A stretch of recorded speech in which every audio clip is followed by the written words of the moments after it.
Good evening, everybody. Welcome to this live stream. Sorry it's a little bit late tonight, but my dinner was quite late tonight, so I haven't been able to, eat on. Hopefully at some point, the stream will show us live on my iPad. Still raining. Not to worry. And what is occurring?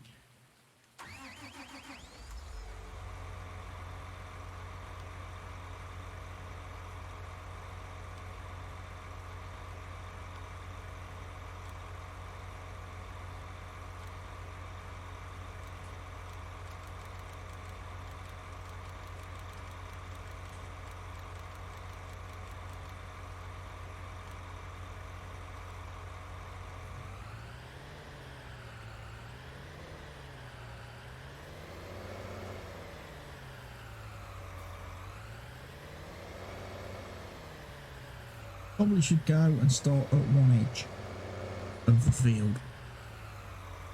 It's probably better.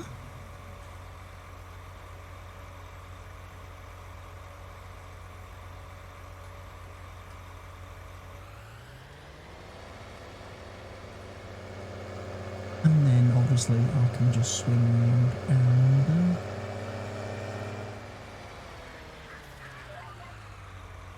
anyway.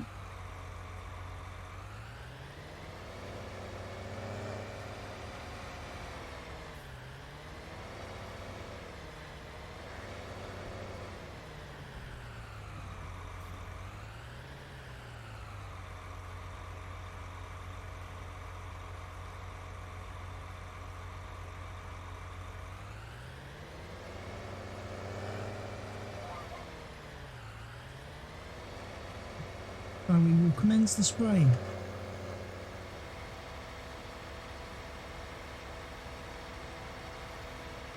But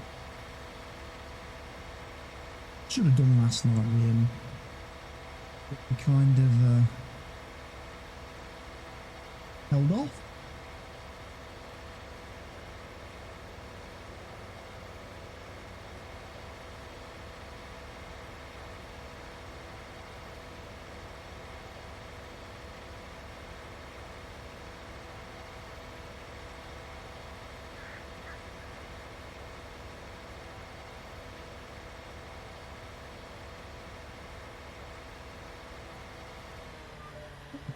$35.5.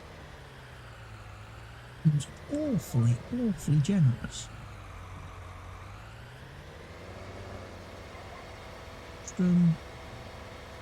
Bit reduced working width. I would have thought we would have been spraying a little bit wide. This was like 36.5. Oh well, I'll go with what the GPS mod says. I'd rather have overlap than this bit. Honestly, at the speed we're travelling at, it won't take too long to do this field. Be nice.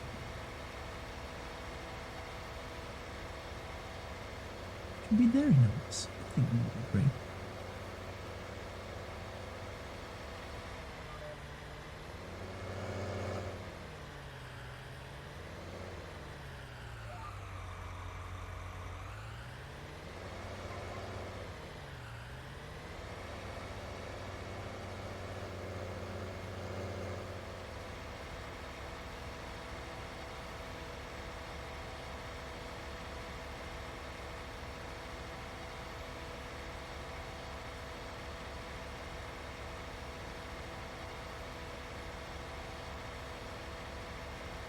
Looks like we've actually advanced through quite a bit of the crop. Dun, dun, dun. Look.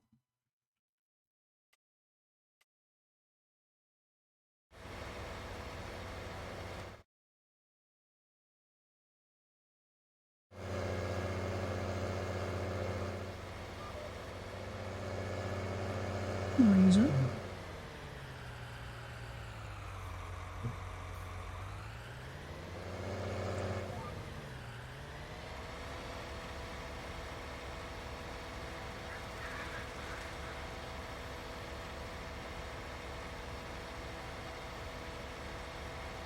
Lower it down a little bit. Might just be that because of the undulation in the field. Good morning, Sneaking 250. Good morning. Damn, you are really, really west of me if it's good morning. It is definitely evening where I am. Just gone 7 PM in the evening, actually, where I am. Evening of streamy goodness.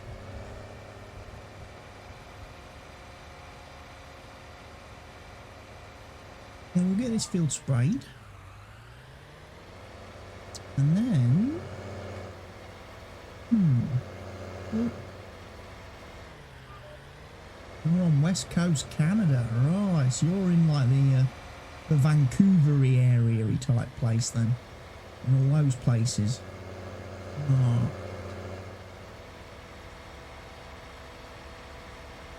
Makes sense. 11 AM, so it's nearly lunchtime for you.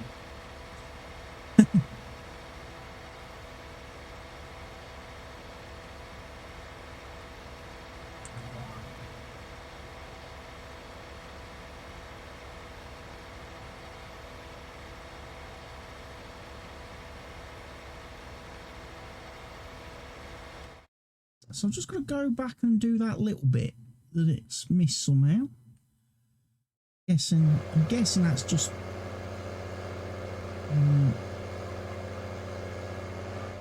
the undulations in the field that cause that.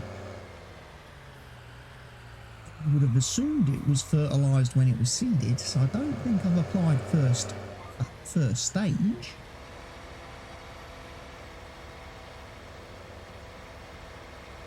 Because Mr. Helgi fertilised all that bit up there with it when he was seeding. So, he should have that done. I'll go over it and just drive over there again.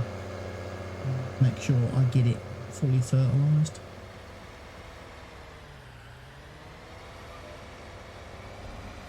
We got quite a bit done yesterday. Last night's stream.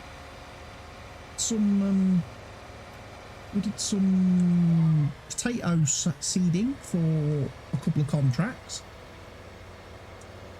We then did some harvesting of 2 of our own fields, fields 2 and fields 4 or 3. 2 and 3, yeah, 2 and 3. I then mowed fields 1 and 10, 1 obviously being the grass field, 10 being the alfalfa field. We got all that stuff picked up and sorted out. I'm just waiting to see if the alfalfa will regrow or whether it needs to be reseeded.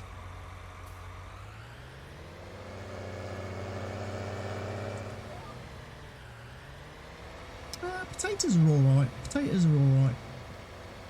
I don't mind potatoes so much anymore, because you can do other things with the potatoes now. You're not just forced to sell them at next to nothing. But we haven't planted any potatoes of our own. None of our fields have potatoes on them. After the initial first harvest of field 9, I've not bothered with planting potatoes again. Partly because I don't like the harvester we've currently got. I would like a better one. But I can't afford a better one yet. But once I have a better harvester, one that's capable of doing potatoes and sugar beets, then we'll probably start doing some potatoes. Because washing them and then steaming them is very profitable. Makes you a lot of money. You play seasons? No, we don't play seasons. Not on the multiplayer, not on the server. Because when we did play seasons last year, The overwhelming majority of people didn't enjoy it. They found it was too restrictive for multiplayer. So in multiplayer we never play seasons, and in single player I have stopped playing with seasons because of how buggy and glitchy it is. And until they update it some more, I am not using seasons, because it just causes too many problems. It causes too many problems at the minute. It doesn't support a lot of the mods that have come out in the last couple of months, and that's a big problem, because obviously I like to play with new mods all the time and new content, and seasons is getting a bit to the stage where it starts to conflict with everything. I don't use seasons. I did play seasons. I've played seasons a couple of times in FS19, but for the most part, recently I've been having issues.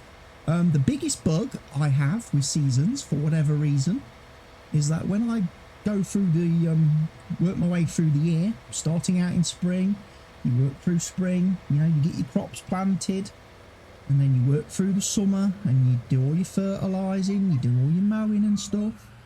You then get to the autumn where you think to yourself, oh, I really look forward to doing the harvest, and, you know, bringing in my crops and actually being able to make some money. And what happens is, when you get to that day where it swaps over from summer to the harvest window, to the harvest point, all the crops on every single field on the map, including the AI's fields, they just go straight to withered. You don't get, the game seasons doesn't let you do any harvesting. It's literally your crops go from growing to withered instantly. And that's happened on about 6 different maps that I've tried playing on, with about 6 different geos. So I'm like, there's definitely something conflicting here that's causing a problem. But unfortunately, when I check the log file, I don't see any errors in there. I don't see seasons crying about anything, or complaining about anything. So it's like, it's really hard to nail it down as to what's causing the conflict. The only thing I can assume is, you know, seasons hasn't had any updates or new releases for 7 months. It's probably a little bit out of kilter. I've also had issues with seasons with hay, trying to make hay on fields, where I mow grass, leave it on the field, it never ever dries, never turns to hay.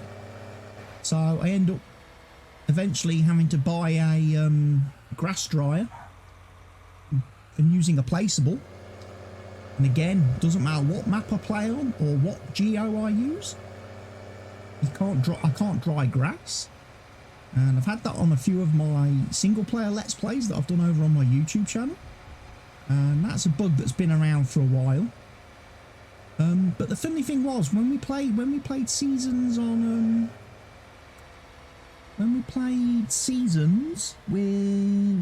on the server with one of the beta versions of seasons, one of the early beta versions, we had no issues at all. In fact, actually, sometimes on the map we was playing at, if you were mowing in the summer, the grass would literally turn into hay while you were still mowing the field. You know, it would change that quickly, it would dry that quickly. And then they obviously did something to change that, but then they seem to have gone now too far the other way, to the extreme, where it just doesn't dry. Which is a bit of a pity. And then of course I had the issue as well the last time I played seasons on my Lakeland map, where my freaking animals kept dying. And so annoying.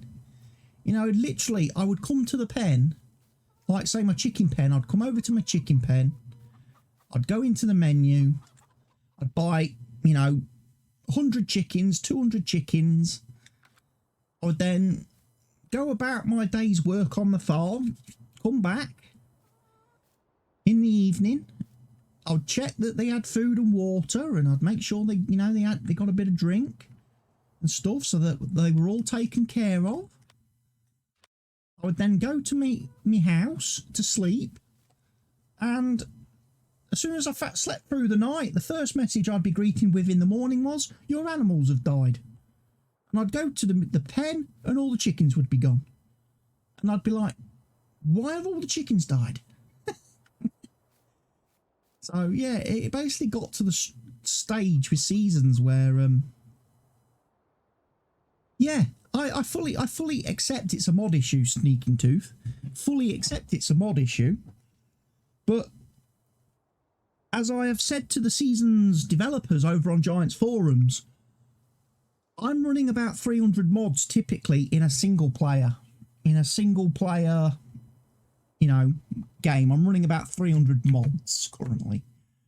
Multiplayer, let me have a quick look how many mods I'm running on the server currently.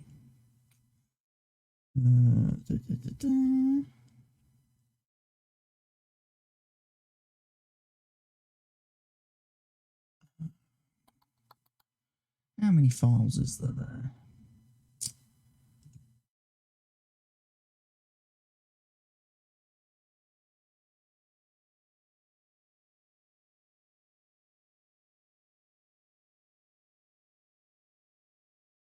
Let me find out.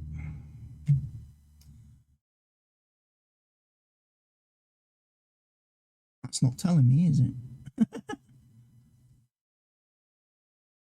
It's quicker if I go into the mod folder and have a look. Mod folder, lacquer, select. Ooh. So we've got 109. We've got 109 mods on the server, plus the DLCs. So, you know, there's a few. It's not terribly excessive, but it's quite annoying then that they say some of the Seasons isn't playing nice with some of the mods. But the bit that annoys me about it is that when you come into the log and you look in the console, you don't get any errors. Seasons isn't telling you why there's a problem. Seasons, and that's what the problem I have. It's very difficult to find the conflict and find the issue when Seasons is actually not telling you what the problem is. Seasons just messing things up and doesn't tell you why it's messing things up. And like I've said to the Seasons developers, they've got to fix that. That's one of the things they've got to update. Better error reporting. So if there is something that Seasons doesn't like, it tells you. You know? But I would fully expect that it doesn't like some of the mods that I've installed in the last couple of months.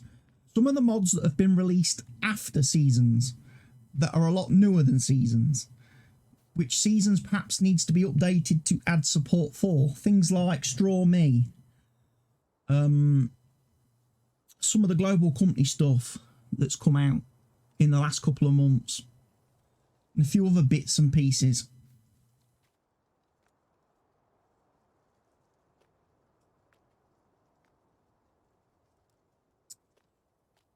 So we've done the fertilising. Chickens are fed, they're good. They're not making any eggs yet. They are making poop, which is nice. That's going to be good. There's a lot of harvesting contracts, but we're not going to be able to do any of that because it's raining.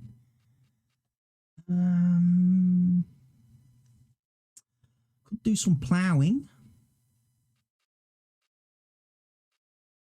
There was a seeding contract yesterday, was there not? Somewhere?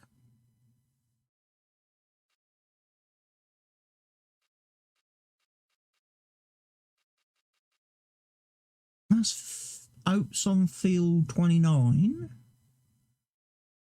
for 13 grand. I thought there was one for about 26. Canola somewhere. Has that gone? That looks like it's gone. Okay. Let's have a look. What can we've got 47,000 litres of digestate down at the BGA. I could take that and sell it. It's not even a full tanker load yet, which is a bit disappointing. I haven't yet managed to fix the alfalfa silage prices. I have identified the problem with the prices. The reason I have not fixed it is because I would need to re-upload the map after fixing it. I would have to re-upload the map and players would need to re-download it then. And obviously this map is quite big. It's over a gig to download this map. So that's why the alfalfa silage prices are still lower than the dry alfalfa prices. But I did look into that today and did find out the problem. I did find the problem in the map. I have fixed it for my single player purposes, but I've not fixed it on the server. I am tempted, and again, I know Stevie's advice was you shouldn't do it because you would need to start a new save, but I'm tempted to upload this map, Snetterton Farm, which is no, it's not a 16x map. This is just a standard map, standard size map. I am tempted to upload the version of this map that I've edited to support the placeable factories mod that came out on the mod hub last week, because I have got a version of this map that the factories do work on because I've made it myself. I just need to go and add some. I just need to go around to some of the sell points and add the fill types to the sell points. So that when we come to sell the cheese and the sunflower oil and the chips and the flour and stuff, we've actually got places to sell it. But I reckon I can do that without having to start a new save. I reckon I can upload that without needing to do a new save because I'm not changing anything else on the map. We're not actually changing any of the map details. We're not changing any of the ground types or anything like that because it has nothing to do with ground types. It has nothing to do with crops. It's purely just fill types and sell point. It's just XML changes. We're not changing anything with the actual map i3D. So I reckon if I'm going to do the update, change the alfalfa price, I'm also going to upload the placeable factories because this map is great for placeables because you've got that big area here by the across the road from the animal dealer where you could stick some factories. You've got the two areas here where you can stick some factories. You've got the two spaces down here on the corner. You've got the bit there. Got another big area over here, and then you've got, I think there's some area down here as well where you've got room for placeables. The only downside to the placeable factories mob is that it takes up each building takes up the slot of an animal pen, and the game only allows you to have 10 animal pens on a map, and we've got 1, 2, 3, 4 at the farm. And then the map's got the horses down here, 5, which we don't own yet, which only leaves me room for 5 of the buildings. So if I did install the factories mod, I could only place 5 of the factories on the map.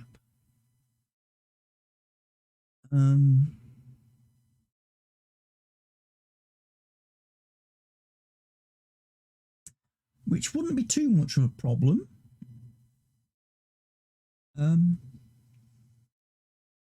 But I know there are some factories in the factories pack that have requirements. Why not get the animals pen extension? I've got animal pen extension. I've got the animal pen extension mod installed.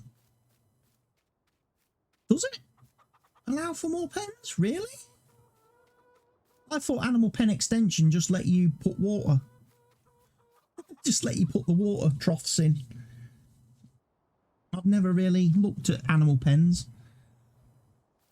Because again, for most of the time, obviously on most of the maps I've played before now, animal pens have just been animal pens. We haven't had any like weird workarounds from mod authors to add different things. where they've added these buildings that are fake animals. Normally, I don't need more than one of each animal pen because, again, Stevie's animal pens have like, you know, hold like 5,000 animals. You know, Stevie's pens hold like 5,000 animals, so I've never needed more than one pig pen, one cow pen, one sheep pen, and one chicken pen, because they have all the they have more than enough capacity for animals. And by the if I ever got to the stage where I had 5,000 animals in a pen, I would never be able to keep up with the feeding. And I'd be getting forever fed up of them going, there's no room for pallets at sheep, no room for pallets at chickens.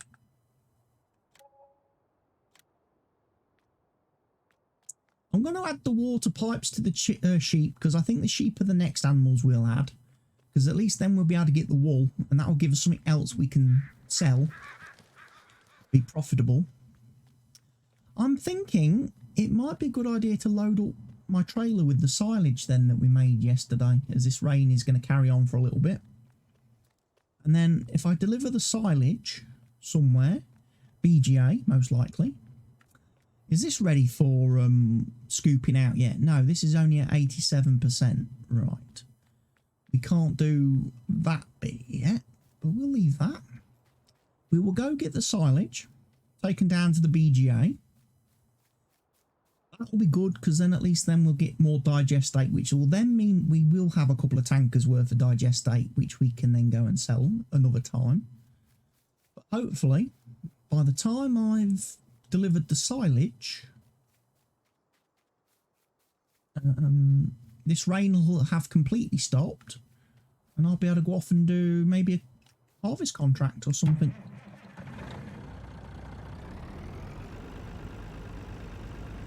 I do believe all our fields are kind of growing at this moment in time. Yeah, all our fields are in growth stage, and it is nice to see that the alfalfa has regrown. Brilliant. Brilliant. Took a little bit longer than grass to start regrowing, but at least it's regrowing. I was worried I was going to have to reseed it. And I was like, if I have to reseed, that's not quite as useful. However, I'm still thinking it's probably going to be better for me to stick it on another field eventually. One that I can then paint round with the terrain tool to remove any grass from around the outside of the field. Because what I have noticed, or what we did notice last night when we mowed the alfalfa, and you've got grass right on the edge of the field, it causes the loading wagon to get a bit confused when it's picking up grass and then alfalfa and then grass and then alfalfa. Gets a little bit unable to cope with it all. So I'd be better off putting the alfalfa on a field where I've actually got a little bit of a border around the outside of the field with nothing growing on it, so that when you mow it, you're not going to be... And when you ted it to dry it, again, the tedder throws it a bit further, spreads it out a lot more. The last thing you want to do then is get it mixed up with grass, windrow.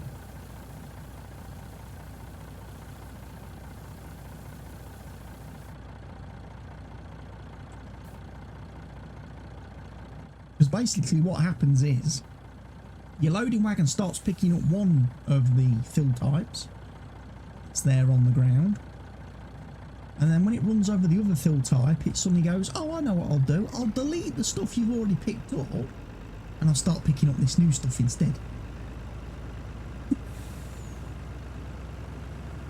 Now, fortunately for us last night, it worked out in such a way that when we picked up a little bit of hay, it got replaced by a lot of alfalfa, which is fine. But I'd be annoyed if it went the other way, where we had a, if we had like, several thousand litres of alfalfa in the loading wagon. Then we went over a tiny little spot of hay and it completely deleted the alfalfa out of the loading wagon. Be annoying. But yeah, animal pens. But give it a whirl. Again, the thing I liked about what I liked about the animal pen, not the animal pen, the placeable factories, was it didn't need global company. You could use it, you know, without all the global company bump. You know, and I thought, well, you know, that'd be a little bit simpler and a little bit saner to use. Then, when I actually started looking into it, I realised how you have to edit the map. You have to edit the map and add support to the map you want to use it on. Which, as I said the other night, 99% of players are not going to know how to do that or want to do that. They just want to download a mod, activate it and play.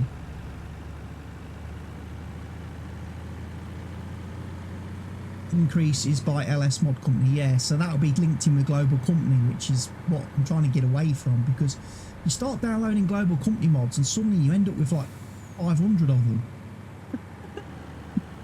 And then your mod folder grows massive. I've tried to be very limited. Very limited.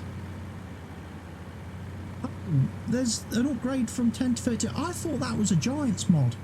I'm sure that's a script that Giants published on their forums that you can add into your map, same as the script that changes the maximum number of animals in a pen.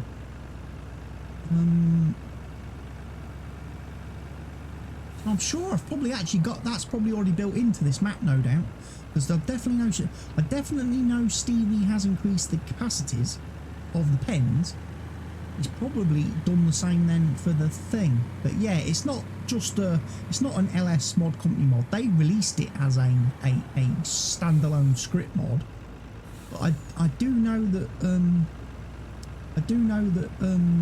Giants published that in the modding forum.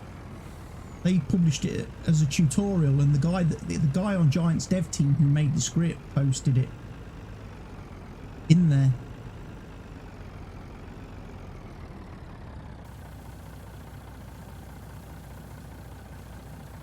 Good evening, Mr. Helgi. Look who is farming. Yeah, it's me. I'm a bit late tonight because my dinner was late. I was hoping to get on, you know, round about 5:30, 6-ish. Then my dinner was incredibly late tonight because we had roast dinner, midweek roast today. So,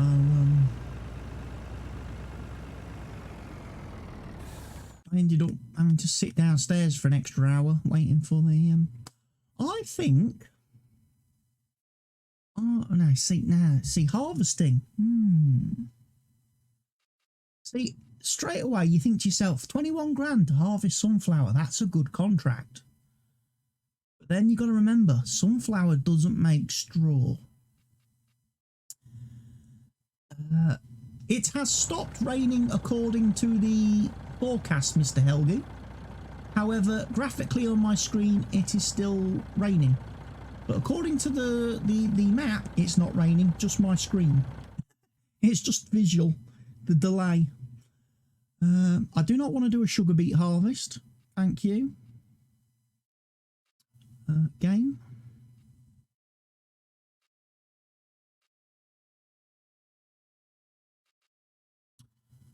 Couple of little fields. I'm not sure if it's worth doing those. Lots of cultivating contracts again. Lots of ploughing.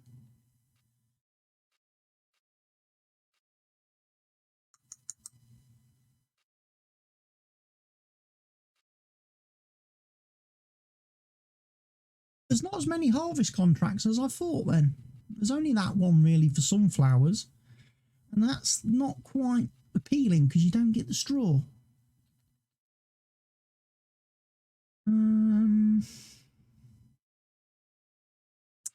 26 grand for a ploughing job there. Field 23. Here comes Mr. Helgi. Here he comes. Elevator music. Incoming. Incoming. Incoming. Let me join the Discord so Mr. Helgi hears me. But yeah, if obviously if I have got that animal mod, then I'm completely free to load as many of those placeable factories as I like, which would be very nice. Be very nice. Good evening. Good evening, sir. Oh, Phil Tweet 23 is that massive one over there.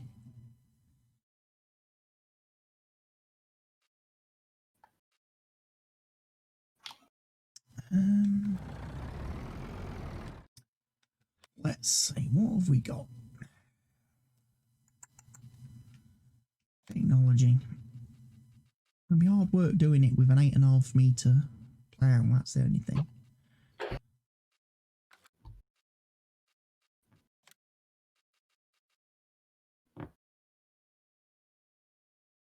Even the subsoil is quite small.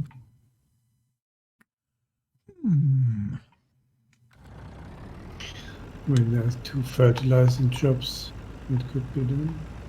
Yeah, if you want to grab those, because unfortunately I've fertilised field 11 now. I did that when I logged in tonight, as soon as it needed doing. And you weren't around. So let's do this. I'll grab the fertilising contracts, then I might 36.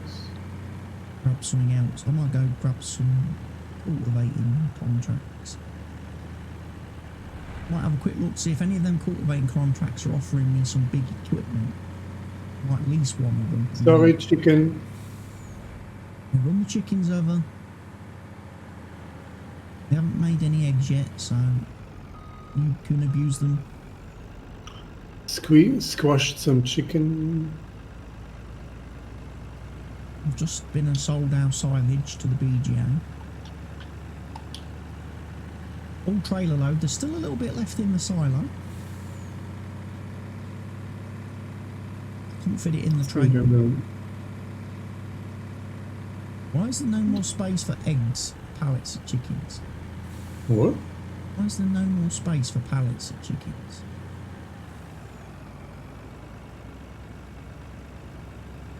Well, I don't see any boxes here.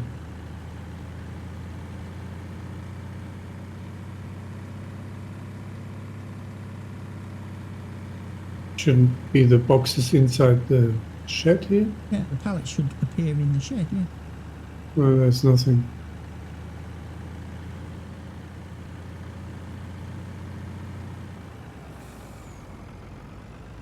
Here's again. Weird, that. It's 0x, it says. They have not produced anything.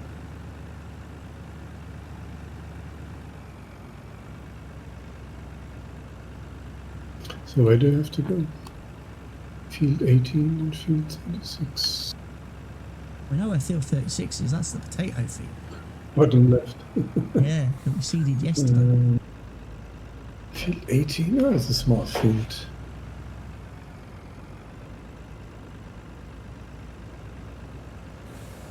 No, we are in Germany. We are in the US. We drive on the right side.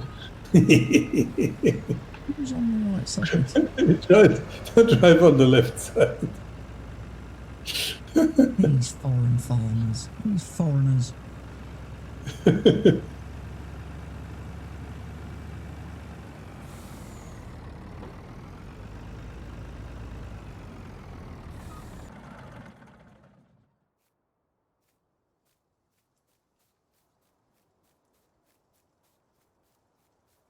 I'm just wondering something. I wonder if it's telling me there's no room for eggs because the egg pallet thingy, jiggy box spawny thing, detects that combine header the other side of the shed wall. Ah. Mm-hmm. It detects the combine and thinks it's blocked.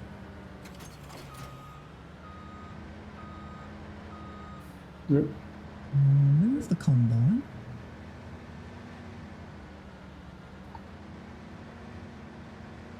Because the reason I think that is because of you last night when you went to the repair place. Repair, yeah. And you got one of the trailers. And you were That the like, repair box is so far. so far from the building, you were like, how can I come? I can repair the auger wagon. See if that's cleared that area. I haven't put the box thing down for automatically selling them, so that shouldn't affect it. See if the eggs appear.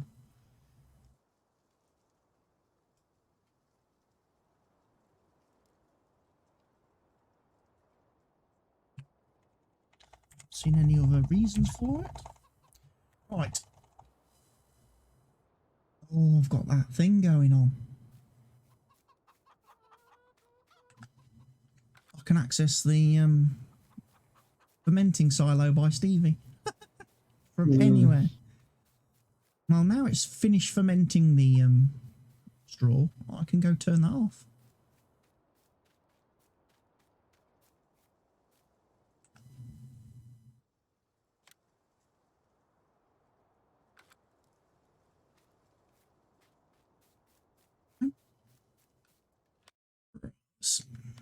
Did you sell it? The silage?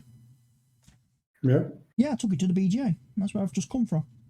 Ah, okay. So Paid at midnight for that. And then tomorrow there'll be some digestate to take and sell. There was only 47,000 litres, I think, at the moment, so I thought I wasn't going to go down there with the big tanker. Right, let's have a look at these contracts then. What am I going to do? Ploughing's going to be a bit pointless because they don't give us any big ploughs.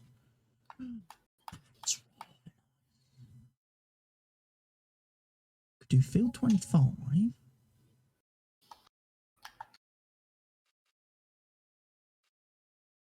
Loads of cultivating. So if I borrow the items for that one, basically just a bunch more. Providing, of course, I can get this equipment into the fields. Did I?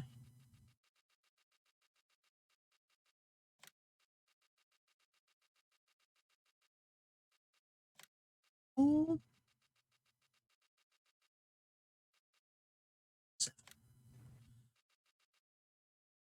That should keep me busy for an hour. Or several.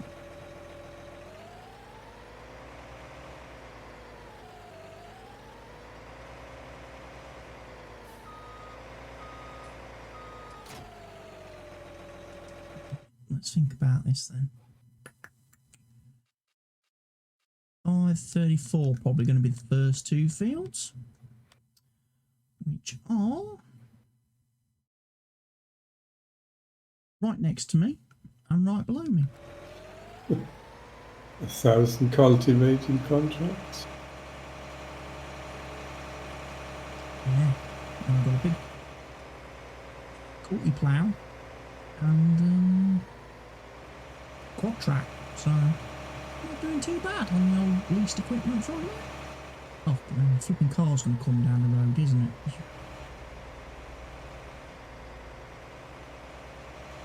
Yes, the fence, the gate that I want to Small go. equipment coming through.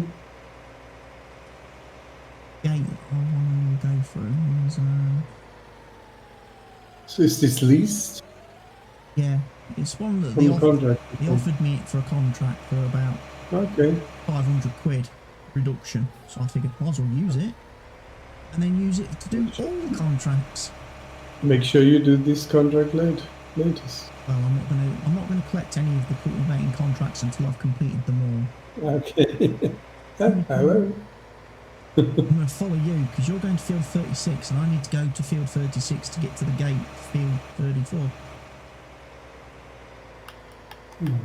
Down here. No. Ahead. Hello, lady. Did you see her in the green dress? No. It's like the trains. You don't see the people that I see. That truck hit me. Been abused. Come on, dude. You're gonna have to come out past me because I can't get through there else. Stupid truck drivers. Just keep hitting me. Oh.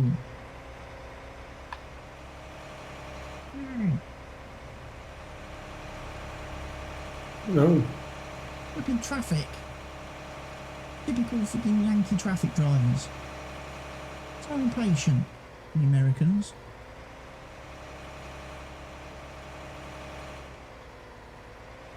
Surely you see something this big driving down the road, your first thought would be, I'm going to stop and let it go where it wants to go.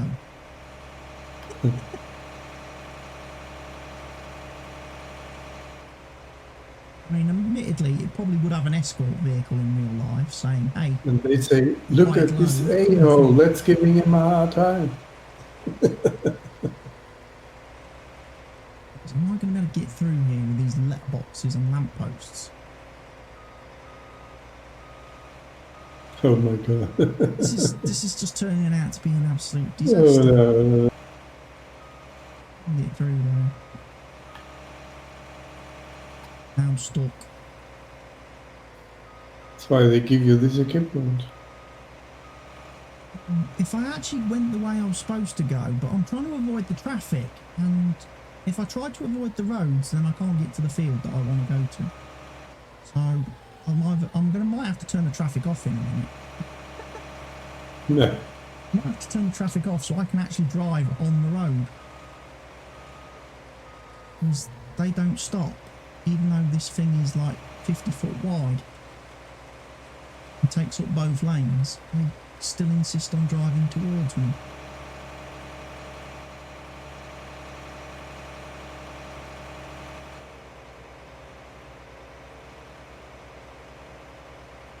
Let's go for it now. There's no cars coming. Let's run.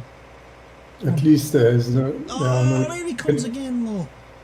At least there are no pedestrian crossings. Oh. Yeah, all the pedestrian crossings like on the flipping doodah flipping that. All people just walking across the road all day long. Please go through the gate. Please go through the gate.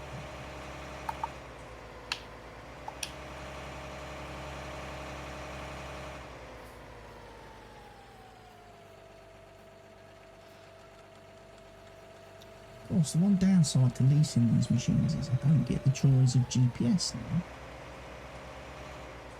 Yep.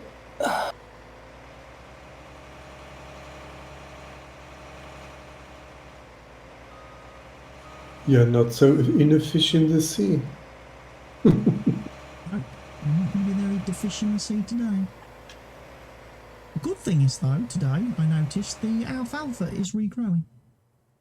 Oh, okay. So, my concerns last night that I would have to reseed that field are done. It does regrow. It just takes a little bit longer to start growing than grass, by the looks of things. Normally, grass is pretty quick to start regrowing. So which means that field will be alfalfa forever. Yeah. Forever, ever. Ever. Until we get a bigger field. Put the alfalfa on, and then we can turn that one back into grass when we need it for other animals that require grass. Like the sheep and the cows and stuff.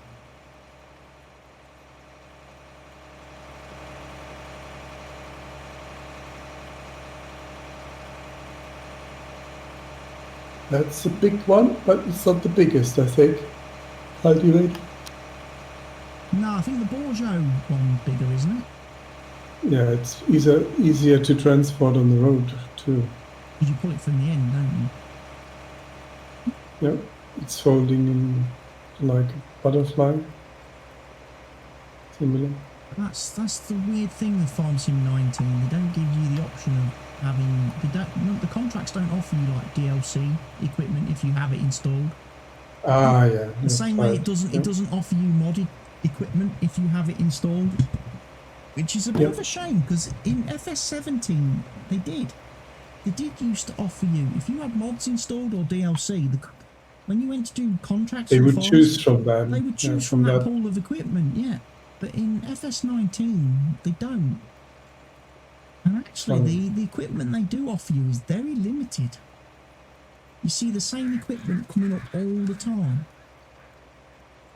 In that, when you go to the leasing. Like they just pick a couple of tractors out of the whole load of tractors. They pick only like 2 different harvesters. All the tractors should have GPS from the get-go, from my point of view. Yeah, they should as well. That should be the case as well, yes. Be nice if all the vehicles you got from the store or from leased had the GPS fitted.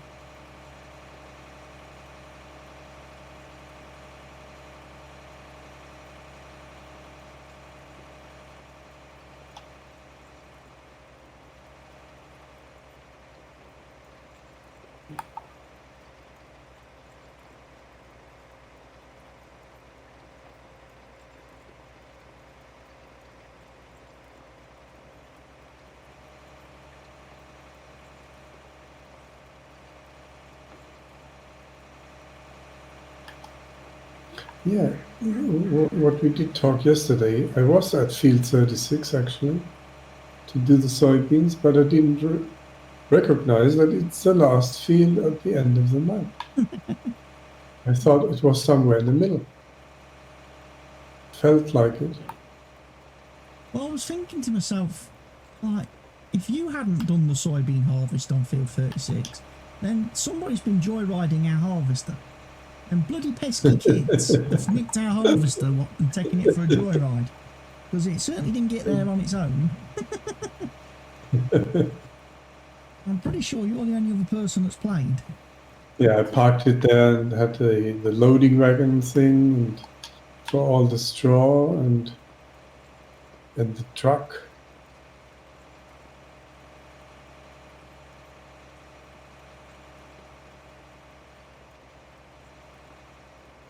And then I forgot the harvester. Did you forget we had follow me? Well, I had So follow me, I think, on the truck and the loading wagon. So you could have done the truck, And I didn't want to have 3 behind.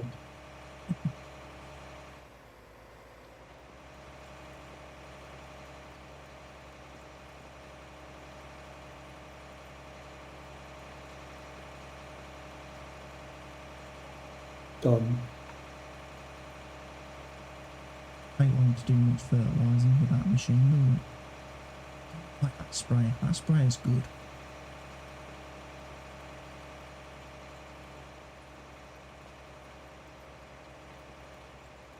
The only thing I noticed was when I did field 11 with it, when you're driving on the side of a hill, it tends to leave a line.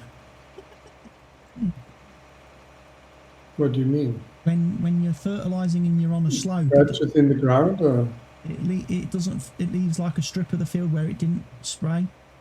okay. A couple of times, so I had to go back after I'd So finished. with GPS, you mean? Yeah, with the GPS. I think because of the angle of the slope and that, it was missing a bit when I was on the real slopey part of the field. Wasn't there an option? Snap terrain angle or something like that? That just snaps when you're plotting your course.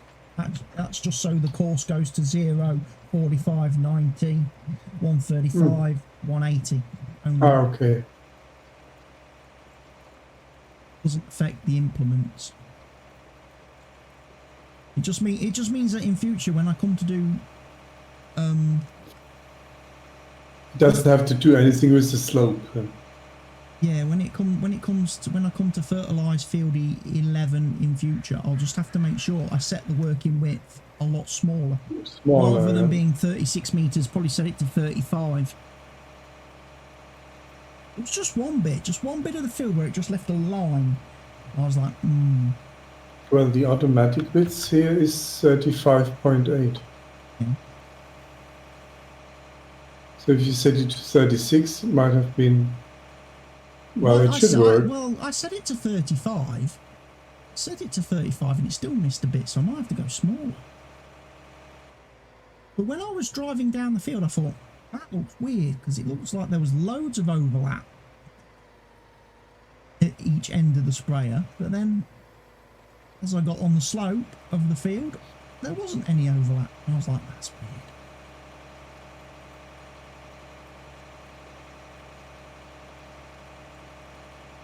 weird. I made sure I'd lowered the thing down on the back so it was as close to the ground as possible. I hadn't got the things tilted upwards or anything. Definitely, the boom was definitely horizontal.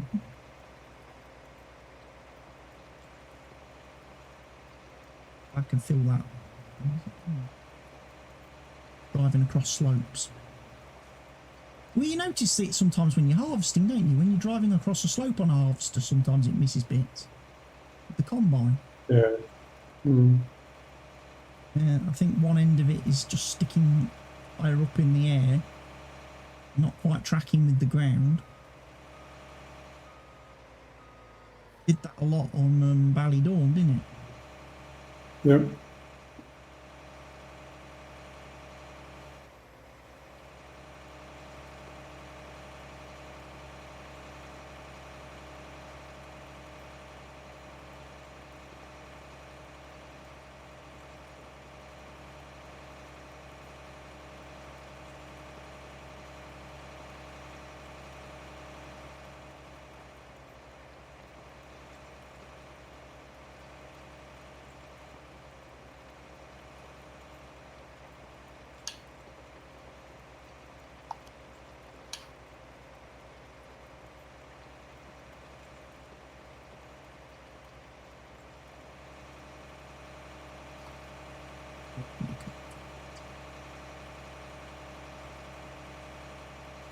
Yeah, I think if I was to buy a big cultivator, I'd want one that folded up a little bit better.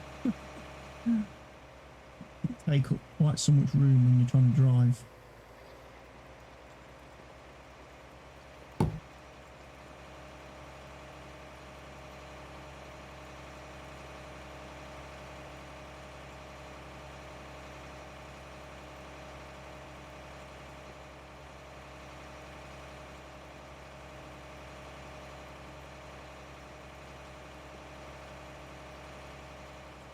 Finish this field, so then I'll go off and do 34. So when you, for which contract did you get this cultivator? Remember? For which field? Can't remember. I'm just going to do all of them. So you are making a scratch list then, which contract is completed?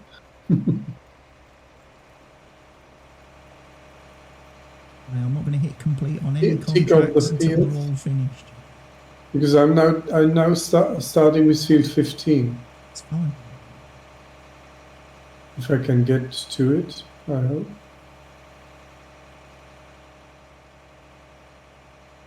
Well, you know you fertilised field 36, so you know that contract can be collected. Fertilising field 15, then you know that can be collected. It's like I thought. You can drive across field 12, but you can't get out of field 12 on the bottom. It's just bollocks. So you have to drive around it.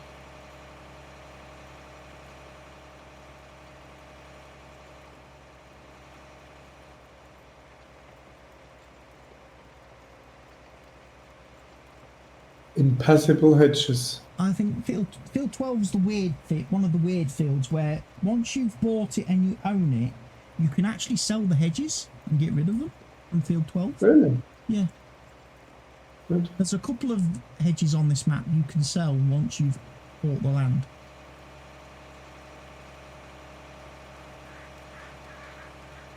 Because when I tested this map for Stevie, one of the things he asked that we do is we buy field 12, we sell the hedges, and then we actually join field 12 and field 11 together to make one big super duper awesome uber field. So that meant removing the trees as well. We had to chop down the trees and get rid of them, and then plough it all together. But I was like, that's not something I would do in single player, because that field that then becomes massive and would take far too long for a single person to work. You definitely need course play then. Handle a field that size by yourself.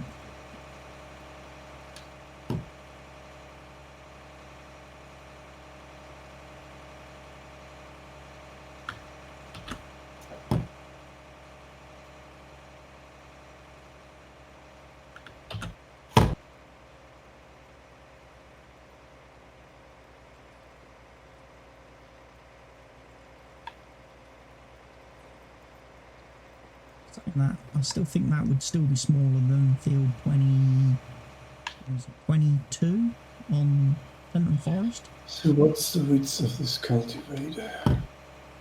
You've got the green one, it's about 8 metres, I think. 8 metres? 9 metres? There it is. Yeah.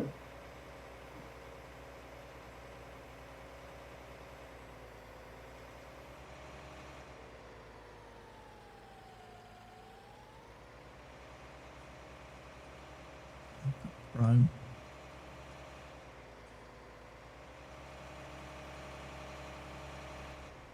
Where's that truck going? So they all go that way.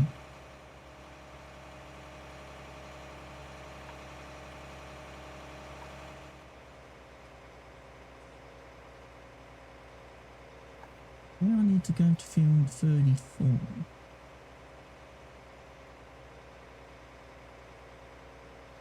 You look at the map and say, oh, this little field 5. When you're on it, it's not that small.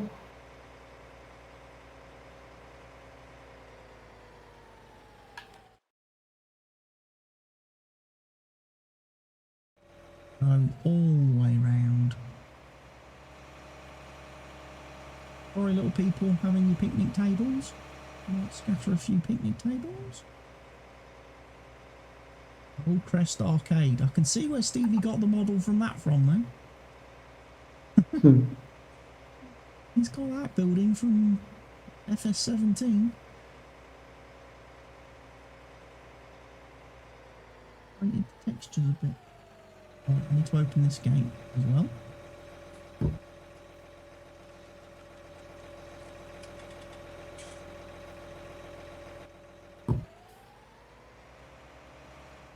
Feels so bad as well because I've got, I know I've got the mod for the American pod track and I've also got the mod for the Steiger installed, and the game goes and gives you the flipping European one for doing the contracts. It's a missed opportunity. Missed opportunity there, game. You could have given me the modded ones, but you failed.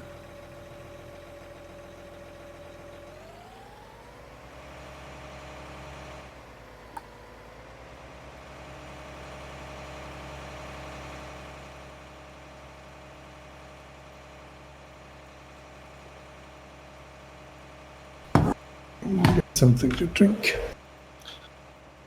It's good at the end of the field there's a hedge, which would stop them. Yeah, and you'll be nice and slow with the cultivator. Not like seeding the other night. Where you was going so fast you didn't have time to grab a drink.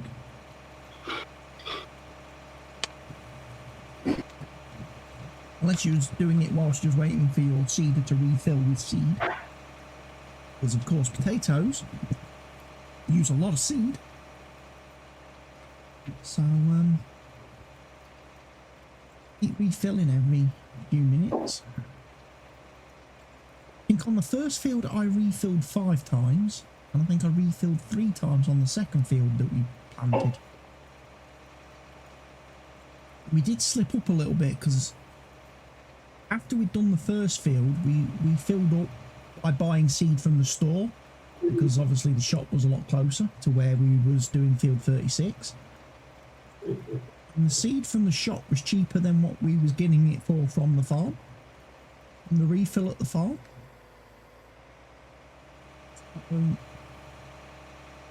Had I bought the seed at the shop for the first field, we could have saved money.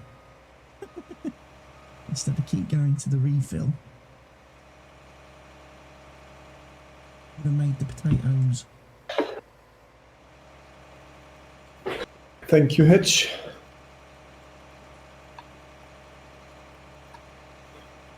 Hedges are your emergency brake. Stop me from cultivating the whole map.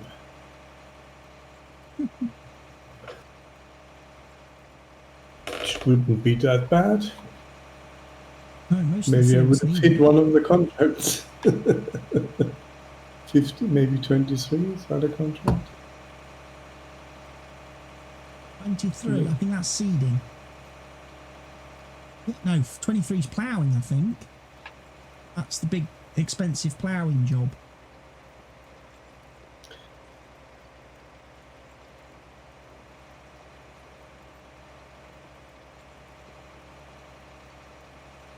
I was thinking to myself, if there was a plough in the game that was like this sort of width, I would do it. I would do it. I would happily do the ploughing contract on field 23.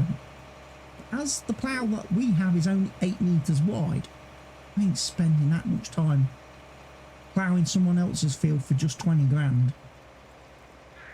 Oh. This cultivator, it's not like, it doesn't like turning. It's tracking at an odd angle behind you if you're not careful. Green one? Yeah, when you turn around at the end of the field, you need to make a wide bow because it will start at an odd angle and miss half of the row. Because it doesn't turn like, it does like to do a shortcut when turning. Not your Fendt tractor, is it, having that silly hitch on the back where you can't turn sharply? No, I can turn sharply. Catches on the machine.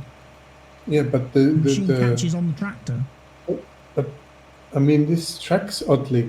You can have a look later, but turning around, you have to go left, right, and then make a big turn, and it kind of shortcuts. And I can do a very steep angle, but it's still not aligned with the next row. It takes 10-15 meters before it's lined straight again behind the tractor.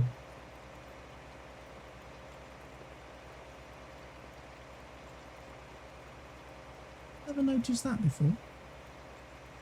Certainly not noticed it when I've been cultivating our fields with that cultivator. Maybe if you lift it up, turn around and lower it down, it makes a difference. Probably. That probably does help. That's why you do it. That probably helps if you lift it up before you turn. Yeah, but I don't want to. I'm lazy. Okay, I lift it up. Now turn around. Now it turns nicely.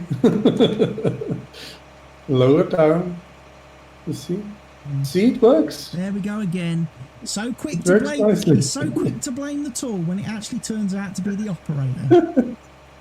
Yes. So quick to blame the tool, yet it's the operator that's got the problem.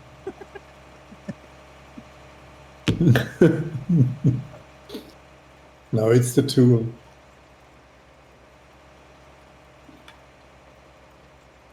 I don't want to lift it up.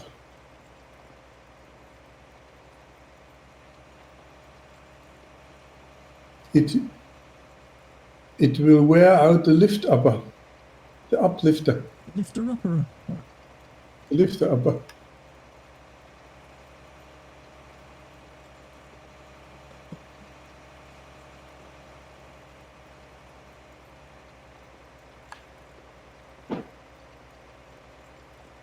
And the lower downer.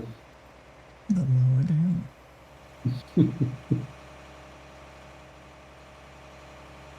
Yeah, it turns better when it's on its wheels. I wonder why.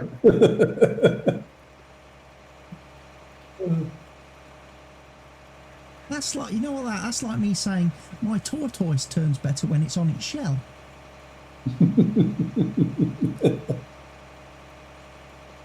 It spins ever so freely when it's on its back. Not so quick at turning around when it's on its feet. But the tortoise would die when it's on the back, right?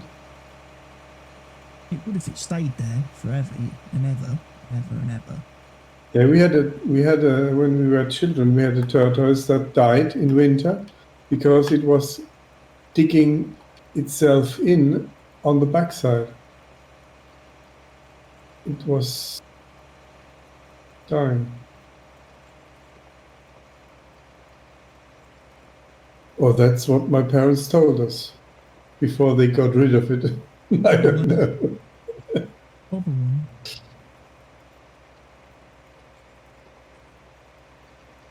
See, owls don't hibernate because they're in a special tank and they have a special lights on them and they have like a heat pad, so because they're kept warm all year round, they don't actually hibernate.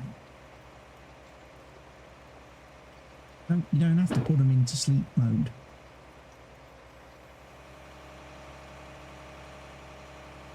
Yeah, we were not able to Google it at that time. Because there were no computers around, and the internet was not existing. I know that was my mum's concern when my sister was on about getting tortoises, because she had one when she was a little girl, and every winter they used to pack it in a box, put it in the shed so while it hibernated. But then one year we had what we call a mild winter in the UK, where it didn't get cold, and it woke up halfway through the winter, couldn't get out of the box, and ended up starving to death and dying. So mum was obviously quite upset about that. But then when she found out that nowadays with all the modern stuff, you have all these like ultraviolet lights and you have these like infrared lamps and stuff and that in the tanks, that they don't actually hibernate anymore. You don't have to hibernate them. They stay active all year now. We've got three of them. Tortoise in the fridge. We've got 3 of them running around. Well, that's the one good thing. When they are really active and really quite wild. Are these the hero turtles? We lift them out. The ninja hero turtles? No, they're not ninja turtles. No. They're dressed like that, with masks and swords. When they're a bit hyperactive.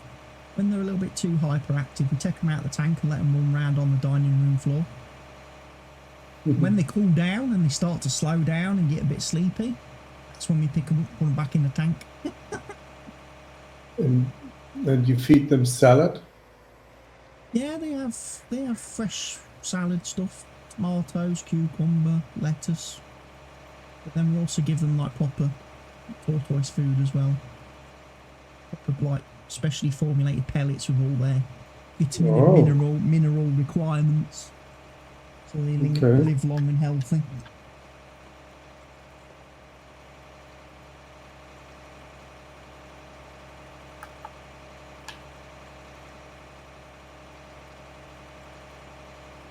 We like all the exotic stuff, yeah.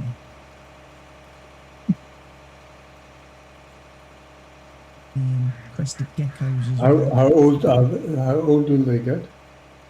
I don't know how old they get and how long they live for, the tortoises. I haven't really looked into it, but we've had them for 6 years now. I mean, they've gone the from big being ones quite get small. hundreds of years. Yeah, they've gone from being quite small when we got them to being quite big now. So the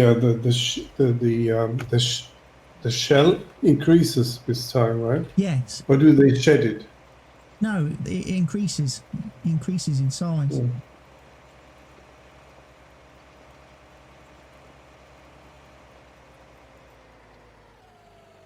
Basically, in between all the little like the hexagon pieces on like the shell, as you look at a tortoise shell, it's very much a bit like a tree. You look really close at it, they've got like rings or lines.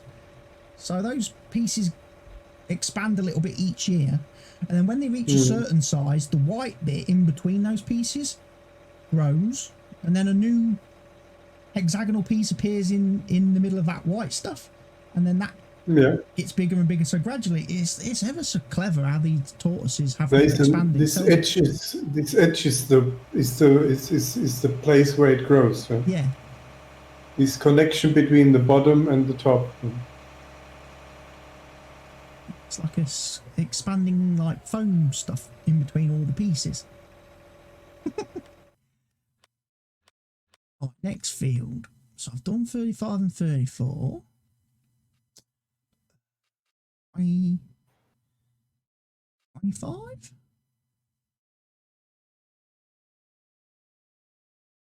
Done field 15. Good.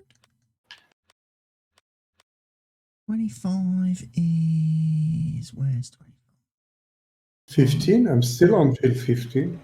25's the big loopy-doopy one. I might nip out of this gate over here.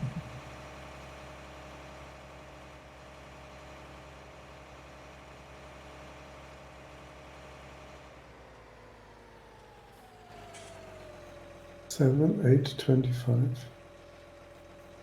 7 and 8 will be nice square ones, quite close together, I would have thought. Where's 25? It's the wibbly wobbly one.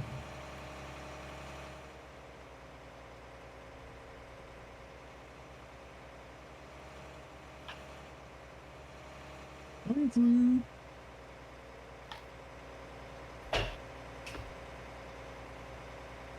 Are you doing 25 now? I'm going to try if I can get there. The traffic will let me.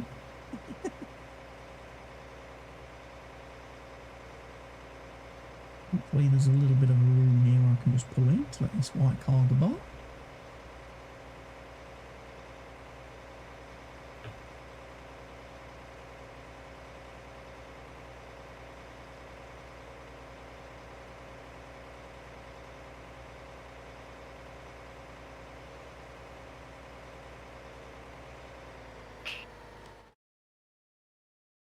So I've still got to keep going.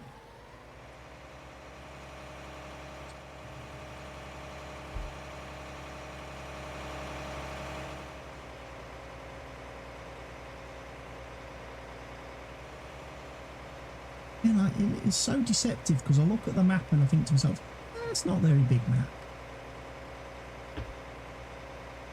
When you start driving around it and you're like, actually, quite big. Glad he didn't do a 4X. Glad he didn't do it 4X. Although, saying that, I would have liked to have seen him take all the Lakeland Vale maps and join them all together and make one map out of all the different ones. And that would have been cool. Oh, I thought there's a bridge. I can go across. Yeah, it's great. It's a little pass down. Across the bridge. Little wooden bridge. Yeah. Wide enough for the tractor. Not wide enough for the harvester. And then I can get onto field 8. No. Stay there, Mr. No? Cement Mixer. Stay there. Don't stop. This is gonna end terribly. Stay back, Mr. Cement Mixer. I'm assuming there's going to be a gate somewhere into this field from down here. It's the same thing I wonder on field 8.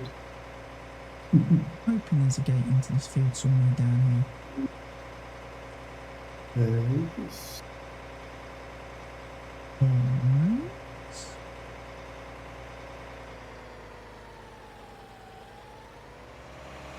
Nice wooden gates. No gate. So I'm guessing it's going to be further up the road again, which is very narrow and there's lots of cars coming down it. I'll be right back. Tell you what, I'm very tempted just to drop me cultivator and dig up some of that guy's crops. Being nasty, wouldn't it? It'd be nasty, old man.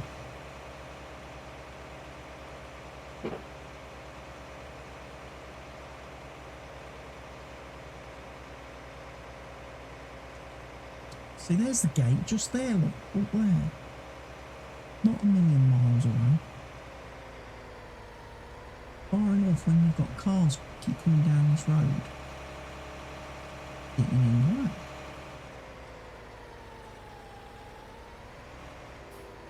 That quick.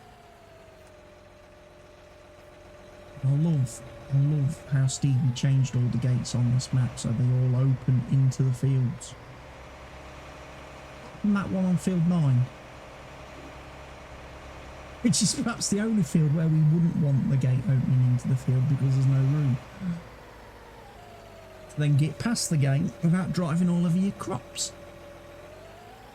Which is why when we come to harvest that field, we need to rent a new header each time.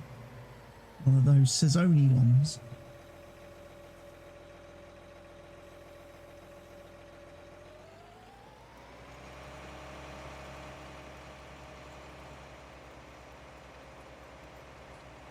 But the good thing is, it's smashed out.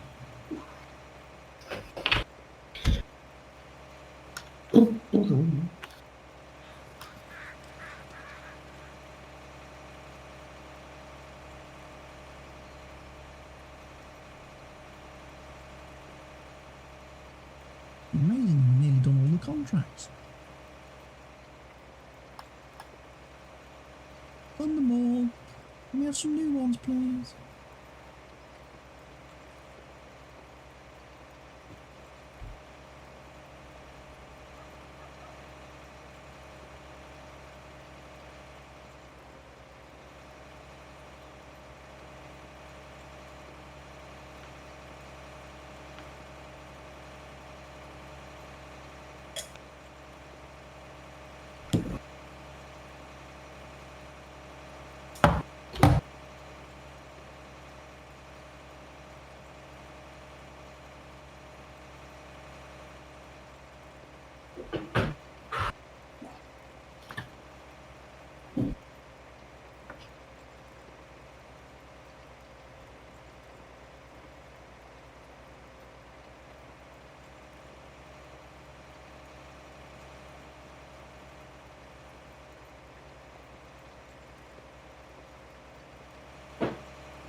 It's a little bit deceptive too. You look on the map and think, yeah, field 25 is not very big.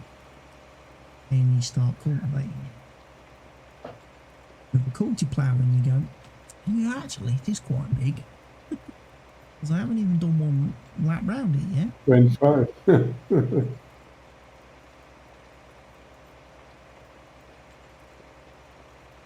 Well, 8 is also much bigger than 15.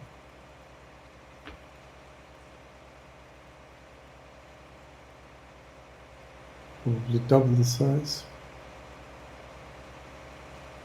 That's a bit deceptive then, some of these contracts. Where they're only paying like £1,000, £2,000 for cultivating, because say the fields aren't small.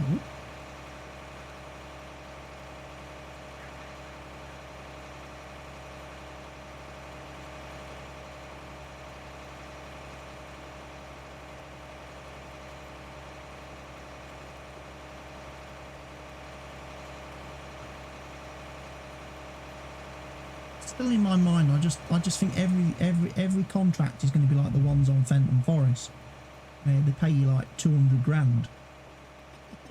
Yeah.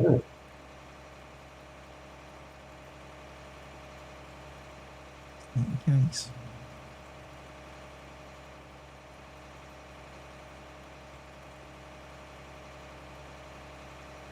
It's not even the Fendt. Yeah, it's not even the Fent or the New Holland or Valtra. Yeah. Although technically that is a case. Case Quadtra. Imagine how much those contracts on Fenton Forest would have been if we'd had the straw mop then.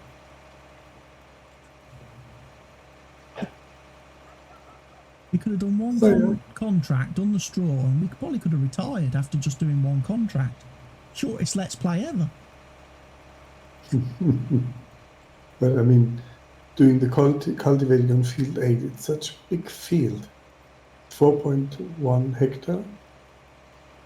And you only get $2,500. This is ridiculous. Very stingy. Very stingy, these Americans. Pay very well.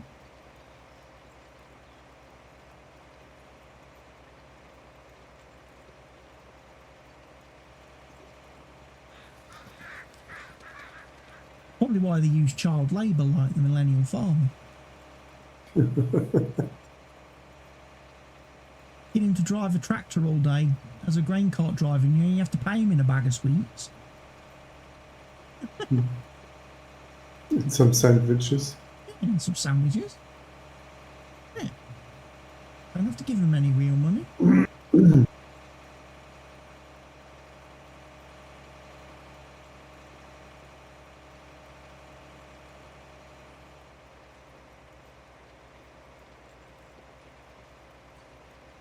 It's a misty day again.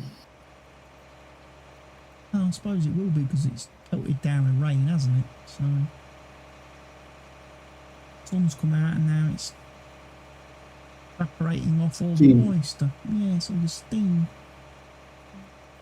Rain evaporating away.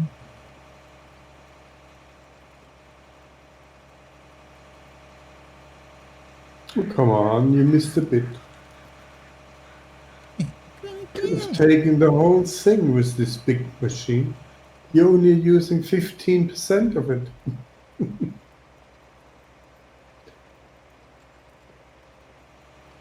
I don't have one of those plows that, you know, does the whole map in one go like some people that use.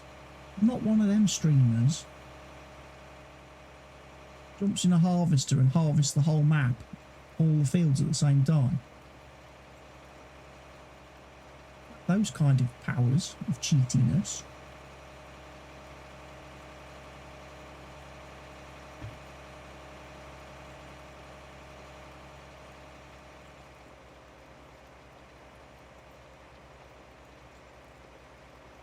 Sometimes GPS gets stuck. It does. It does. You go to turn around at the end of the field and it just doesn't disengage. It keeps you going straight. Yeah. Then you get those times as well where you're trying to start on a row and you're clicking the button several times and it will doesn't turn. It won't knock onto that green line. Keeps turning itself off. I'm like, no, just drive down the line. Why do you keep turning off? I'm not turning. Not turning. Stupid controller.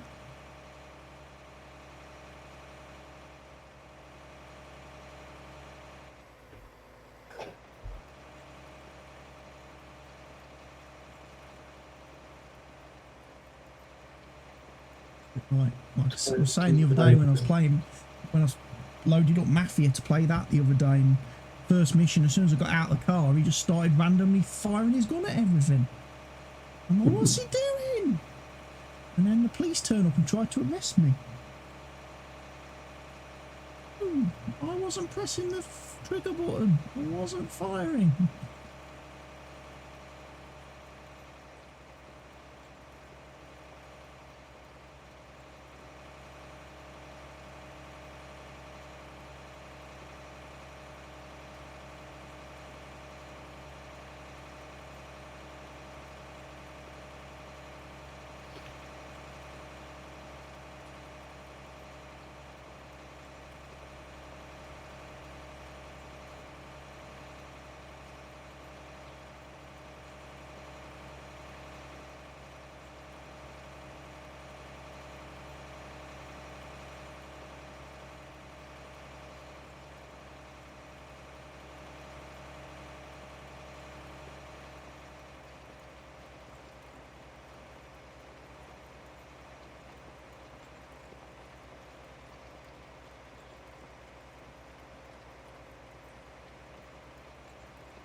I think once we've done this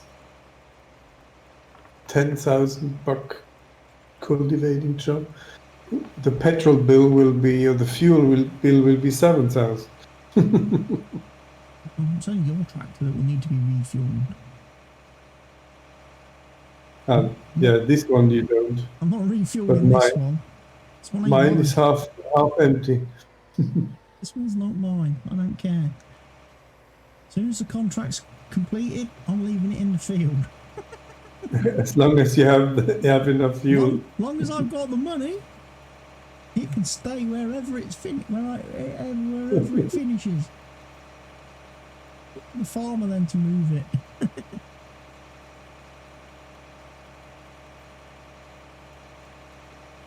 Pay me the money.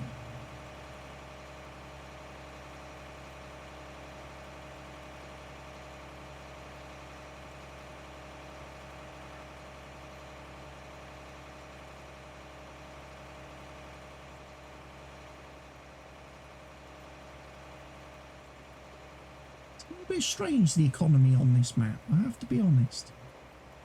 It's unbelievable how they simulate the thing. Yeah. When I'm driving onto the field and lift down or lift up the wheel or lift down the cultivator, the wheel keeps spinning for a while and then stops. That's unbelievable. It's great. So you said the economy's weird? Oh yeah, just the prices, like you say. Given how big these fields are, how little they pay out in money. Yeah.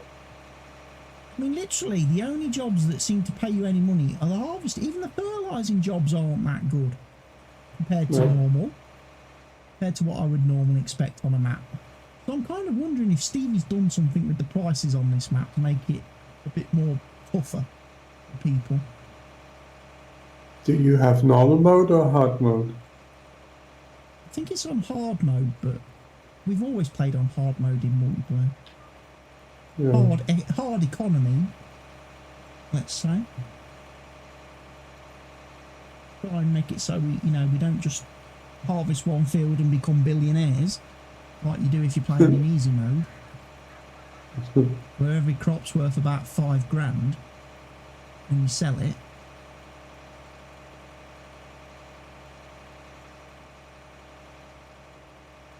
I wonder if he's fiddled with it a little bit on this map just to make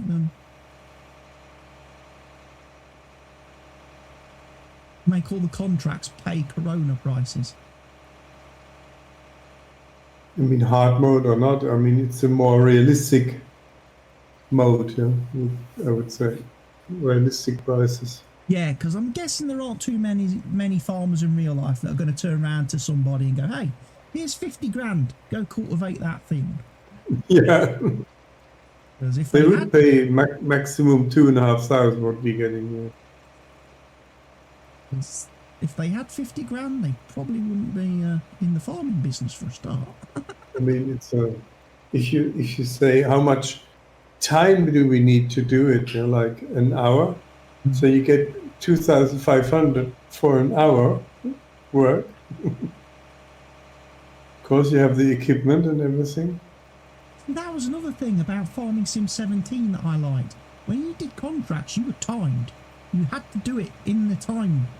If they gave you 15 minutes to do the field, you had to do the field in those 15 minutes. Otherwise you failed and you didn't get paid.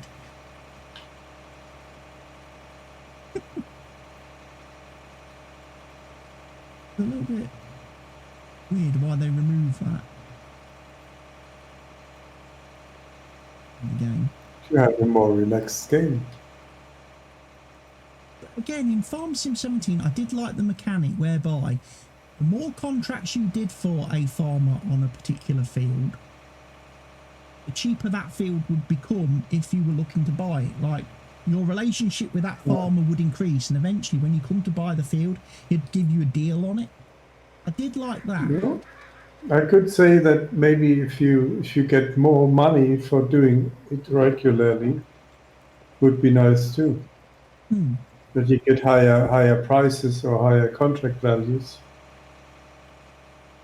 And that would make more sense as well if you were doing a playthrough where you was doing like the contractor playthrough, where you weren't necessarily interested in having your own farm, but you just wanted to do contracts and act as like a farmer for hire type of deal.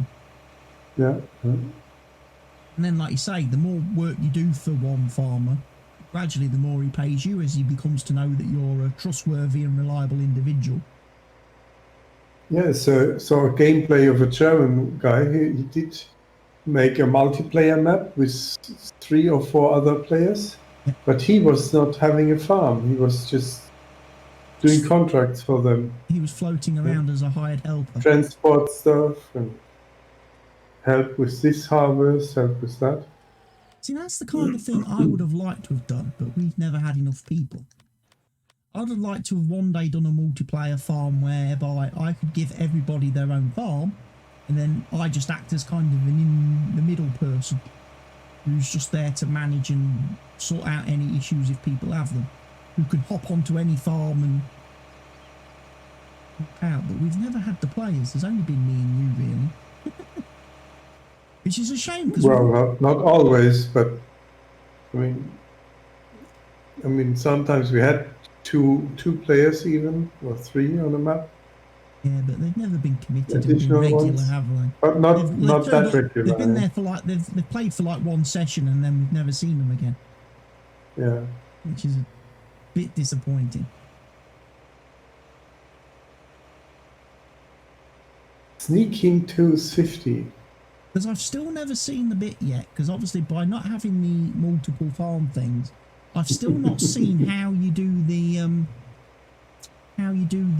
offer contracts to another farm to come and do your fields.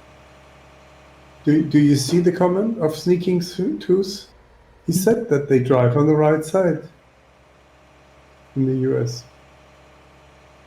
And in Canada, where he's from. Huh? And in Canada, where he's from, they drive on the right-hand side of the road. The wrong side of the road.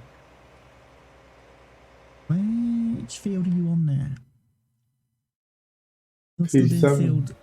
You're still doing field 8. I need to go and do field 7. Start on field 7. Which means I get to drive down this road. Oh, there's a gate at the bottom of these fields and it's not just at the top. What are the odds? Okay, there's a gate there. 5, because then there's a gate through into field 7 from field 8. Ooh, that gate opens outwards.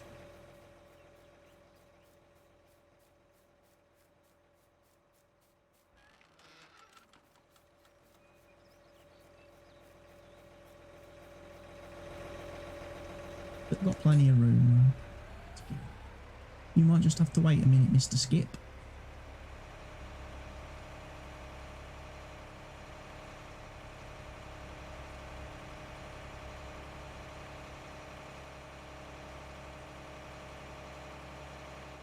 Well, I've really mastered the art of driving through these gates without getting stuck.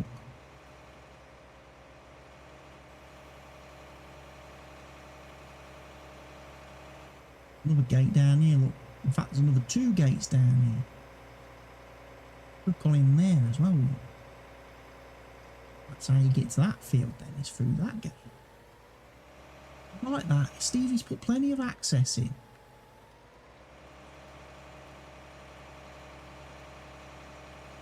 We've got lots of gates and lots of ways to get in and out of fields. Just stuck. Driving endlessly around the map trying to find that one little bit where you can get in.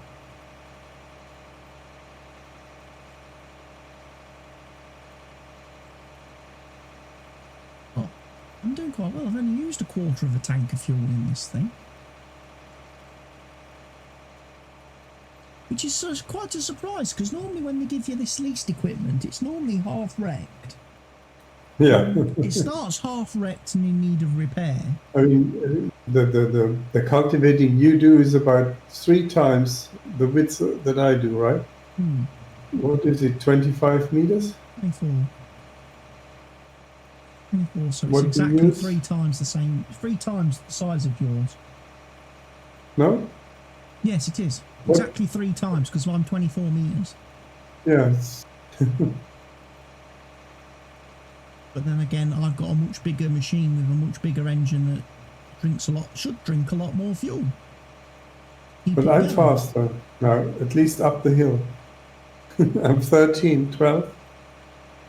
I'm 12 struggling a kph. bit up here. Struggling a little bit up here. Look at the fend, it's going up 12 kph up the hill. Quite. Now 13 again. Really. And the cultivator is maximum 10, 11. Something like that, I would have thought. Well, this one goes 13, I guess. That's what I'm doing. So close to being back at our farm. That field just the other side of that hedge.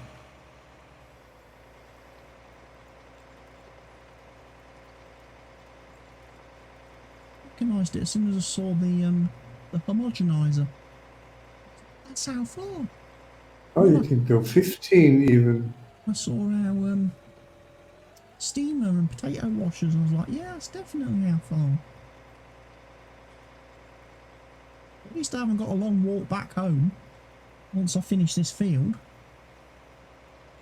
Matey boy's got a long walk to come and fetch his tractor and his cultivator. Whichever contract it was leased from, whichever field. I borrowed it It's from. quick, it's going 15 down the hill. Yeah, I am. Not bad. I'm only going 13. Turn around to try and come back up the hill. That's a bit dank. That's a bit slow.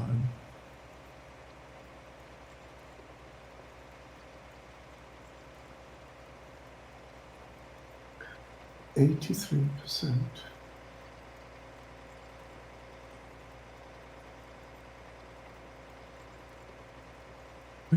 Percentile.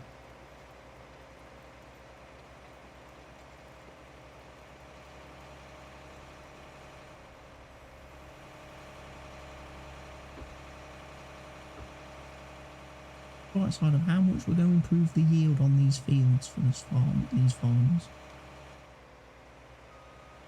This wonderful work for them.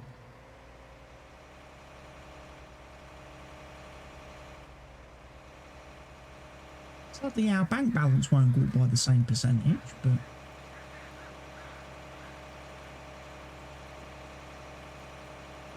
I'm doing 9 kilometres an hour. 8. Any more advances on 8? Can we get to 7? No, back up to 10 now. 11. 12, 13. 14. I'm actually getting quicker as I'm going up the hill.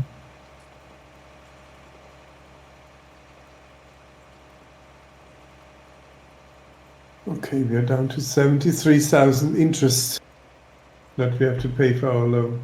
Yeah, it's coming down slowly. Slowly and steadily as we keep shaving off the money.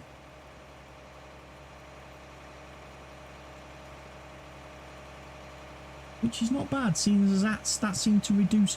Paying 200 grand back seemed to reduce the repayment by 6,000.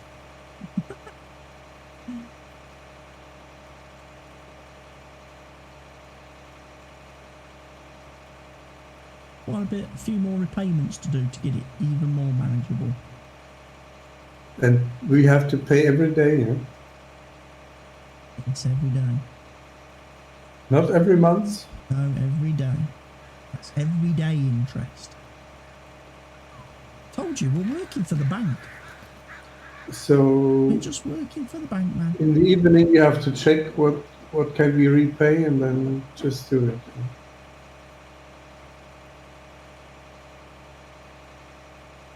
Yeah, hopefully we've made some money by the end of the day. We've made any money by the end of the day. Yeah, we need good harvest jobs. So. We do. Unfortunately, the only one I kind of saw was that sunflower harvester, but there's no straw. Little Farming, thank you for the follow, Little Farming. Welcome to the channel, welcome to the stream. Good evening to you, wherever you may be in this world. Oh, last visitor was from Western Canada. So he said good morning to me, and that really confused me because I was like, it's 7 p.m. Morning?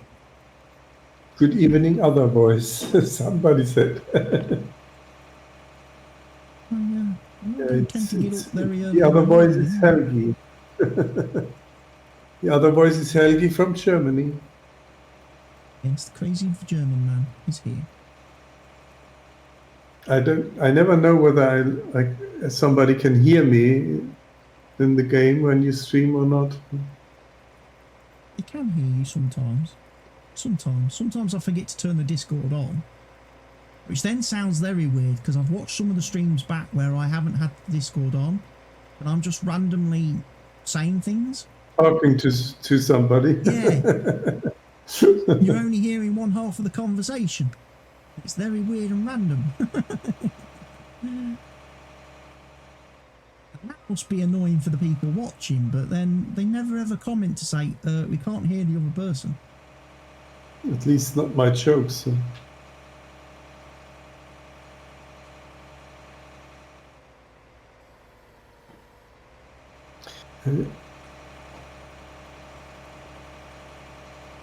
Because I know a cruel joke about... It's my cultivator that's going all skew with, look. Yeah. Can't straighten up. That's why I'm so slow at the start. That's the slope, I think. Slow doing it. At least you've now finished the contract on field 8, it says. Yeah, I was just saying that I remembered a weird joke about tortoise. There's the guy who is on a shooting booth on a fair, and he shoots and hits the top prize, and as a gift he got a tortoise. Yeah. So he takes it, goes away, and comes back later, and shoots again. He gets another one, and goes sometime, but then he gets a little teddy bear. So because he ran out of tortoise, and then he said, "Oh, why do I get a teddy bear? Don't you have any more of these fish sandwiches?" Fish sandwiches?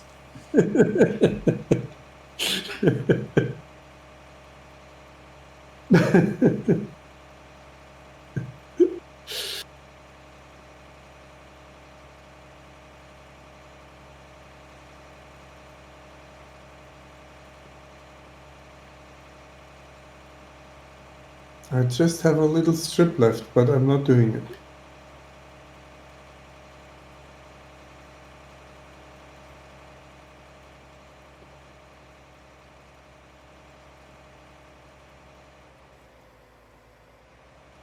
Cha-ching.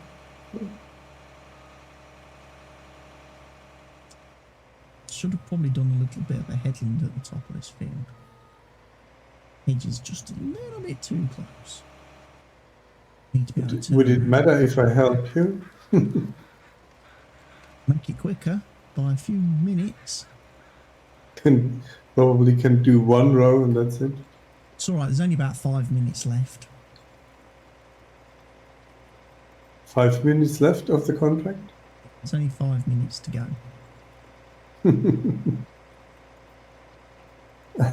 Yeah, the old joke. I was confused because you mentioned that the farms in 17 were timed missions. So it's all right, everybody in the chat. Mr. Helgi's going to take about 5 minutes to get the joke, which he invented, which he started. He created the joke and he can't remember it. It happens when you get old. Don't remember your jokes.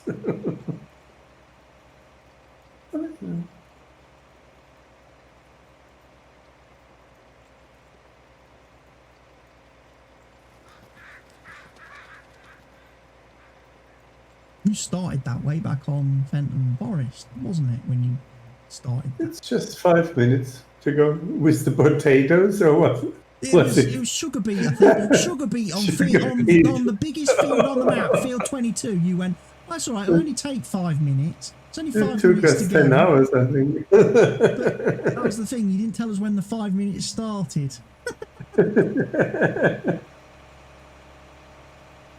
And then after we'd been going for about 2 days, he goes, it's all right, there's only about 3 minutes left.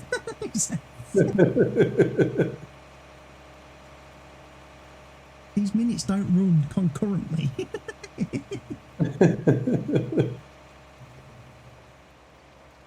No, they are parallel universe time.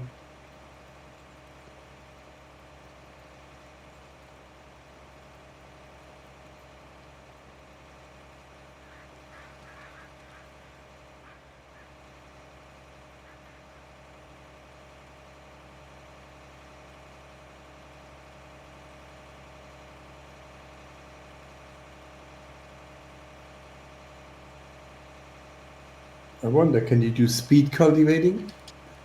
Yeah. You probably can. But it doesn't cultivate. It's not working.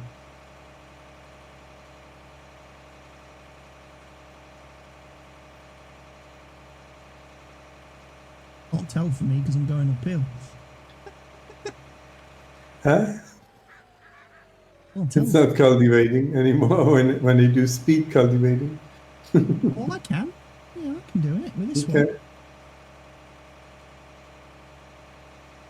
Oh. 20 kilometres.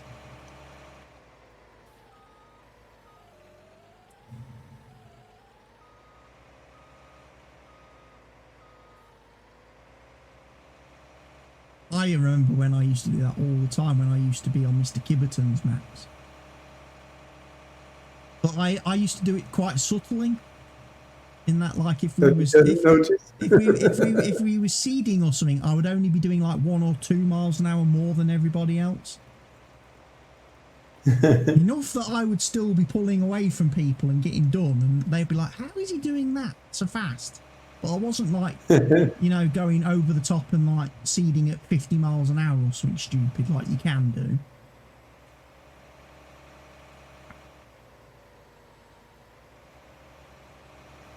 Bit left. Shall I do the little one? The little bit? You can do the little bit. I'll leave you to finish off. And you can say, you've done all the contracts and earned all the money. And I can say, good, then I can spend it all. You don't care where the money comes from? No. Who made the money? No. Where the money comes from, it all spends the same. Spend it just the same. Hello, chickens. Now, have you actually started laying eggs now? Let's go and check. Because now that I've moved that harvester, we've got eggs. We've got a pallet. We've got a pallet of eggs. Come on, that you have to tell Stevie. If you park the harvester there. Yeah, if you park the harvester next to the shed, the chickens don't lay eggs. The harvester acts as like some kind of contraceptive for chickens. Yeah. It's the diaphragm of chickens. Right, that's all the contracts completed. So, field 34, collect. Field 35, collect. Field 25, collect. Field 15, collect. Field 8, collect. Field 7, collect. What? You just collected my field that I haven't finished? I've finished now. We've been paid, so we're finished. Mine's disappeared. He's got my tractor. He's come and fetched it. Right. Well, now, what a surprise. The fields we've just cultivated now all want seeding. And fertilizing? 28 wants fertilizing. That's paying 18 grand. Field 17 wants fertilizing. That's paying 20 grand.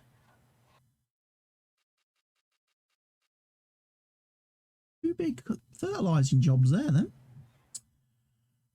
Look at that, look. You think, oh, harvesting contract, 14 grand, that's going to be something nice. You know, wheat, oats, sugar beet, soybeans. No, it's sugar beet. I ain't doing sugar beet for 14 grand. How much sugar beet straw do you get? I ain't getting no sugar beet straw, sadly. Sugar beet straw. I'm getting no sugar beet straw.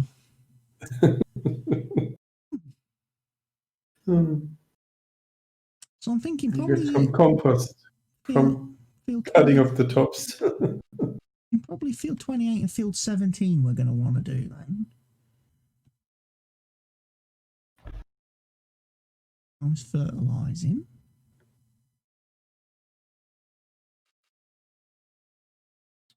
Trouble is field 8, again, although that's right next to us and it's like, oh, you think, oh, that's quite close. He wants it planting with sugar beet for 5 grand. Yeah, and by the time you've filled your seeder up 20 times, it costs you more than that. Let me do the fertilizing. Fertilising. Where is this? 28 and 17. I'm also then going to take field 20 then. Oh, 17 is over there.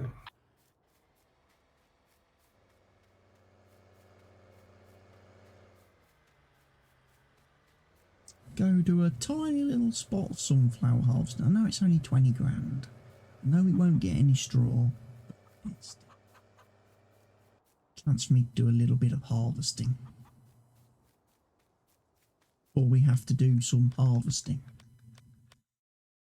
Right now, all our fields are growing. All our fields are at the same status. I also need to refuel the tractor.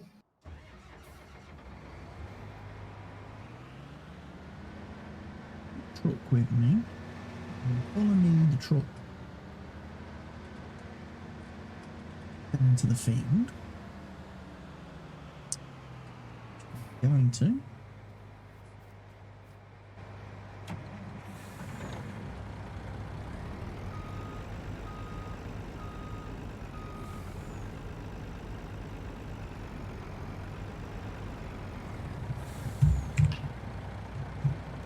There we go. 55 metres ahead. Contract was for field 20. 20. Right at the bottom of the road. Straight Spraying at 34 kilometers per hour. Yeah.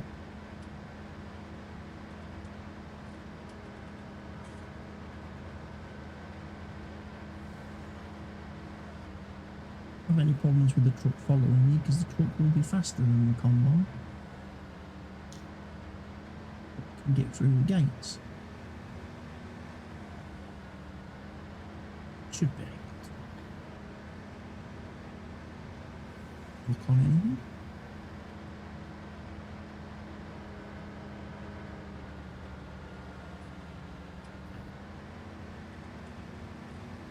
Probably about 60 grand we made then from these 3 contracts. Which will take half the time that the cultivating contracts have taken us, which just made us about 2 grand.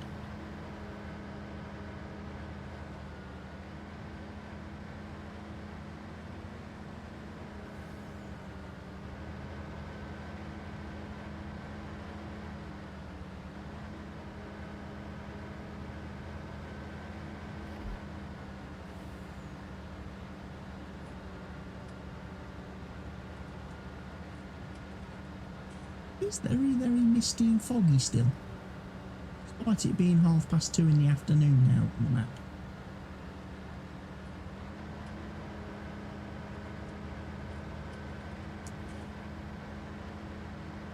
Maybe tomorrow will be a better day.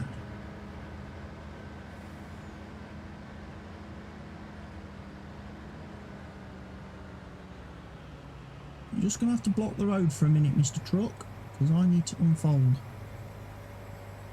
Are you going to actually sit there? That's good lad. Better. Come in. There's a little white car coming, so we might just sit here for a second. Room to go, and then drive into the field now. You should come. So you can leave it there, Shift F. Bring him into this field where I'm harvesting first.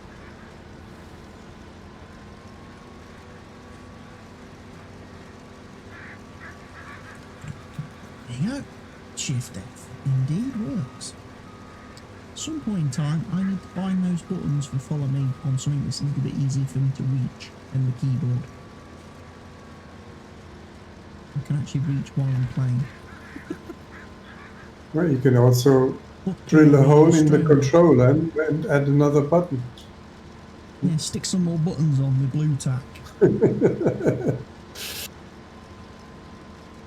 That's one way of doing it. Sadly, there's no straw available for sunflowers. Get an old shirt and cut off the buttons. You have some more buttons.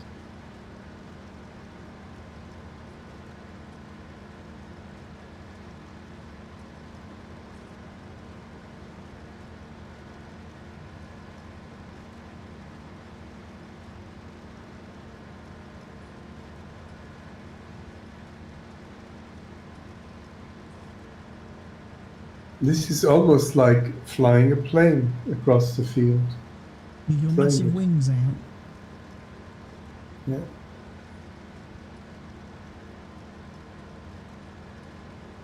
Yeah, the only difference is, unlike Microsoft Flight Simulator, that plane runs on your PC.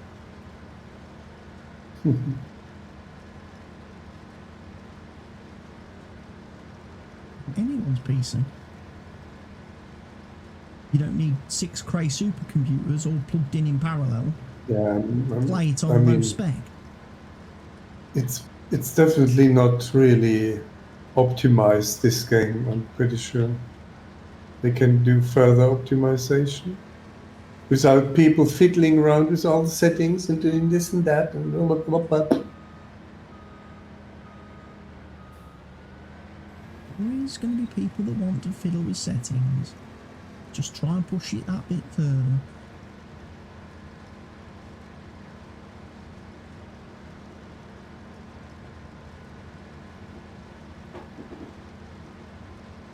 It's the reason people play on PC. Push the boundaries.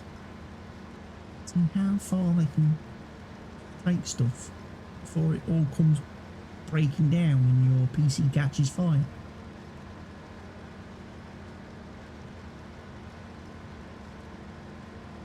How many slots do you need to have 23090 in Sly operation?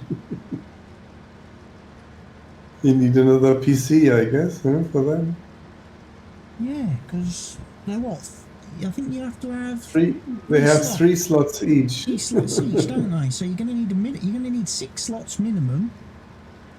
And you need a card slot that is far enough away. I mean, you need 2 slots that at least are 3 slots away from each other. Yeah. Better more than that. I'm not sure if you have the top one or the bottom one or the middle one of the 3 slots. Do you have a PCIe connection? I would like to think if the graphics cards are 3 slots, I would like to think it uses one above and one below, with the PCIe being in the middle. Like on my current PC, where my graphics card is in the top PCIe slot, there is room above it for, there's like a slots room above it where the graphics card could happily slip, and obviously there's the slot below which it's already in because my card's 2 slots anyway. And also, I think you come to a mechanical limit. They are so heavy. Big and heavy. And they're just held by these little pins or this board. Oh, you've got the screw as well in the side, don't forget, which goes in the side of the case. Yeah, Which stops on the it outside, sagging yeah, right. down on the outside. Yeah, yeah. And also it snaps to the motherboard, yeah, on the back, on one side. Yeah, clips. Yeah, looking at my case, if I was to go 23090s in SLI, I might be struggling a bit.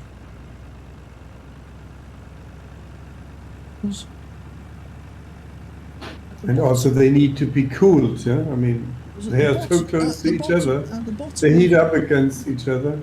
The bottom of my PC, where I've got my power supply shroud and everything, on top of that I've got SSDs mounted, hard drives mounted.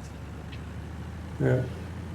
The graphics card would sit on top of the hard drives, I would think. Wouldn't be great. Pulling them won't be a problem. Pulling them won't be a problem, because I'd go, if I was having two 3090s, I was going to SLI them, I'd get two of the hybrid ones from the EVGA with the water cooler. I mean, together they produce about 700 watts you need to remove. And I'd have them wired up so it goes fan, pump, fan, pump, fan. No, sorry, fan, radiator, fan, radiator, fan. And have it like push, pull. You probably want two water-cooled versions. I would get two water-cooled versions if I was going SLI.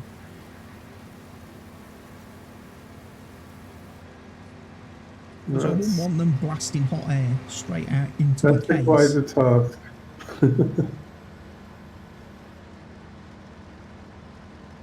Not really a task with the all-in-one setups. It's just a case of just screwing the radiator and the fan to the case. It's all self-contained. You ain't got to fill it up or prat around with it. Just plug it in, switch it on. Yeah, I mean, putting two graphics cards in slides, and I have the power supply. You need a big power supply unit. You have to think about it before you start. Get the right components. I've already decided that because I need to upgrade my power supply anyway before I can buy one of these new cards, because mine isn't good enough. I've already decided that the power supply I get is going to be 1200 watt. And then I'll be like, right, that's it. Now tell me that hasn't got enough headroom. Now tell me that's not future-proof. Yeah.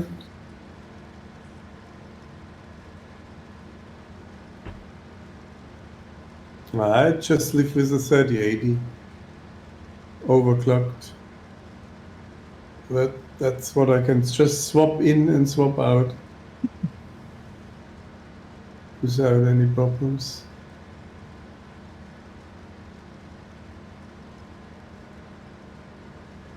I was talking to my friend the other day and I said to him, I says, oh, it's so annoying that before I can get one of these new graphics cards, I've got to change my power supply. And he was like, why are you got to change your power supply? I was like, well, because when I was building my PC, I listened and sadly took the wrong advice from somebody who was supposed to be a computer expert who works in the computer business, who told me you never need more than 650 watts. Never. You never need more than 650 watts. If you get any more than that, it's overkill. Because I was going to get an 850 at the time. And he was like, it's just a waste of money. You might as well get a 650 and save the cash. And of course, this was the friend I was talking to who gave me that wrong advice. And he just looked at me and he was like, well, how did I know? That video are going to come out with graphics cards that are going to require 750 watts. I was like, well, because technology moves forward. Eventually, you get to a point where you can only get so much power and performance at a point. Then you've got to move beyond that point. They've obviously reached the limits of what they can get out of something at 650 watts, so now they need more power to get more graphics and frames and performance. I was surprised that my computer had the 750 watt. I said, wow, that's overkill. But now I'm happy that I have it. Exactly. It's just the one that you need for the 3080. even for that one.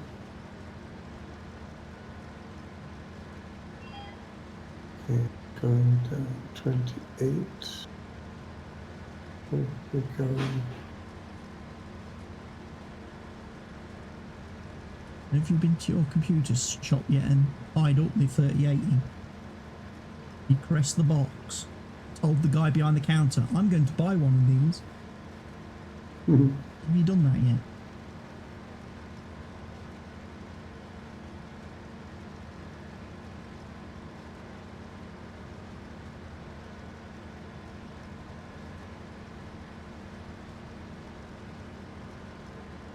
I must admit I did do that the other day when I was in Curry's here in the UK. I went to the TV that I'm going to be getting to replace my slightly past it TV. Kind of caressing it and stuff, and one of the assistants come over and I went, I'm going to be getting one of these. He looked at me. He was like, when? I says, when it comes down in price. When you shave about $500 off of it. Or when Amazon do it cheaper on Amazon Prime Day.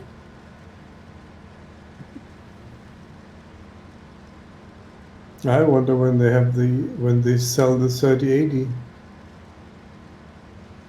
Because I want to have the Asus one, the tough one.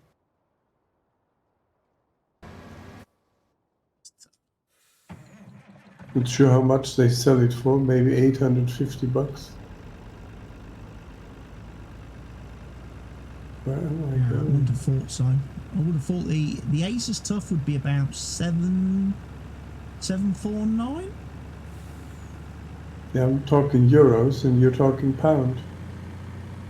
If you're talking euros, I wouldn't expect much more than about 749 euros.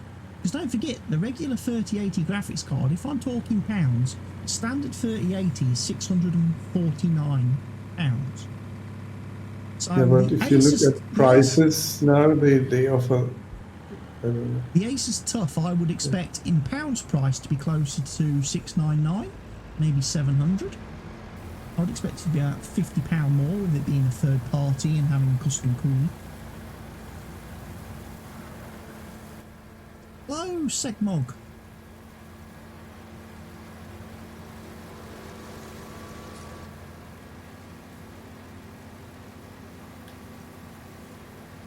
The annoying thing I'm finding is there's lots of retailers here in the UK that have the pictures. You go on their websites and they have the graphics cards on their websites, but they don't have a button not where available. they don't have a button where you can click and order. They all just say, please telephone to order. I don't want to do that. I don't want to phone people. I don't want that inconvenience and hassle of having to talk to someone. They want you on the phone and they have you. They want you to place an order and they can't tell you when you get it. I'd sooner just order it. Takes another month. I'd sooner just click and order it online and then send it to me when they've got it, you know? I don't want the hassle of talking to people. I don't know. They messed it completely up. Don't know who bought all the chips. And when NVIDIA sells this stuff, do they sell the chip only, or what do they sell? Well, to the third-party manufacturers, they only sell a chip. They only sell the chips to the third-party manufacturers. But they give them drawings of the board and everything. Yeah, right? they give them reference drawings of the board so that they can then work to and build their own specs off and stuff. Which is why you've had this problem with the capacitors. And they have to put all the cheap equipment on it. Yeah, when they put all the cheap parts on it. Consistors or something? What's it called? Capacitors. Pos caps. The cheapest flipping capacitors you could ever buy anywhere on the market. Yeah, and not the MLCC. They're so poor. I wouldn't stick one of those in a radio alarm clock. You know. And yet these companies are putting 6 of them in the new 3080 graphics cards, and you're just thinking, that ain't gonna work. But you know, when Asus, when these guy on YouTube. He opened the Asus stuff. It had 6 MLCCs on it. Yeah, Not one of the cheap ones. Unbelievable.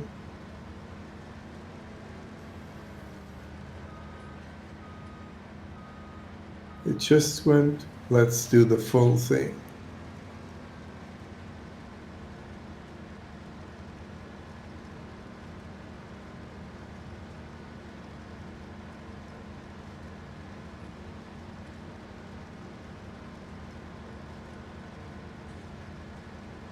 What's the other company you mentioned? Elka?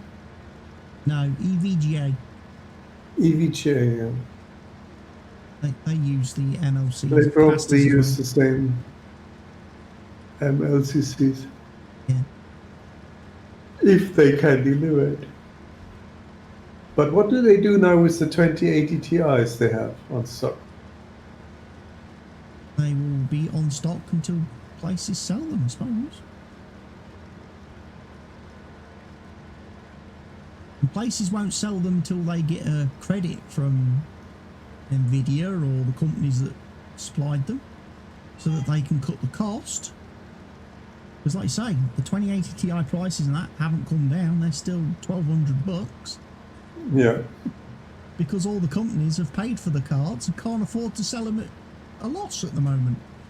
So they don't sell it at all. Yeah, so until they get they don't sell it at all. I mean, until they get a would credit, be stupid to buy it. You know? Until they get a credit note from the suppliers for the stock they still have remaining, they won't be able to offer any discounts or deals on the old cards. I mean, you don't pay $500 more for something that is not as good. But again, realistically speaking, if you can get a 3080 graphics card for $649, how much cheaper would they have to make the 2080 to make you consider getting one of those? 500. I would buy it for 500. $500 you'd buy 2080 Ti. Yeah. I suppose you would. If performance, you don't need. It would last me until they get the 4080 out. So. It would be good enough for me to play this computer game and play flight sim eventually. Yeah, 2080 Ti would be good enough for me, in all fairness. And I wouldn't have to change my power supply either. Yeah. Which would save me money. That would save me $200 as well, not having to change the power supply. But I wouldn't pay $700 or $800 for it. No way. No way. I wouldn't pay, yeah. Because if I can get a 3080, which is double the performance of a 2080 Ti, well, I'm not going to pay. Not double, but I would say it's 30% more. I mean, the overclocked version is probably double, yeah.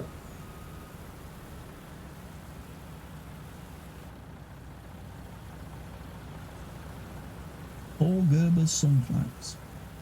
Paul Gerber. Feels like I'm only on my second go round.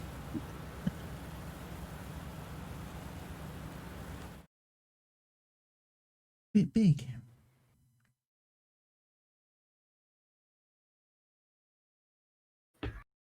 Whizzing along on field 28 doing the fertilising. All that lovely money in these contracts.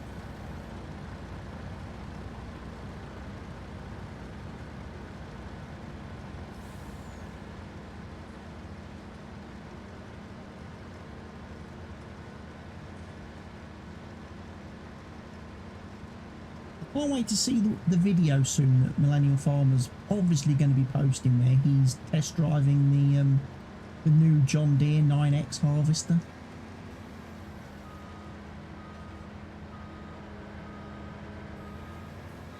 I saw one the other day in one of his videos when he was at the parts store getting some parts.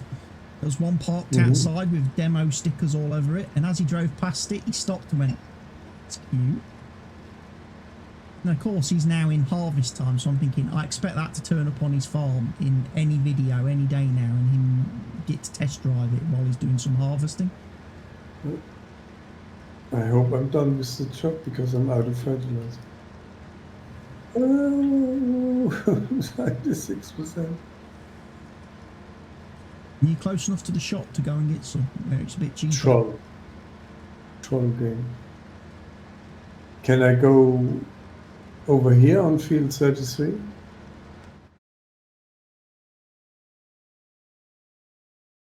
No, you could, I can go. You could fill it up from there, yeah. You could refill it from there, from the fill point next to field 32 there. I'm just thinking it might be cheaper from the shop to buy a pallet or a couple of pallets. I don't care. Because the seed was cheaper, a lot cheaper. But I suppose we don't when we're getting paid 20 odd grand for fertilising the field. It's a bit different when we were seeding the potatoes, and each tank of seed was costing us 8 grand and we was only getting 24 grand for the contract. I was like, I fill up 3 times, that's it. I'm not making any money. Yeah, that cost 10,000, but I mean, it lasted for more than that. I was only half full when I started the jobs. You've done 2 fields, so you've made 40 grand. I thought, yeah, I think the fertilizer that I used was about 5,000 to 6,000. About half a little bit more than half a sprayer. Good. Not done yet. Send it, guy. Thank you for the follow. Send it, guy.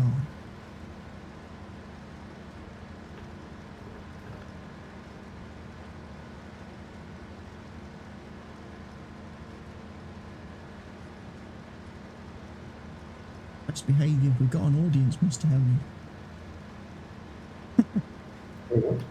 Best be on your best behaviour now. We've got an audience. Quick, comb your hair. Look presentable. Can't do that. Can't do that.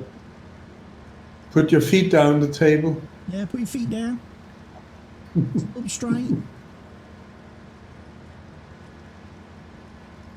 No dirty jokes. Yeah. Keep it PG now. Family friendly. Got an audience. This is a BGA channel. It's a BGA rating. BGA rating.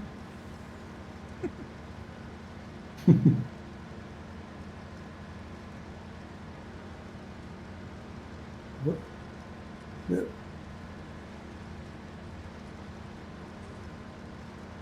You take ages for that field, huh? We will do, yeah. I'm hoping it's going to pay nice. I hope there's going to be some sunflowers left over at the end to make it worth me while. I'm not just going to get... Thank God I don't have to pick up any straw. Yeah.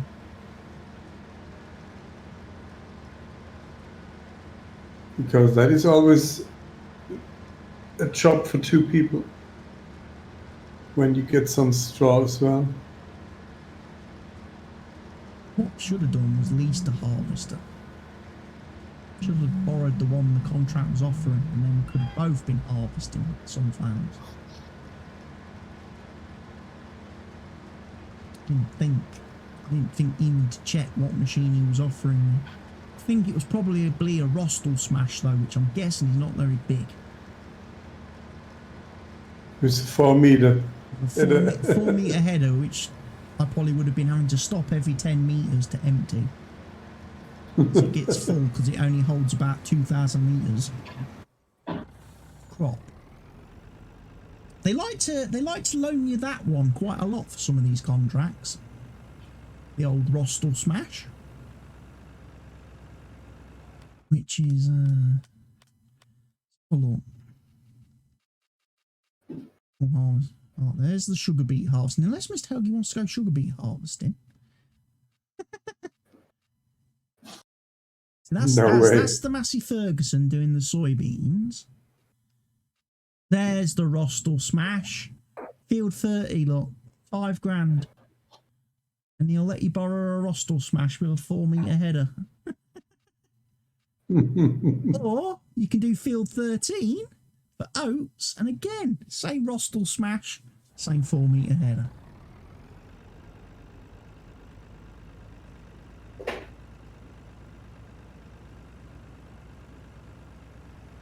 No, I pass on this one.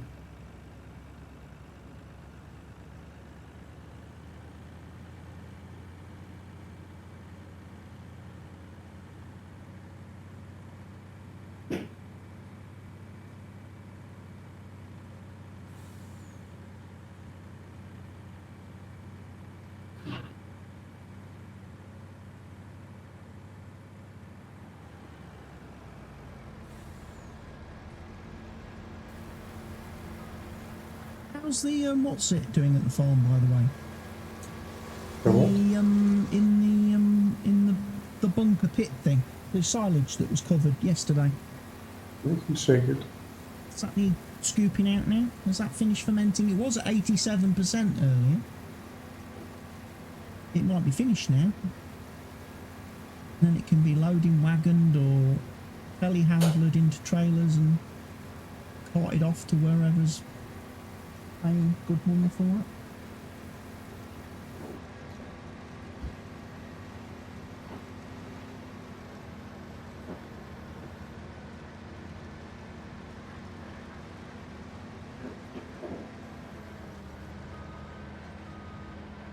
So that would go to the BJ as well, right? If it's the best price. Is it the best price? Have a look quick. Silage. Silage Kings is indeed paying $479. So yeah. It's finished. Open it up. Open it up. How many litres? Hmm? How many litres is in there? Does it tell you? Oh, so I haven't checked now. 164,000. Not bad. Nope. Very good. 3 trips with your loading wagon then, if you can suck it out of there with that. If If not, I can.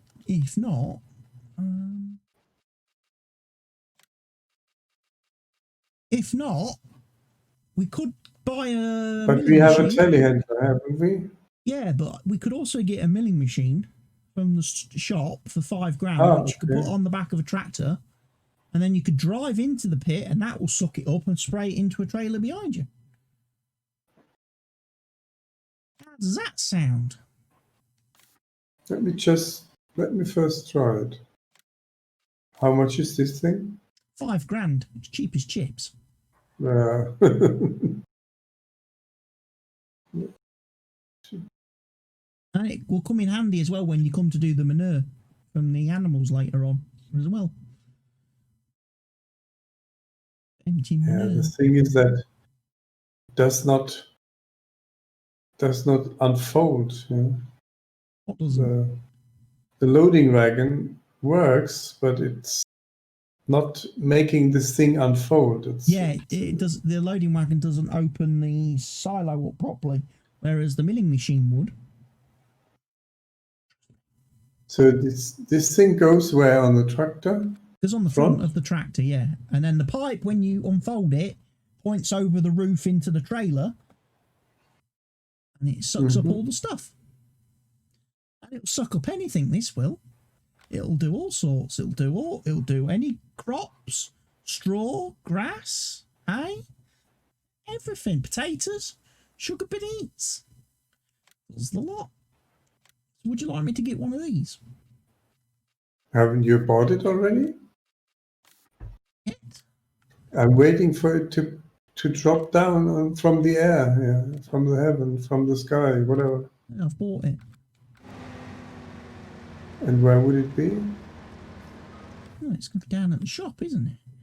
Unless you want me to reset the shop? I'm not going to the shop. Oh, it should be at the farm now, then. It should be near the silo somewhere. Outside the sheds.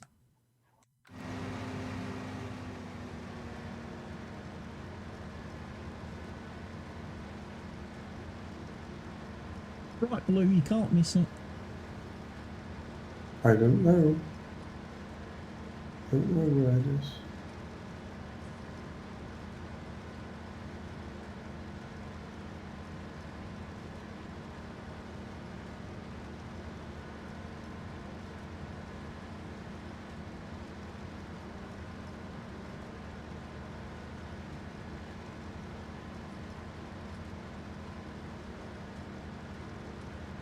Ah, I see.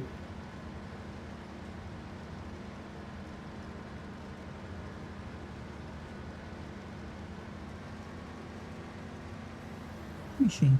Quite impressed with myself there, because I actually remembered to install it. I actually remembered to install it for once.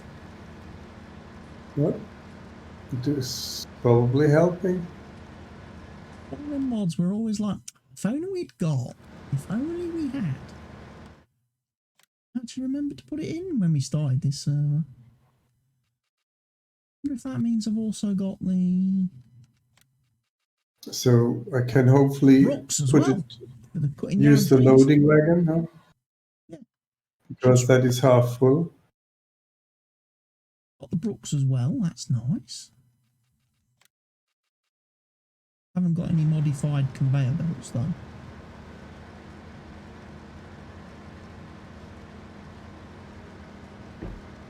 Turn on milling machine.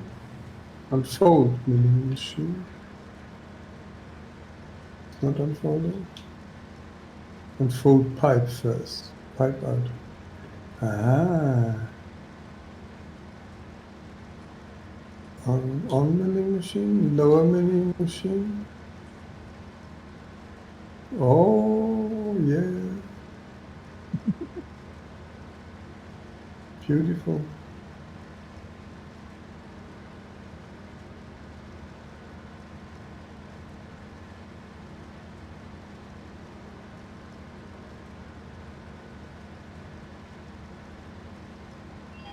Life a little bit easier, doesn't it? Oh, yeah, it works like a charm.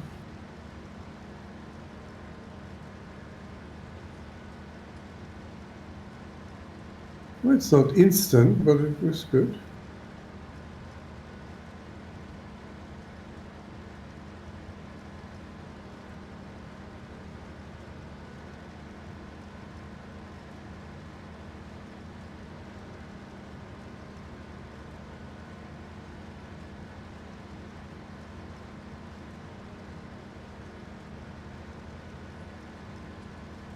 So you've got 163,000 litres there?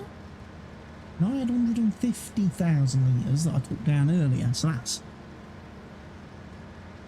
310,000? 13,000 litres of silage that the BJ's going to get, potentially. So, will make us a nice bit of money.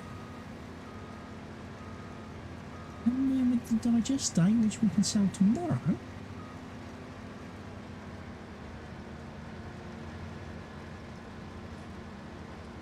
be able to get that loan paid off in no time.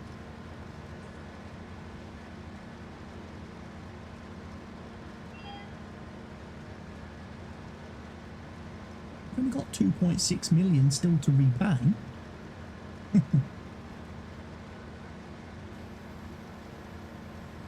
mean, it could have been worse. It could have still been closer to 10 million, but unfortunately the game didn't really like that. The game didn't like us owing 10 million and it kind of glitched out on us. It won't let me repay any money when we owe 10 million. It just went, you are bankrupt.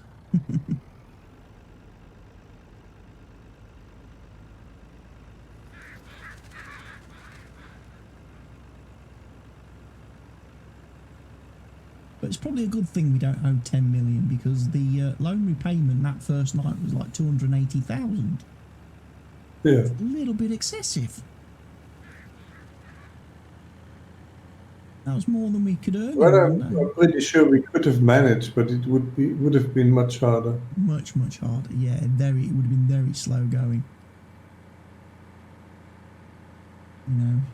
You know, for working for the bank manager now, I can't imagine what we would have been doing with 10 million owed.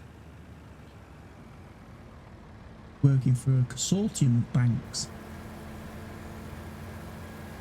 Maybe this way you have to. You would have had to work with more leased equipment than bought equipment. Mm.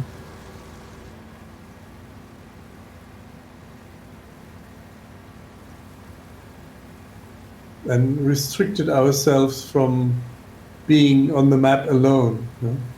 And time probably Time flashing forward at on one.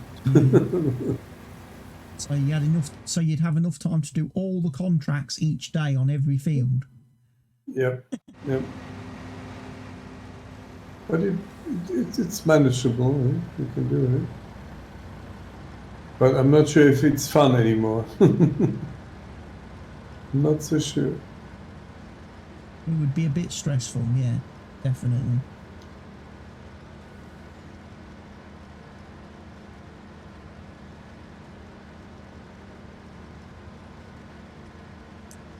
And it's only supposed to be fun, he says, yawning and falling asleep. It's the only reason we play is for fun. You're not enjoying it. You would then think about, we rather buy pallets than buy it from this selling silo, because it's less expensive. You have to save every little bit. Nah.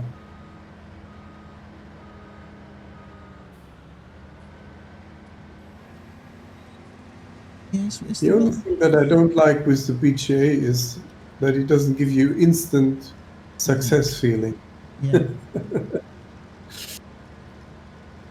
Only when you look the next day how much you made. Yeah, that was something they changed, because in FS17 it did, but then in FS17, because of the way the BGA worked and the way the BGA paid you money and how much money the BGA paid you, literally everybody just did silage all the time in FS17. Because that was the best way to make money. So every YouTuber and every streamer, all they were ever doing was doing silage, and it was just like, oh, this is boring. So I can see why Giants kind of changed it for this game, where it only pays out at midnight and it doesn't pay anywhere near as much anymore. And also, they changed it so that in this year's game, or this game, you have to buy and own the BGA to be able to use it. You don't own the BGA, you can't even do it. And again, the number of people that complain about that, even now, like every you know, every video that Mr. CDP does when he does like a map review. Yeah, and you have to buy it again. You have to buy the BGA. That's so stupid. Well, they've taken out your get rich quick scheme. You actually have to play the game now. You have to start humbly. Yeah, start humbly. And work your way up. Yeah. Start from scratch.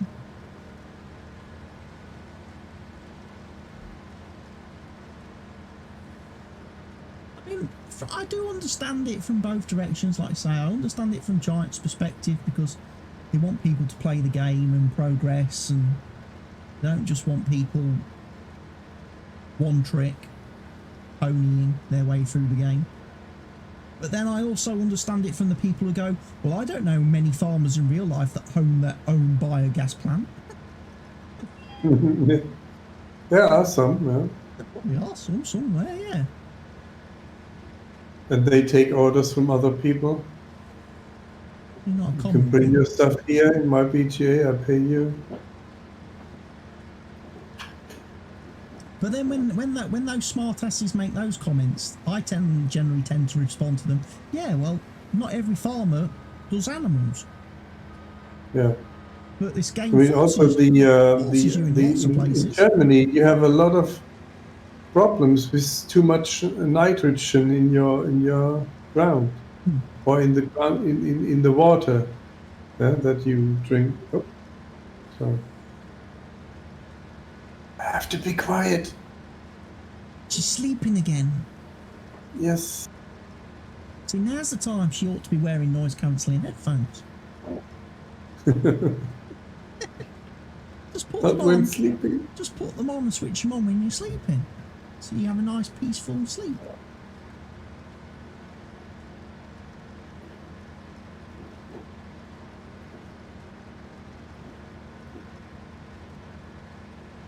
I was watching a video the other day where a guy was talking about that.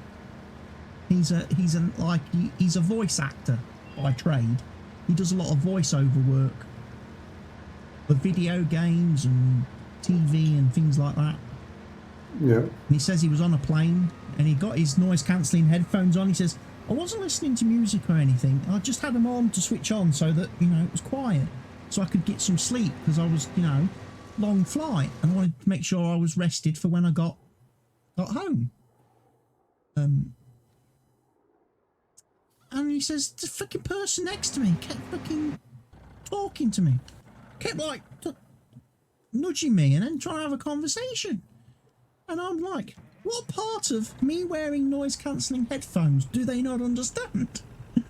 I don't want to hear what they've got to say. I just want to go to sleep. In the planes, it helped me so many times when little babies were crying, especially when we were not allowed to fly business class anymore. I wear the headphones and then it's with a little bit music, you don't hear that anymore. So it's much better for sleeping.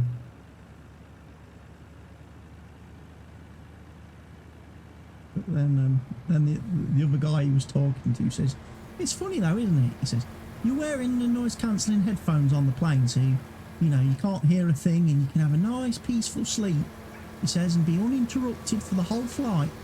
He says, but isn't it funny how when the air stewardess come down the aisle and said, who would like a dessert, you were the first one who got out your chair and went, me.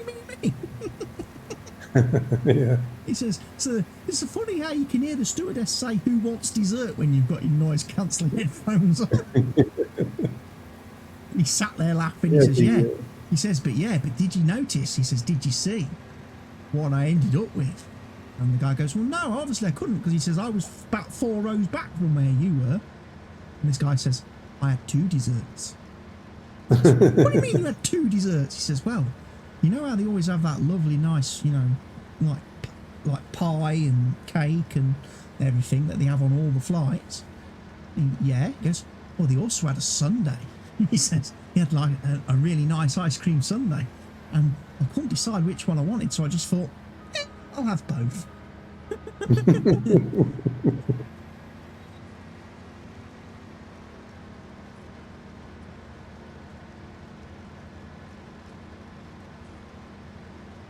But I didn't have anything else on the plane. I just had 2 desserts. That's all I had. I didn't have a meal or anything. The thing is that when I was flying business class, at one point you can't really appreciate it anymore. You will appreciate it as soon as you are not allowed to fly business class anymore. Oh yeah. Then you know what you're missing, you know, the comfort and everything. Checking in easily. Yeah. That's like what's it? That is. I watched that film the other day with what's his name? The guy who plays Iron Man. Yeah, no, Junior or something. Yeah.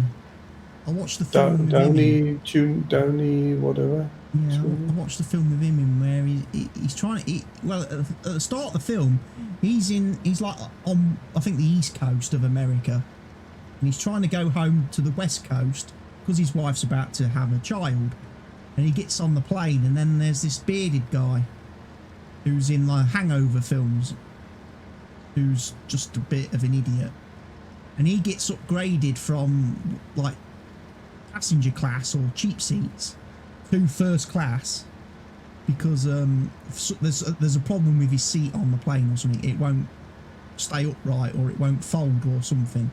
So they've got no other seats, so they move him up to first class for free, and he's sat behind Iron Man's character, but he gets Iron Man's character kicked off the plane. And then the Iron Man Yeah, the Iron Man guy gets kicked off the plane, and then he also gets kicked off the plane, and then literally What? the Iron Man guy has to drive all the way across America with this bearded guy who he hates. What, is this a movie It's a or is movie. it real life? It's a movie. Yeah, Okay, I see. it's quite funny. Why do they get kicked off the plane? Because as the stewardesses are trying to do their safety announcement and stuff, Iron Man's on his phone, texting his wife that he's on the plane, he's going to be home in a few hours. Don't go into labour. Keep your legs crossed, and everything. I don't think it's realistic because to get kicked from the first class, you have to do something really terrible. Yeah. But that's the thing. He's on the phone, and the bearded guy turns around and goes, "You need to turn that off because the stewardess is giving the safety announcement." And he's like, "I'll turn it off in a minute. I'm just texting my wife." He's like, "No, you've got to turn it off now because they're getting ready to start the plane." And this guy's causing a bit. And then the stewardesses are like, "What's going on?" And the guy goes, "Look, you can't be using your phone because that's how terrorists blow up the planes." And of course, as soon as you say terrorist on a plane, and then the guy's like, Iron Man's like, "You can't say terrorist on a plane, you idiot. It scares people." And then the marshal turns up, like the air marshal that they have on American planes turns up. Yeah. And he's like, "You need to stand up, sir. Put your hands where I can see them." And Iron Man's like, What the hell's going on?" He says, "I'm just trying to text my wife." And this marshal's like, No, put your hands where I can see him. And then Robert Downey Jr. takes a step forward as if he's going to explain what's happening, and the air marshal tases him. And that's why he gets kicked off the plane. And then they get put on, obviously, the no-fly list. Yeah. Omint's got it, and that's the movie where they made the coffee. Yeah, they did, yeah. From the bearded guy's father's urn. He's carrying his father's ashes in an urn. And he wants to take him... Is it the Grand Canyon? He wants to scatter his ashes at the Grand Canyon. But they end up in this person's house, and this person... Because it's not in an urn, no. He's got his father's ashes in just a coffee tin. He's lost the urn. Or he didn't bother with an urn. He's just put his ashes in a tin can. And this guy thinks they're coffee granules, instant coffee, and puts his father in the coffee maker. And they're all sat there drinking the guy's father. This coffee tastes weird. Yeah. Robert Downey Jr.'s like, if it's any consolation, your father tasted okay. They get into all sorts of scrapes they do as they're trying to drive from, like I say, the whole way across America to get back in time for Iron Man's wife giving birth. Especially with the bearded guy, because he's trying to sabotage the trip the whole way. Because he obviously wants to go on a detour to get rid of his father's ashes, as well as the fact that he's never had any friends and he suddenly thinks Iron Man's his friend, so he wants to spend as much time with him.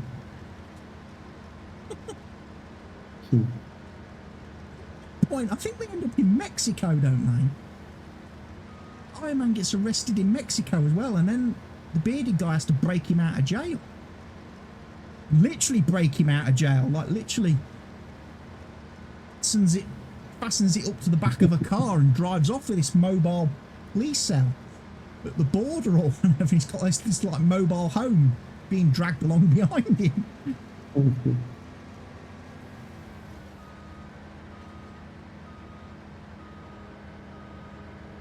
That was one of them weird things where I was on Netflix the other day and it just suddenly pops up. Oh, you might be interested. We think you might like to watch this film.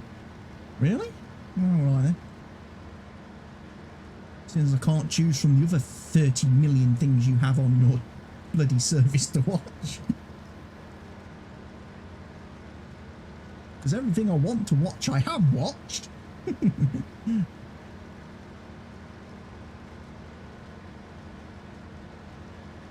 The other stuff I want to watch, you don't have.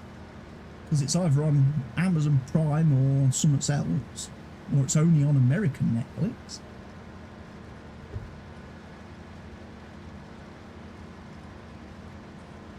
Yeah, I was recently watching second part of The Boys.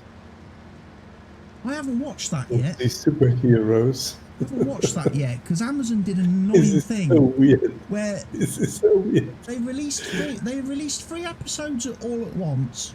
Like, here's the first 3 episodes, and then they went, and then they went, well, they're then going to release an episode a week after that. And I'm like, I can't do that. If I watch 3 episodes, I want to watch the next one. I don't want to have to wait a week to watch the 4th, and then wait another week to watch the 5th. Just release them all at the same time, but then that gets annoying as well, because I had the issue as well this week where I was watching Lucifer. Somebody said, that's a good show you ought to watch. You'll quite enjoy watching that. I watch it. Yeah. There's 3 seasons of it on Amazon Prime. Yeah, I watched that. Yeah. And then there's no more episodes. Then, if you want to watch series 4 and 5, you've got to go on Netflix. Really? Yeah, because Netflix bought the rights to the show for series 4 after it got cancelled. I'm not doing that. After Fox cancelled Lucifer at the end of series 3, Netflix bought the rights to the show. They produced season 4 and 5, so seasons 4 and 5 are on Netflix. But when I went on Netflix the other day, I could not find it on the UK Netflix. It was on the US Netflix, but every time I tried to watch that, they went, "You're not in America, you're not allowed." And I was like, why is it not on the UK Netflix? And then all of a sudden, I was like, oh, this is no good. I can't watch 3 episodes of a series and then not know how it ends. Then I probably have a problem with Germany. So I was like, oh, I'm going to have to go on a torrent site and download seasons 4 and 5, which I did. I spent the whole day downloading seasons 4 and 5 by a torrent. And then, that night when I logged on to Netflix in the UK, seasons 3 and 4 suddenly reappeared. I was like, you trolls. Spent all day using my bandwidth to download. Yeah, but I don't have Netflix, so I'm not going to buy it. I mean, you'll never know how the show ends. As I say, season 3 of Lucifer, seasons 4 and 5 of Lucifer are on Netflix, and season 6 will be. And they make that next year. Well, actually, they've still have got one viewer less. Because I'm not watching. They've still got a few. They've still got a few episodes of season 5 to finish off yet. So the rest of the silage I want to put in the silo. So, because it's only half a trailer. And then I'm calling it a night. Yeah, no, because it's nearly 11 PM for Mr. Helgi.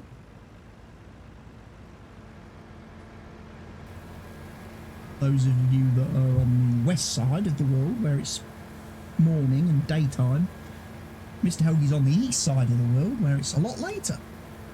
I'm not on the east side. I'm in the center of the world. Germany is the center of the world. No, well, actually, if we're going to pick feathers over this, you know, make an argument of it. Actually, technically speaking, you know, the UK is the centre of the world because that's where the North line of latitude runs through. You know. Now it comes. You know, now it comes. Where Greenwich Mean Time dictates the time zones all around the world. Now it comes. And you say when we have lunch. It's, you know, it's only bedtime in Germany. Mr. Helgi can only go to bed when we in here in the UK say it's bedtime. Can I go to bed, please? Suppose if you've been good. I did behave, yeah. I was so nice.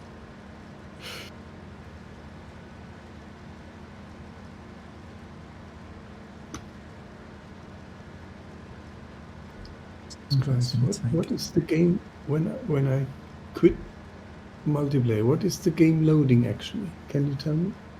Why is it taking 10 seconds for the game to show the menu?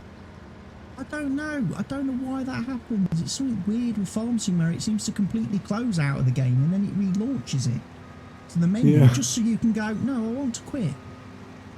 Oh, another GeForce driver is available. Oh, not another one. Yeah.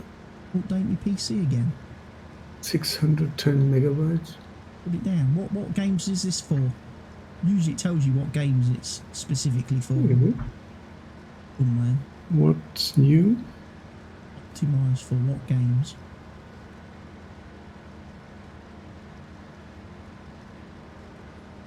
Call of Duty, Play that. Modern Warfare, and Call of Duty Warzone.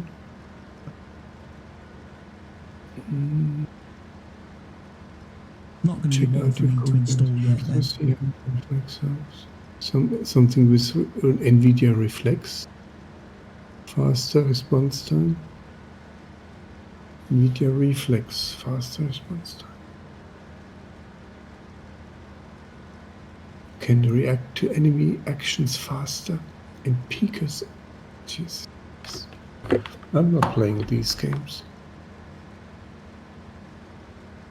I just want them to do an update to GeForce Experience so I can get my nice little frame rate counter back in the corner of my screen.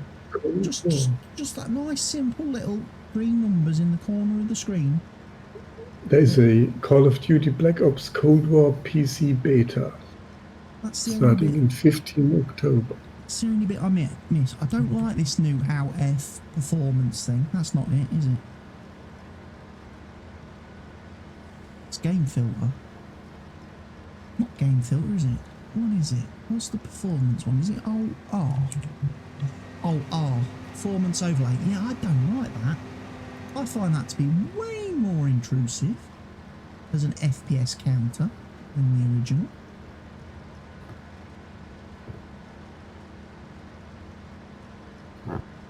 So I'll turn that off now, and I never get to know how many frames I have. Oh my god. I don't like the performance overlay thing.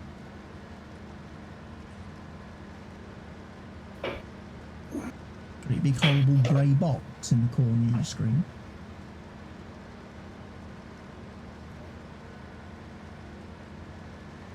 I know you can now have it show you your CPU speed, your CPU temperature, your RAM and everything like that, and how much you're using.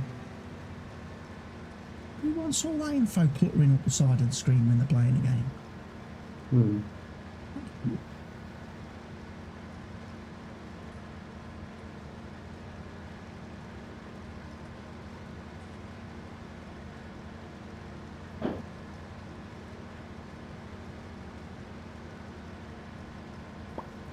I try to make the UIs in all my games as small as possible. Yep.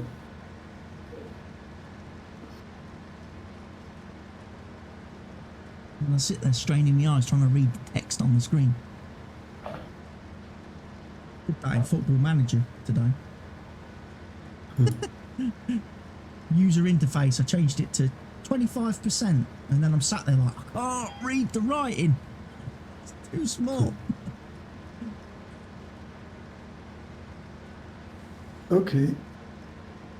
Install this driver and call it a night. Good night. Good night, Mr. Huggy. Bye-bye, sir. And there was one. There was only me, all by myself.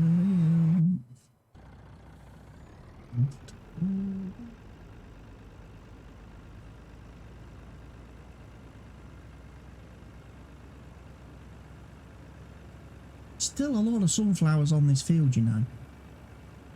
Still a lot of sunflowers. Gee. Good night, sir. Feel like I should have leased the harvester for this contract. And I could have had at least a worker driving one up and down, getting full every so often.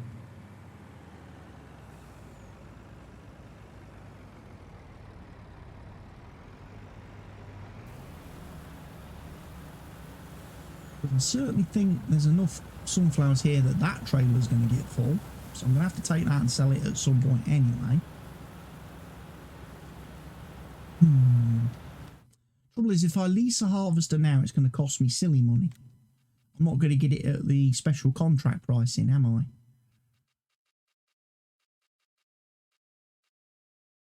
I don't know which one I would want. Is it that one? Which one gives me the biggest tank? That one will give me 16,500 litres. The big top extension.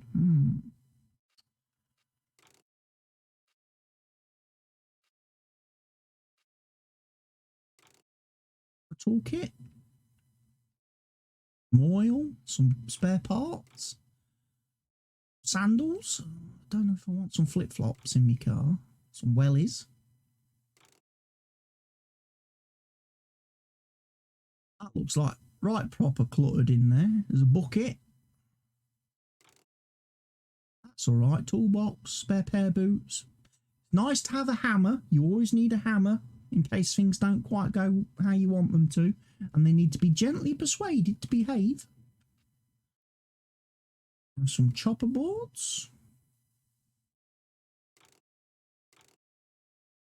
Like chopper boards, because they sometimes conflict with grain headers. We'll have GPS on it. Yeah, if I'm going to lease that, that's going to cost me 17 grand. So that's going to cost me as much as the contract at this point. Should have leased harvester that the guy was offering me. Well, what I could do, of course, I could accept another harvest contract for one of the other fields, which is offering me a Rostel smash. And I could use that. Although it's small. Oh no, because it won't give me the right header, will it? It'll give me a grain header. The Rostel smash. It won't give me another one of these.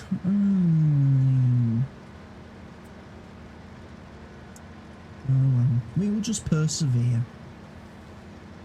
We'll just persevere a bit.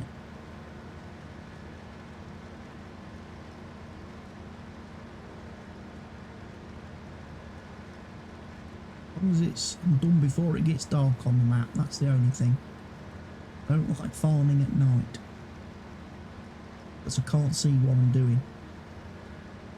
You guys watching can't see what I'm doing.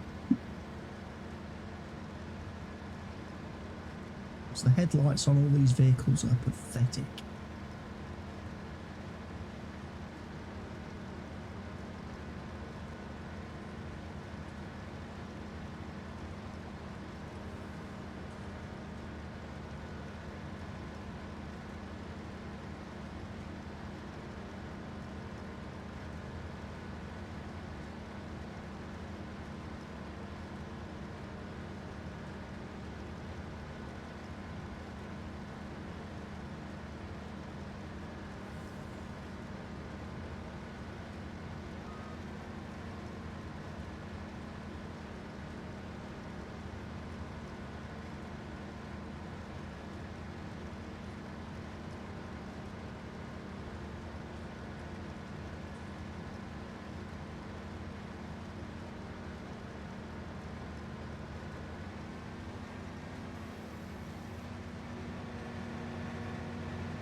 I think I'm just going to work long ways. Long ways is good.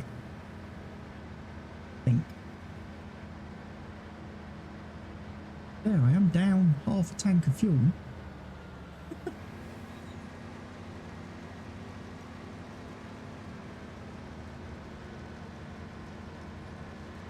$270 I'm using the compass in the bottom left hand corner to give me a reference, because obviously our harvester doesn't have GPS, because, you know, none of the starting equipment has GPS on the map. Although we have upgraded some of our tractors to have GPS, we didn't get round to doing the harvester.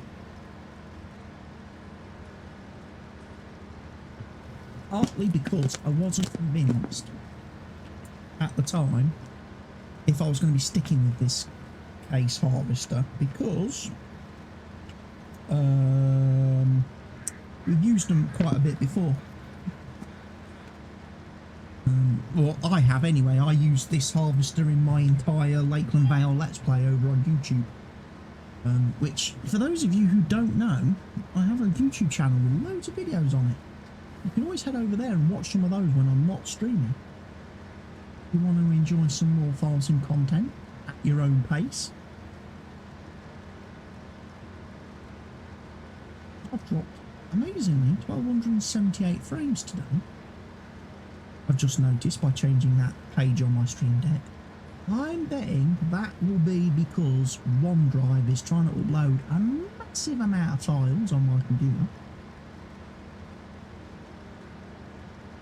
As I started playing Football Manager today, because it was free a couple of weeks ago on Epic. I thought, I'll play a little bit. I like my football. And that thing has a massive amount of files that it, when you start a game and save, that it installs to your My Documents folder. So of course, because I have my Documents folder synced with OneDrive, it's trying to upload all the files, all the graphics, all the logos, kit packs, stuff that it saves there. Yes. I can't remember how to stop it.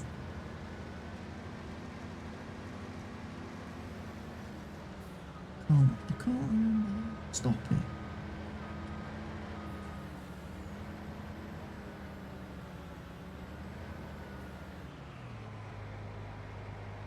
Which is weird because I did it with Farm Sim. My Farm Simulator folder where I have all my Farm Sim save games and stuff. I don't have that. That never gets synchronized with OneDrive. Even though it's in my documents. Can't remember how I did it. When I right click on the Football Manager folder, it doesn't give me the option to not transfer it, not share it, not back it up.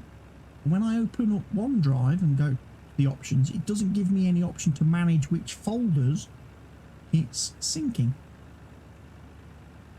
I'm pretty sure it did at one point. Whether Windows has removed that in an update or something and taken away your ability to control which folders your system backs up automatically, I don't know. I probably need to have a look into that and figure out, because I bet there's a whole load of stuff in my documents folder from all the games I play. And obviously the My Games folder sits in the My Documents folder. I don't want any of that being backed up really. Cloud to OneDrive and it's being synchronised, because it's not very important. It's only saved game data. I don't want it doing it while I'm playing games and while I'm streaming, because it's obviously takes away bandwidth from the stream. Yeah, I've noticed I've just dropped a few more frames, so let me just pause OneDrive syncing a minute. I'll do it. Actually, let me...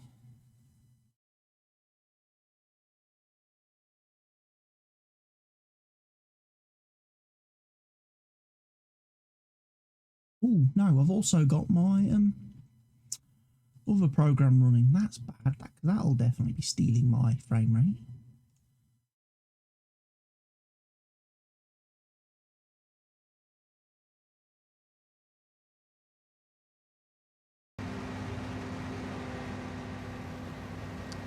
Right, that should make it a bit more stable now. 1684. Right, let's see. I'll keep my eye on that. See if I lose any more over the next few minutes. I shouldn't do. Now, the only thing on my PC that should be uploading anything is OBS.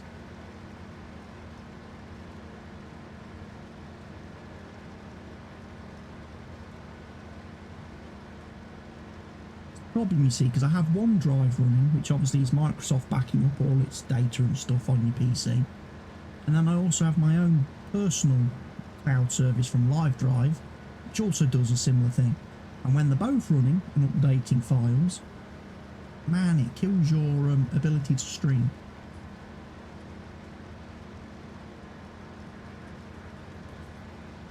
takes all your internet.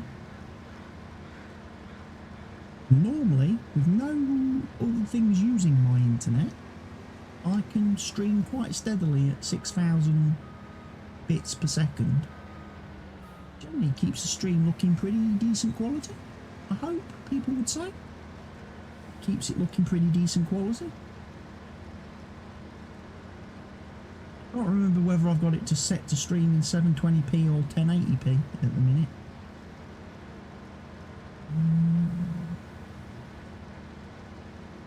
Can't remember. I sometimes have to change what I'm streaming in because sometimes Twitch doesn't give me all the different quality options, doesn't put my stream on the servers which have the different encoding options for viewers, which means for some people who watch on mobile they complain that the stream's always buffering if I'm streaming too high quality. But I think it should be 1080 at the minute. Streaming out. Who knows?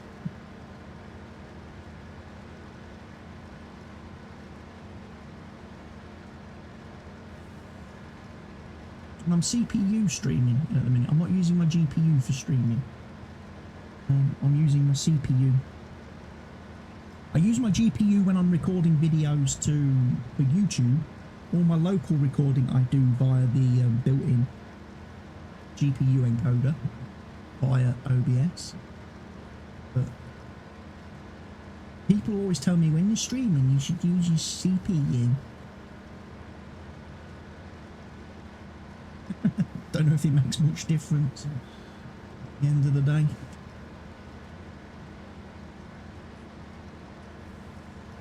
I'm guessing the people that say that though probably, I don't know, they probably have some ridiculous CPUs, you know, like 10 core jobs and, you know, 10 core CPUs with about 48 threads or stuff. Ridiculous.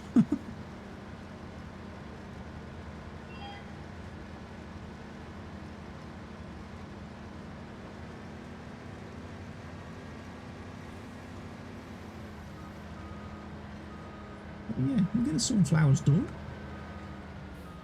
So it's going to be a little bit slow. We'll get an idea. We'll get some idea. Because obviously, once the trailer is absolutely 100% full and I've got to go and empty it, after I've emptied it, I can have a look at the contract, see what the percentage completion is at.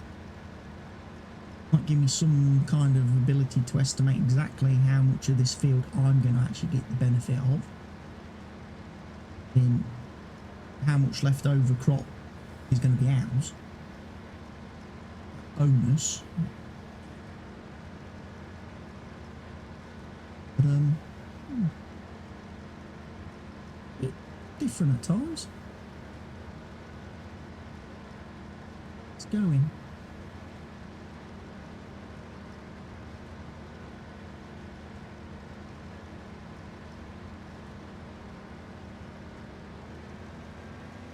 Now, of course, if I brought an auger wagger down here with me and a tractor, I could have that, use the follow me mod, have that kind of driving slightly to the side and ahead of me a little bit, that maybe I could be emptying on the go, which might make my life a little bit easier. Wouldn't have to keep stopping and going and grabbing the truck until the auger wagon got full, which would happen at around about 70,000 litres, I think.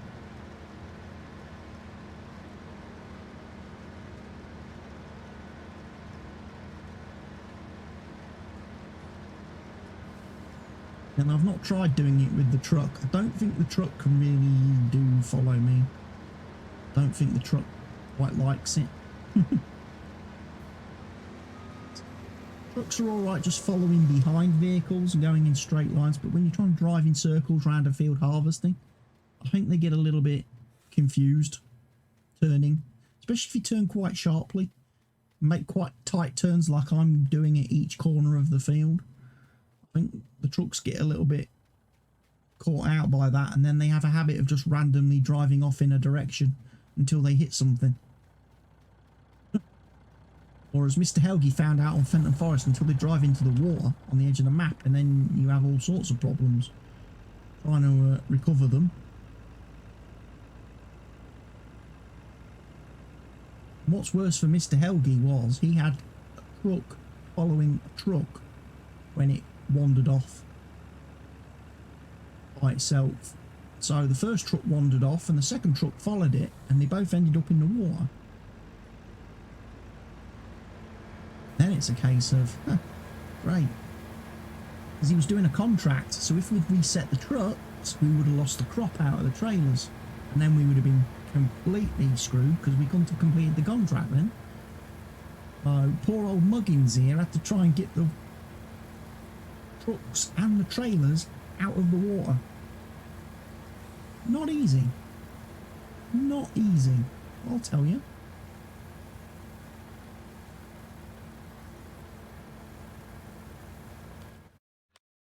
Because they were completely submerged.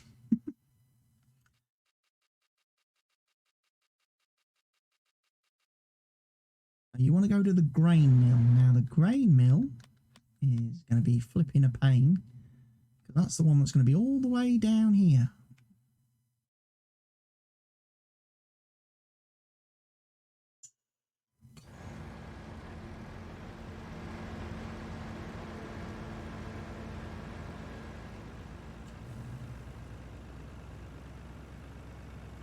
Well, we get a bit of a drive now down to the grain mill, because why he couldn't sell his sunflowers at Jeeves Mill, which is just right across the road, I don't know.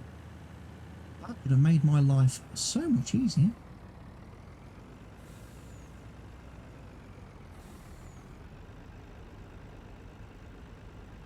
I even use me indicators, look, like a good boy.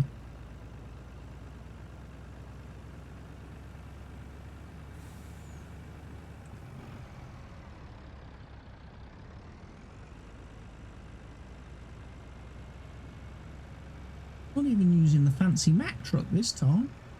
This is just a regular default truck that we got when we started the map.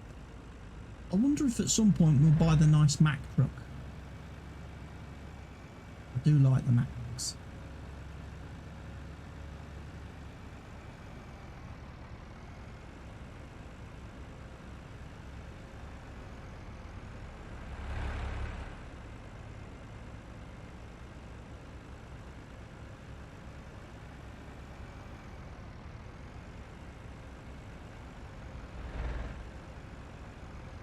There's another road that takes you up back towards the farm, main farm.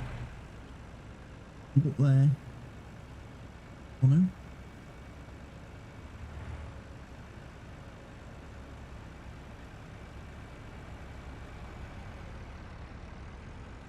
Rat lorry.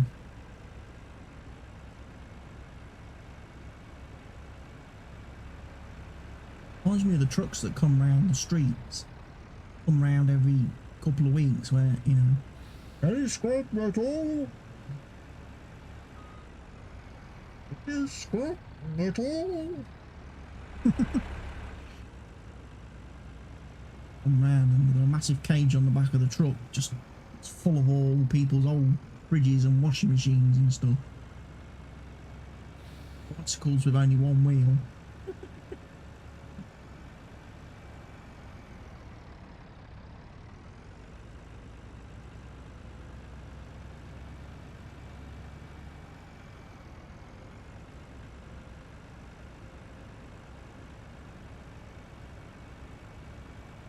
There's a funny story about that one year.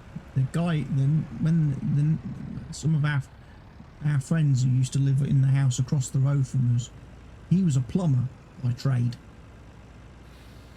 and he was redoing the central heating in the house, and he was doing all the pipe work and everything. So he got all the pipe and everything. And he was cutting it all up, got it outside, and like, you know, driveway.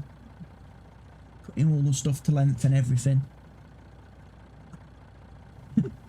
He then realised he needed a few like connectors to join some of the pipes together, so he quickly jumps in his van, nips down to the plumbing centre, the local plumbing centre in the town, because they close early on a Saturday. It's like a tradition or something in here in the UK, in England, that all plumbing centres close at a Saturday lunchtime. So he knew he had to get down and get back pretty quick. In that time that he left, the old scrap metal wagon come round, and literally this guy got out, went and picked up all his pipe work that was on the driveway, chucked it in the back of the wagon, off he toddled. Next, the neighbour come back from town and was like, "Where's everything gone? Where's my pipes?" The scrap bloke had half inched it all, thought it was scrap.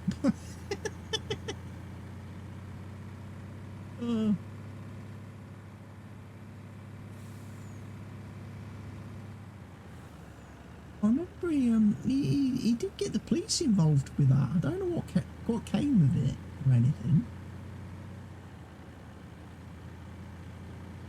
I don't know if they ever got hold of the scrap person. And there's another field of sunflowers there. Flipping heck. I ain't harvesting that one. I'll leave that one for somebody else.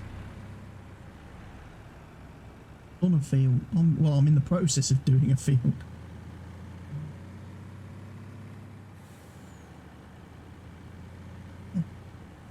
Crazy.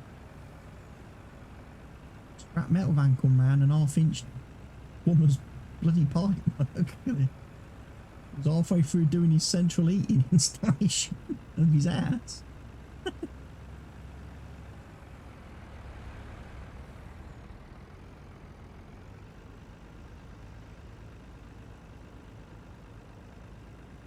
Terrible. Can't leave out now. Can't leave out these days. Nothing's safe. Leave it on show. Expect it to go. That's what they tell you, innit? What they tell you. Leave it on show. Expect it to go.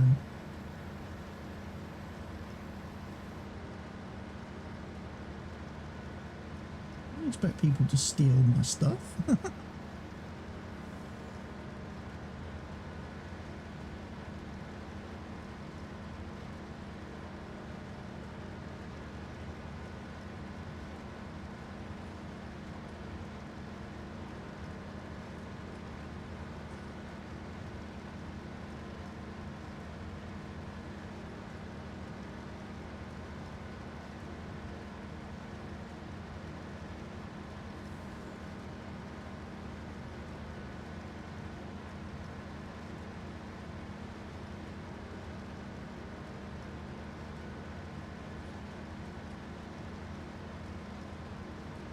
I meant to check to see how much percentage I am complete.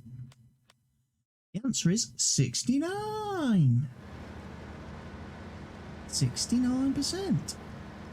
John 04. Hello, John 04. Welcome to the stream. 69% complete, having done one full trailer delivery. Right. I wonder then.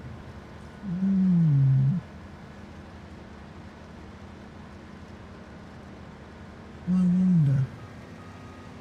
Can I complete the contract purely from just harvesting what's left without having to deliver any? And that way then, all of this belongs to me. That would be nice. Would be very nice. I'm not sure though. it's on some maps, on some contracts, it's been very weird how the farmer gets to the stage where he's like, yeah, the contract's complete. And you sit there and you go, really? Because there's still a lot of this field left to harvest and you're telling me it's done? Do you don't want any of this crop? And on those types of fields and those types of contracts, normally me and Mr. Helgi are like, hey, profit for us. And then there's some fields and some contracts where we're doing it and doing it. We're getting right down to the very last little bit of the field and the contract still isn't complete. And we're like, we're not going to get anything out of this. there's not going to be any crop left over for us. This guy's going to take the lot. So it's weird how that works on different maps and across different fields. I definitely prefer the contracts and the maps where they give you quite a generous amount of crop at the end of this contract, because then you get to make a bit of money. It's definitely more important on a contract like this with sunflower, because the only thing you're getting is sunflower. On all the other harvest contracts where we get the straw, then it's not so bad, because obviously the straw is just pure profit, because the farmer don't want any of that, so we get all the straw. And oftentimes now when we're doing the corn, the soybeans and the canola, the straw from those three crops is worth quite a lot of money, and it basically earns way more than the contract pays, which is why Mr. Helky jokes, just throw the crop away, we don't want the crop, we just want the straw.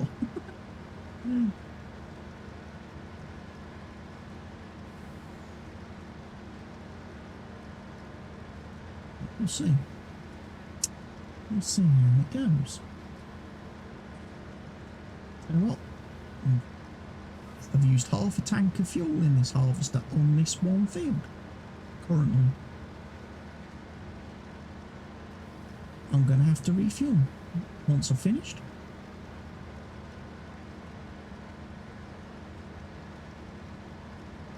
I do like the added fuel use mod from Realismus. Seasons mod. Viewers are welcome to join. Yeah, it is an open server. The only requirements I have, or that the server has, is that players need to have all the DLC first and foremost, because we do use the DLC. All the DLC is installed, which is where most people go, okay, I'm out, I don't have the DLC. Which is obviously a little bit let down. And then the only other entry point to getting on the map is you need to download the mod pack. So if you have all the DLC and you still want to join, I can put a link to the mod pack where you can get the map and the mods that we're using. And then, yeah, you can join.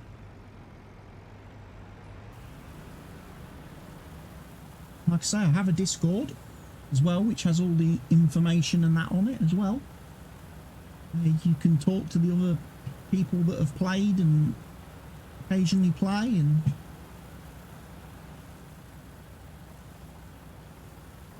get all the info.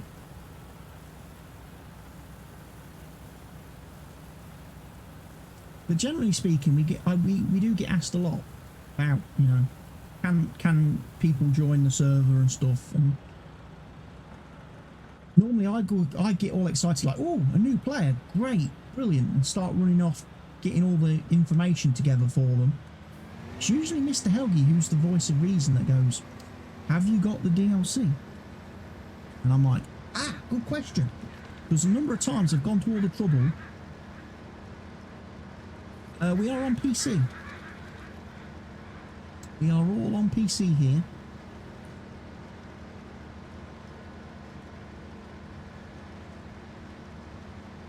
Because most of the mods we use are not available on consoles.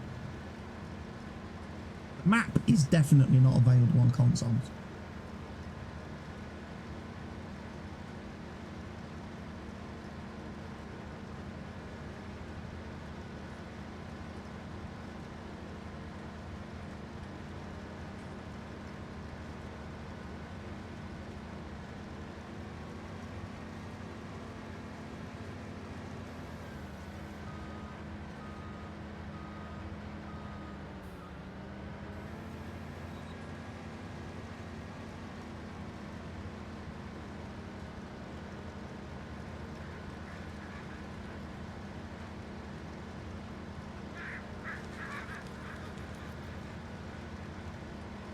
You're on console, yeah, that's a problem. No cross-play, unfortunately, with Farm Sim.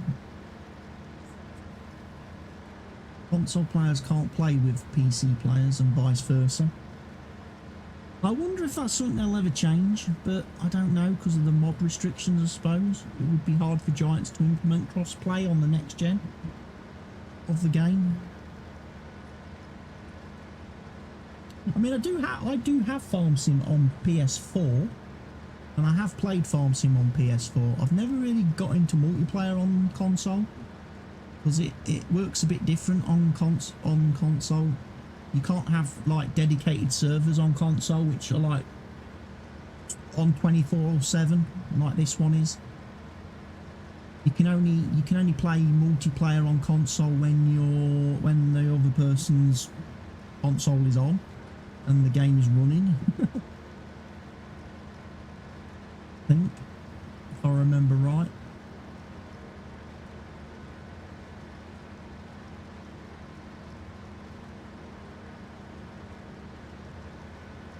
This is just why I like it on PC, because once you've set up the dedicated server, anyone can join it at any time. I don't need to be online. You know, I don't need to be here. People can hop on and play when that is convenient for them. Like I say, they can drop me a note in the Discord and let me know what they've been doing, so I don't get any horrible surprises when I log into the map. Yeah, it would be nice if it was cross-platform in the future, but I don't know. There's too many restrictions on the mods with the console manufacturers. You can't have script mods. Mods have to be under a certain file size. You can't have any licensed brands that you don't have licenses for and all that nonsense. You'd also be limited to only being able to use mods that are on the mod hub, because obviously consoles can't install mods from third-party sites. And again, a lot of the mods I use are from mod authors direct, not from the mod hub. Like this map's not on the mod hub because this is by a guy who just makes them and releases them by himself on his own site. So there's no way this map could ever be on console. It's a bit of a shame, because he makes really nice maps. But I understand he doesn't want to go through all the hassle of having to submit to Giants and all that rigmarole. Plus he makes really beautiful maps using really high quality textures, which, like I say, the map alone is about 1.5 gig to download, 1.5 gigabytes to download, and that's pretty much like your entire mod space on a console. Like the map, it would take up all the space, and then you wouldn't have any room for mods. Crazy.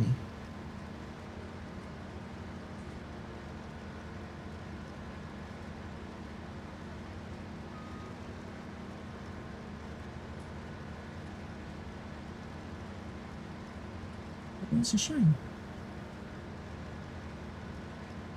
But yeah, it's amazing. I get a lot of console players coming and watching me, which is weird.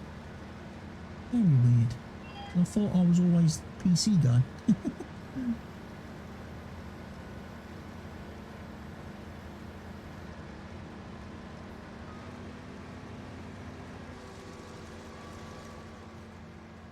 It's a shame there aren't a couple more PC guys kicking about though, because I do have a couple of codes, by the way. I do have some codes left over from my Giants partner program thing for some of the DLC, but it only works if you're on PC. Got a code, I think, for the John Deere Gator if you haven't got that, and I've got a code for the Bourgeot DLC. What is it, the Bourgeot DLC?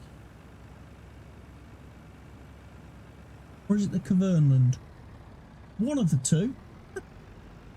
I've got the I've got a spare download code for one of those. I keep meaning to do a giveaway, but The problem with doing a giveaway is you kind of need people here to give it away to. And I don't get a lot of views. Sometimes. I might have to do a special YouTube video where I say, look, we'll run a little competition on my YouTube channel for PC players.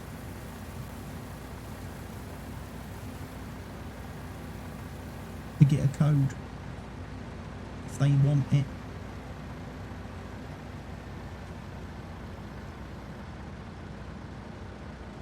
Be nice if I got some codes to give away for the Alpine expansion when that comes out in November. It would be really nice if they gave me some codes for the actual complete premium edition of the game, which has all the DLC.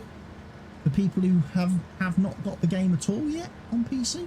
Sadly, Giants don't give me any console codes because they don't do that. Because obviously they have to pay Sony for the codes. So it affects their profits then. Whereas at least when Giants give away PC codes, they do it through their own website. Even if you own the game on Steam or Epic or GOG or wherever on PC, you can still actually use the download codes, but you have to go to Giant's website to redeem it.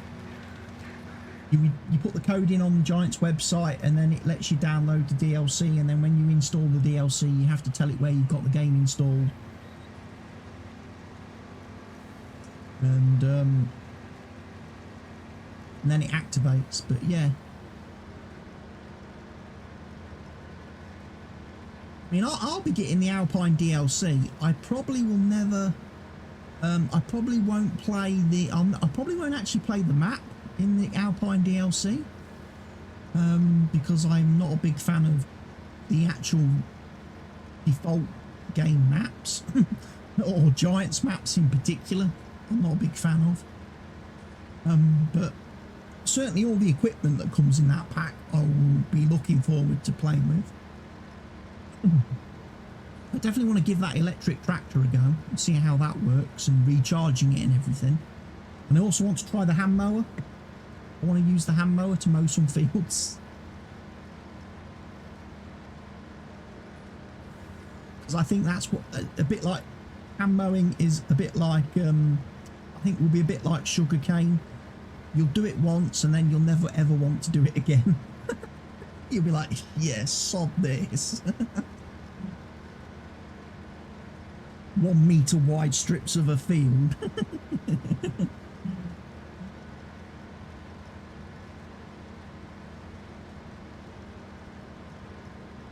Some of the equipment in that pack is pretty cool looking. I'm not so sure about some of the 3 metre cultivators and stuff like that, which we've already got millions of. That doesn't interest me. And I'm still a little bit surprised that we still haven't, when you go into the actual mod hub of the game, you go to plows, no one has released any big plows yet. We're still limited to like 10 metres as the biggest in-game that you can get. I'm surprised no one's come out with some bigger plows yet to make ploughing easier for you. Again, on PC, thanks to third-party modders and stuff, we have got some lovely ploughs. PC. I've got on some of my single-player games, I've used a lovely 5-section John Deere one, which is really nice. And I'm just surprised that we've never seen Giants release something like that. Like many people, I was surprised in FS19 of all the different DLC packs that Giants released. They didn't actually release a John Deere pack. It was full of all John Deere tools and implements. Because obviously the big advertising point they made when they launched FS19 was that we've got the John Deere license. It's the first farm sim game to feature John Deere. And then we get like 4 tractors, 2 harvesters, and that's it. That's all the equipment you can get.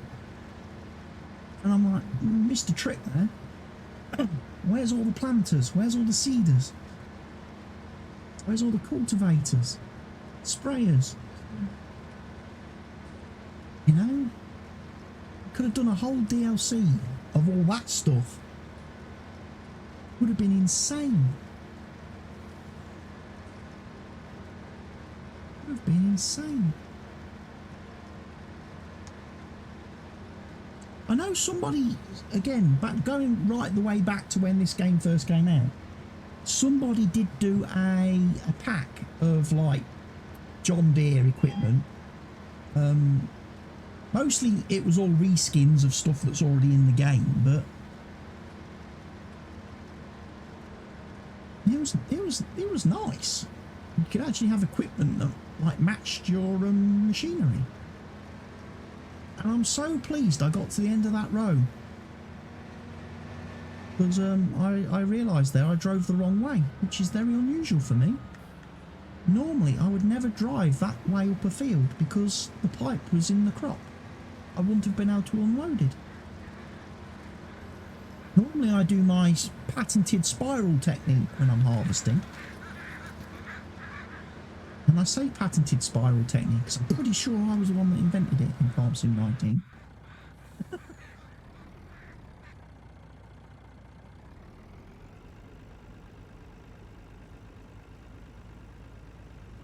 So much so that when I was talking to the Courseplay team, when they were getting ready to launch Courseplay on this game, and I was telling them about, wouldn't it be cool if you could harvest the field? And that's why when you go into the course generation of Courseplay, you have the option for spirals. And then they also do racetrack as well, which seems a bit daft, but spirals was kind of like the idea I gave them. And they actually put it in the mod. If you've ever used Courseplay and you've ever used spirals, you don't have to thank me, but it would be nice.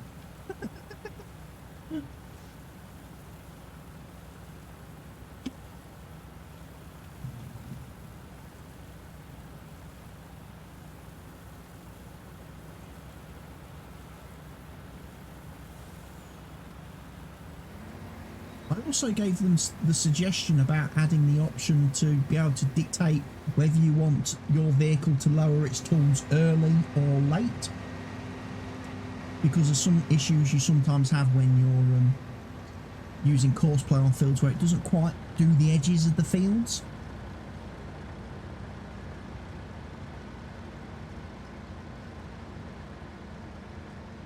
Basically, when you load up Courseplay, you go around all your vehicles and you tell them all to lower the implement early and pick it up late. I mean, it's fine. Doesn't matter what you're using then. Whether whether you've got a plough on your tractor or a sprayer, it will always drive off the field before it lifts up, and it will always lower down before it drives on. So it gets all the edges of the fields.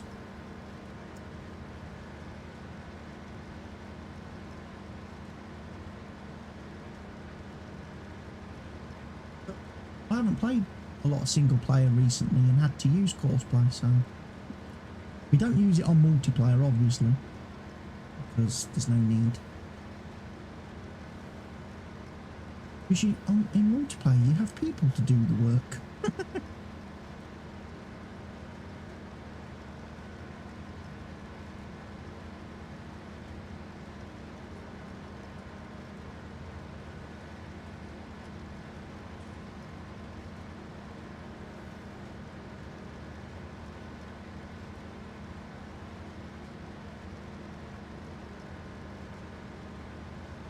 It's got dark. I said I wasn't going to do this at night, but I want to finish this contract today. I do not want to be harvesting this field tomorrow. And tomorrow's stream, if I stream tomorrow.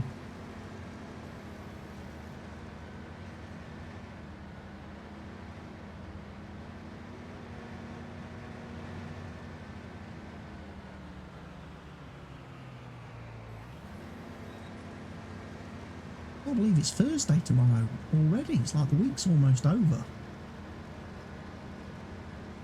Where's it gone? Where's it gone?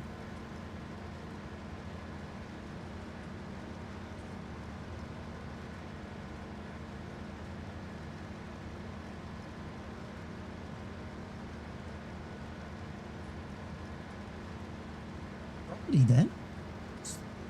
And then it'll be the weekend.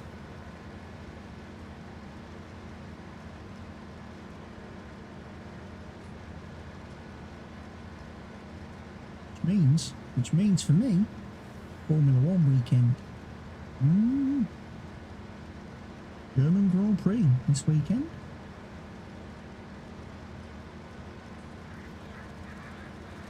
Feels so weird there not being a race last weekend. I'm having a weekend off. It feels weird. I got used to there being like a race every week. I've got used to having like Friday, Saturday, Sunday off as well from doing videos and streaming. Being able to have a rest.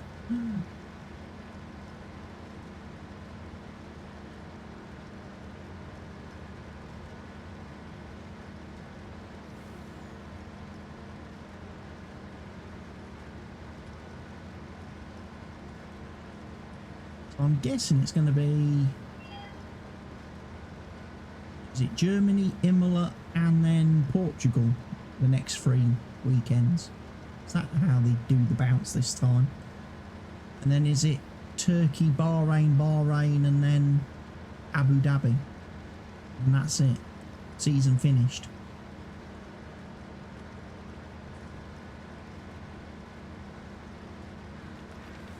Must be.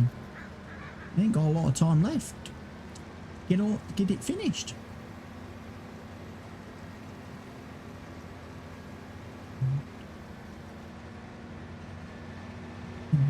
This contract has taken me ages. I didn't think this was a big field. Again, what's really confusing me on this map is the contract price is paying so poor. The contract's paying so little. You think, oh, because they're paying so little, the field's small. It's a tiny field if they don't pay a lot. And then you get on the field and you're like, oh my gosh.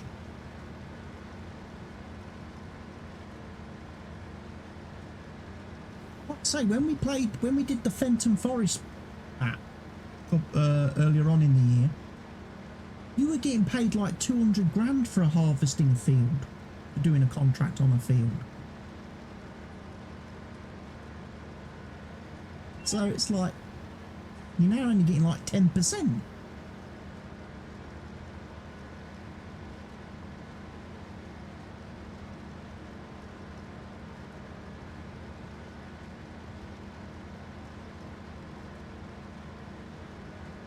No, something we haven't done for a while. We haven't done cotton for a long time. I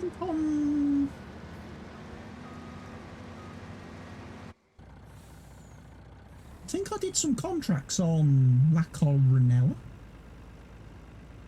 or cotton. I'm sure I did. I may have done contracts, yes. I did 2 fields. Got 1 bale. Which had to be split between the 2 contracts. Because there wasn't enough. I was like, wow. I was quite surprised that it would give you a contract to do cotton on a field that couldn't actually yield enough cotton to actually generate a bale.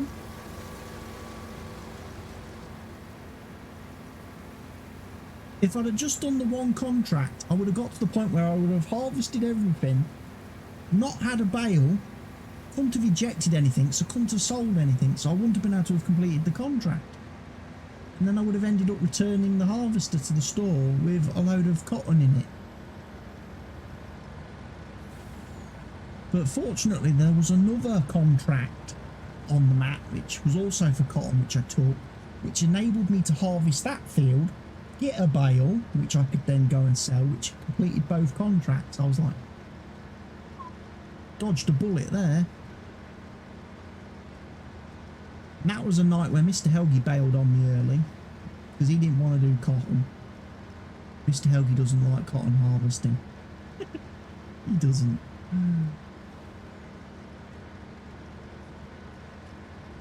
I think we did it on our first multiplayer map on Don Diego, and I don't think he liked it. I don't think he liked how long it took in the harvesters and how slow they were.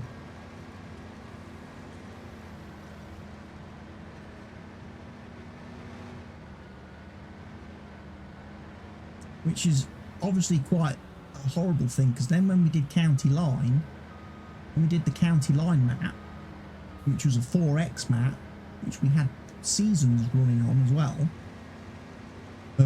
we did cotton. And I put it on the biggest field on the map, and he abandoned me. I ended up having to use 2 in-game workers, 2 of the normal AI workers, to drive harvesters. I drove a harvester, so there was 3 of us working on this field, and it took us literally 2 nights, me and 2 AI workers, to harvest the whole field and get the bales. And then obviously I had to go around and pick all the bales up with the truck, take them and sell them.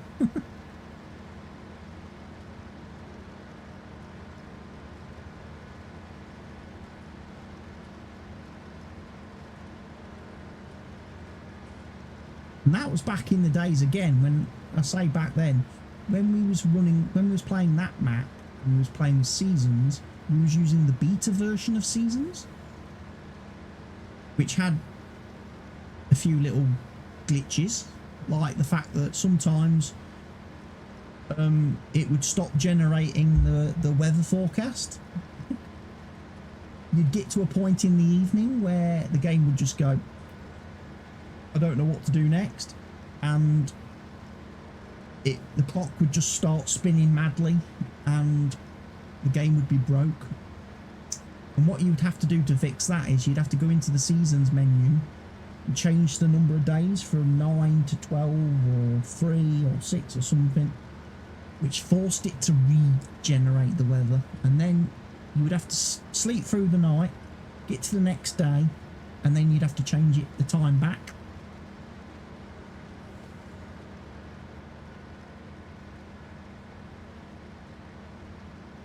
It's quite fun to play with.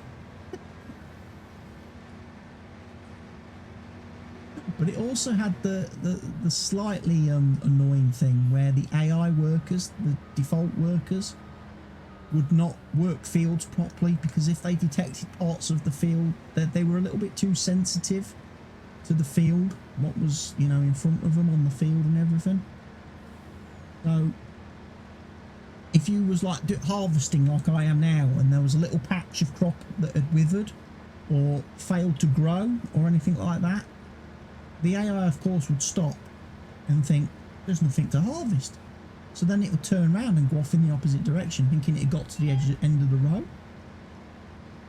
You'd leave a worker harvesting a field thinking he'll be alright harvesting that. And then a little while later you'd get the message, helper has completed his task.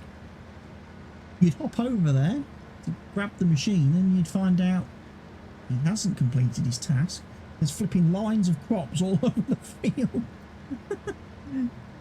Where he's been tricked because of the withered crop or the failed to germinate or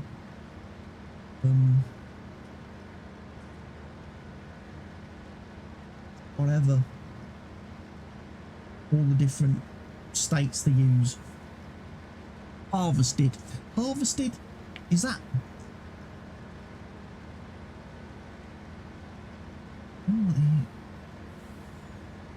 It's failed to germinate, isn't there? Where it doesn't grow at all. And then there's another state if it's...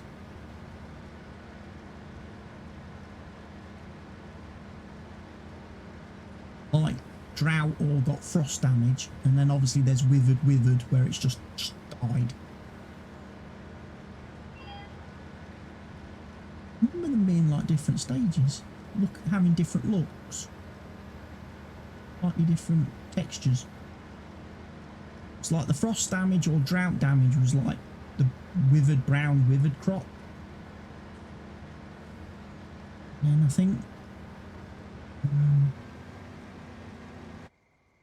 they use like the harvested state to indicate crop that had died in growing. And then obviously if it failed to germinate at all, it just looked like the field was still seeded.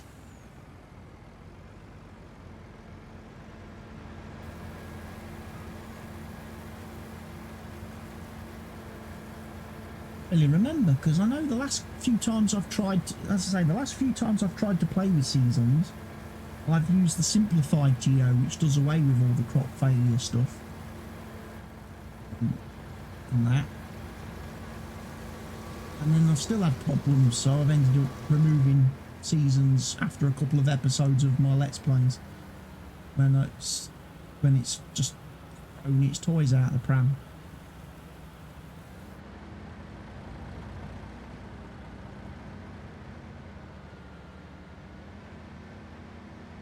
Say the episode I did on Lakeland Vale, where in the space of one episode all the fields on the map went from growing, all the fields were all nice and green, growing, should have gone to ready to harvest, but instead they all went straight to brown, withered, dead. Seasons completely skipped the harvest window and straight from growing to dead. I was like, my first year crops. And on the same flipping day, all my chickens died too. I was like, yeah. Yeah, not playing that game.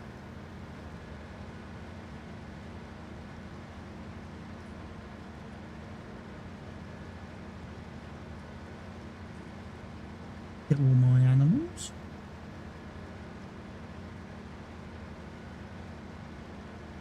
Because you need your chickens, because eggs, man, eggs. In your face.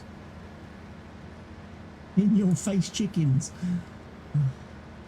I'd swear to God, I swear now, if I ever get to the stage where I have a big enough subscriber and follower base, I will do, and you know, I do like some like special channel merchandise and stuff. I will do an In Your Face Chickens t-shirt just for Mr. Helgi.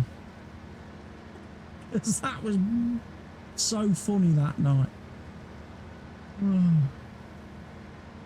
If you weren't here for that stream, you missed out on a great laugh. Listening to the funny German guy losing his mind.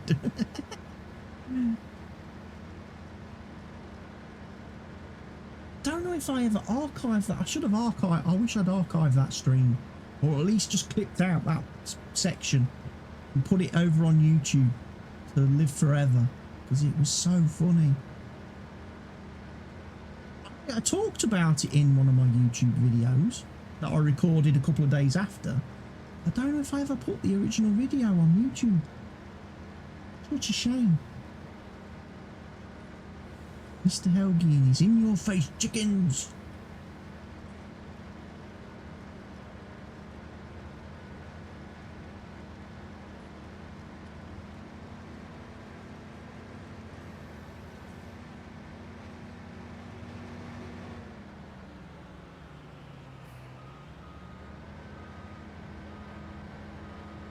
Because obviously the common theme or joke that regular viewers will know when it comes to farm sim is usually Mr. Helgi's like the guy who like lives on the map, plays the most, puts in the most hours, and he does all contracts and everything.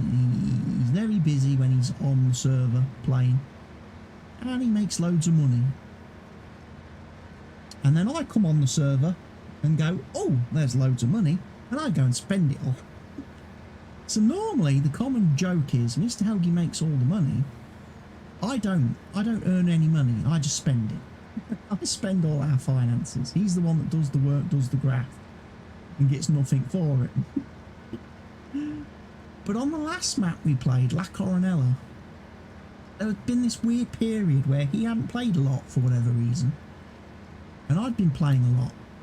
And I'd been making quite nice money, and I'd been taking advantage of the factories that were on the map to do me sunflower oil and do me flour and things like that.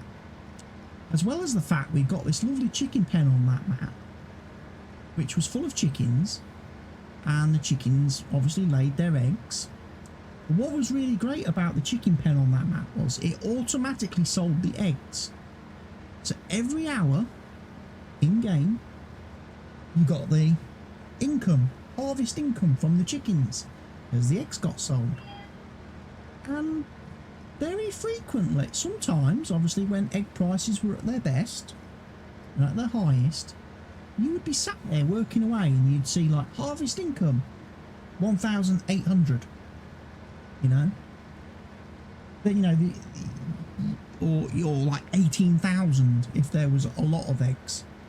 You know, you got like 10 pallets of eggs or something, especially in the morning when you fast forwarded time. Otherwise it was like 1,800 eggs every hour. And I remember this one night we was playing on the map and I'd already been on for a couple of hours and already made quite a bit of money. And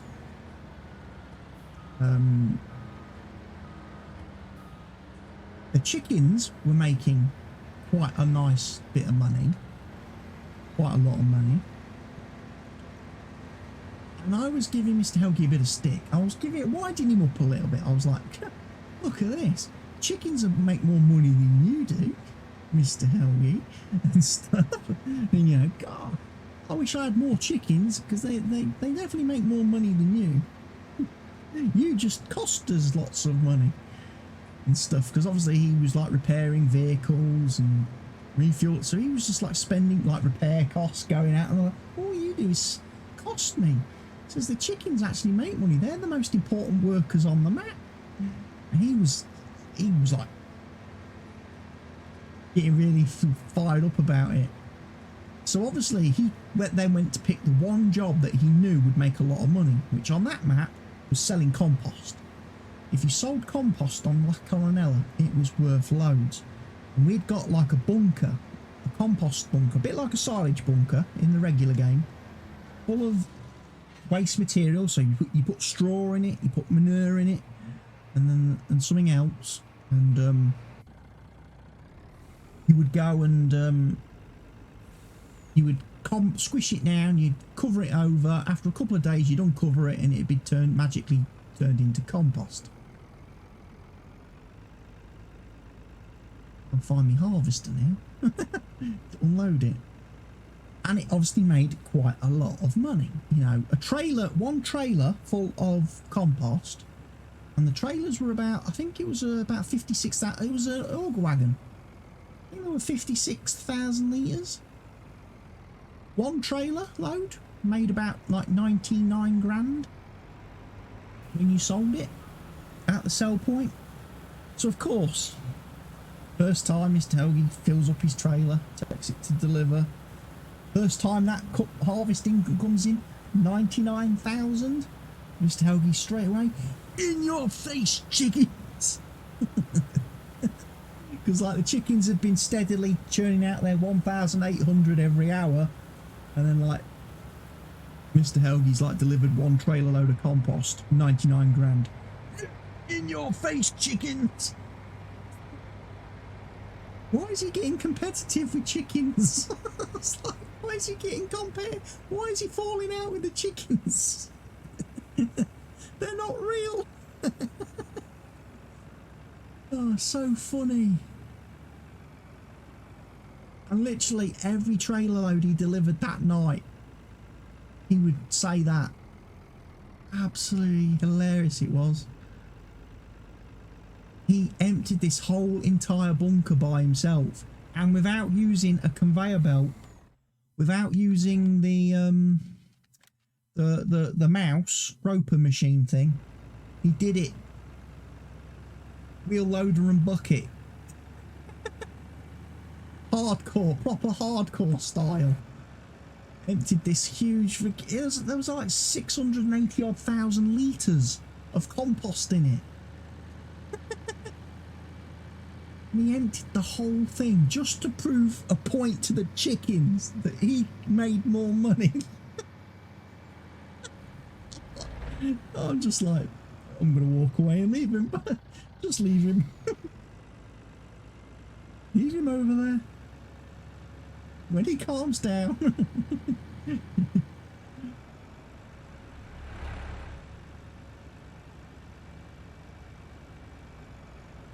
He got so angry at one point, I thought he was going to go and invade Poland. It's like, oh God, World War III. That reminds me, I haven't asked him yet how his weekend went. He had his special weekend in Germany with their special holiday. Special national holiday thing. I didn't ask him how it went. I'll have to ask him next time he's online. Rob, this contract, is it complete? Because I wasn't paying attention. It's 98% complete. Which means I don't want to sell all the sunflowers at this sell point, do I? Do I? Because it's probably not the best sell point for selling sunflowers. Actually, it is by $11, so I can actually sell all the sunflowers here. It's fine.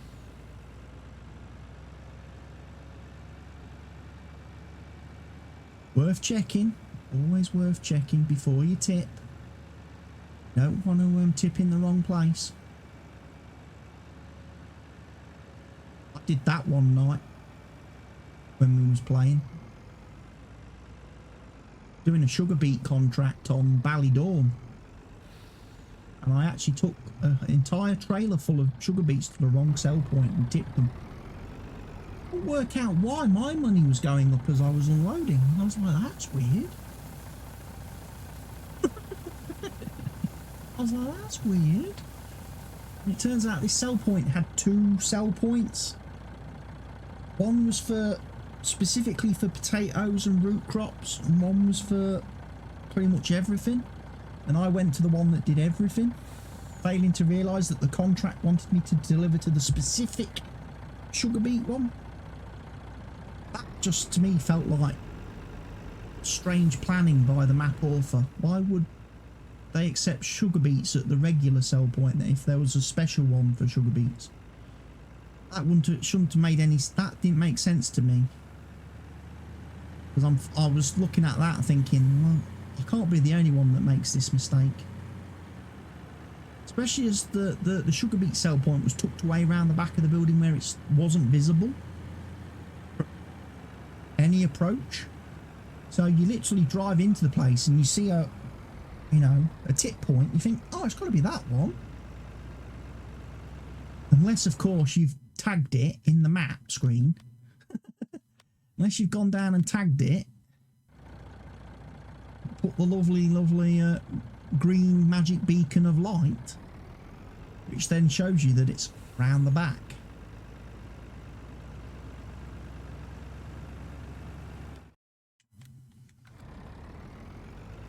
Yeah, that was lucky, because that night I was like, oh dear, I've just tipped an entire trailer load of sugar beets at the wrong sell point, got paid for them.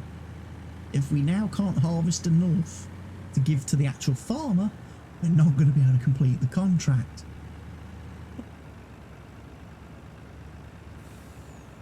Right, I'm going to take the truck back this way to the farm, I think. This is also going to need some fuel when I get back home. I've used about half a tank just sitting on the field with the engine running all night. Waiting for the harvester to get full.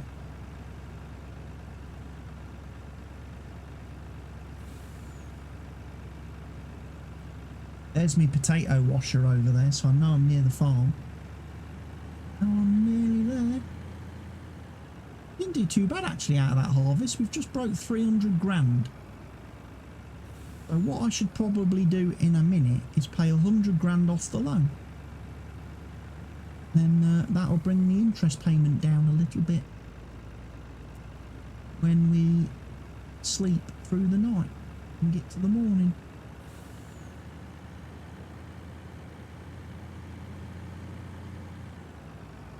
Careful not to run over any of the chickens. They're going to be roaming all over the road. squish. Here, and I want fuel.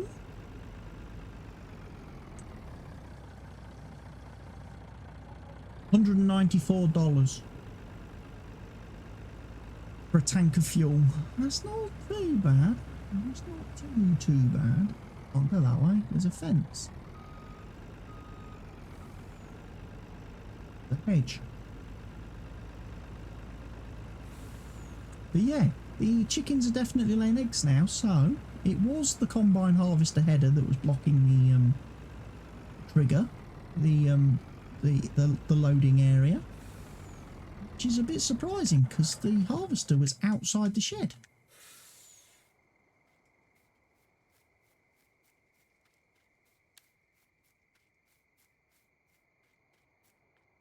There we go. There's some eggs.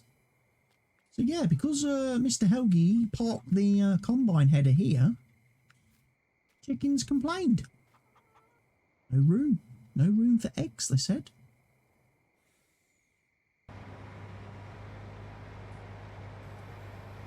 Right, we can take this home now. I will repair it. I will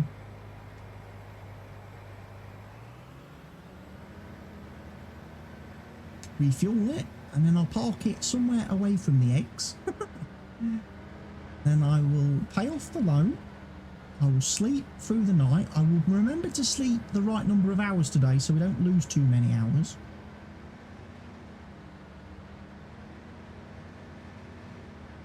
I didn't press the button enough times yesterday or the other day. As a result, slept until about 10 o'clock in the morning, which was a bit late. We'll head back this way.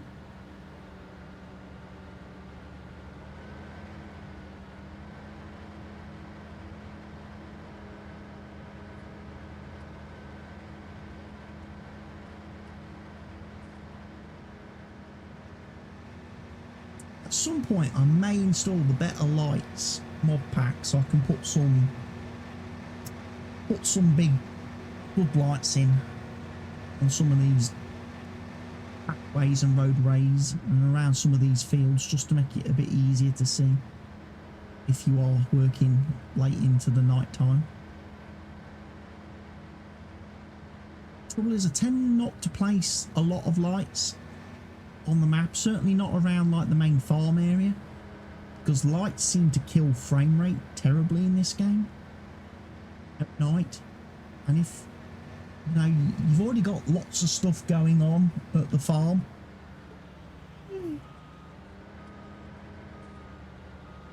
nearly did crop destruction there. If you've got lots of stuff going on at your farm, the frame rate can get quite poor around the farm anyway, and then I don't really want to make it worse by having loads of lights.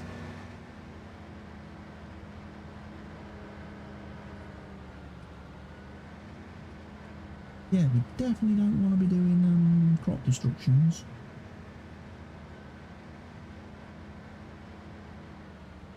So we'll go and refuel this. We'll repair the header as well, and I'll chuck it in the shed. I'll probably chuck it in the shed, the furthest one over. Squish all the chickens.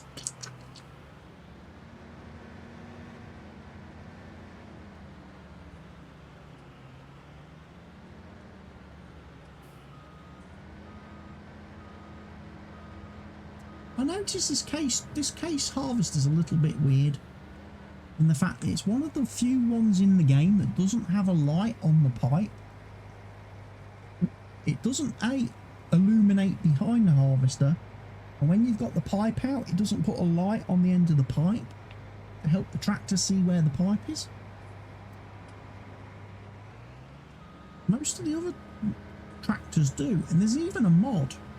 There's even a mod that adds lights to combines, and even that mod won't put one on this harvester. Very weird. Very weird.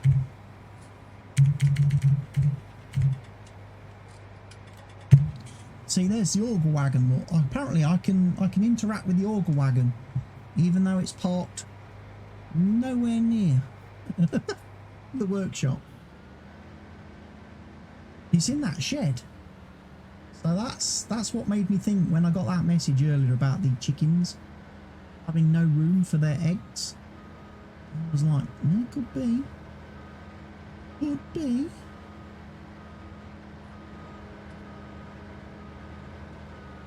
Could be true. I should have probably power washed this actually. Or putting it away, but I'm not. I'm gonna let Mr. Helgi wash it if he wants to. Dirt adds character to these machines, I think. I don't like them looking super clean anymore. I like them looking used. I think our pressure washer's over here, or it was. Now been moved. I don't know why he put it over. Why has he parked it over here? Because it's not so easy to get to now. Isn't it? You've got to back all your machinery into this corner now and you want to spray it. I much preferred it when the pressure washer was just over here. Like, sat here. Because then you could drive down here. Big open area, park up, get out, grab the washer, hose it all down, put the washer back, jump in, and then go off. Park wherever you needed to. Right, before I forget, let me repay some loan. Right, we're 2.6 million. So let me repay another 100 grand. These is 2.5 million to get rid of. Should have the contract to collect for 21 grand. Perfect. There is a fertilising contract for field 17, which we can probably do tomorrow. Providing it's still there after I've slept through the night. But we will probably have our own field work to do. That's that point, I'm guessing. Haven't yet filled these up with fuel and water and stuff. Not really in a hurry to do that because, we don't really have potatoes yet to worry about. I don't know why it's put this different texture down. Why there's a bit of a mishmash.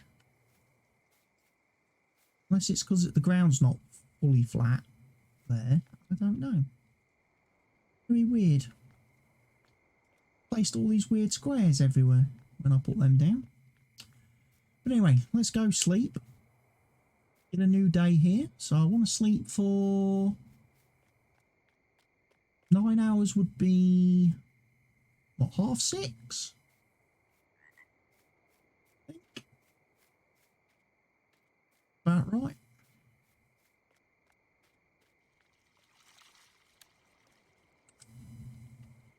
See, this is, yeah, now I've pressed enough buttons. Pressed the button enough times that time. I think I slept for 14 hours the other day because I didn't press the D-pad. Or I thought I was pressing it, but it wasn't registering. Right, 137,000 income from the BGA then. So that's for all the silage.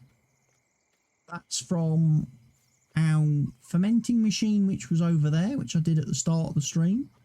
And also then from our bunker over here, which Mr. Helgi emptied earlier with the milling machine that I bought him.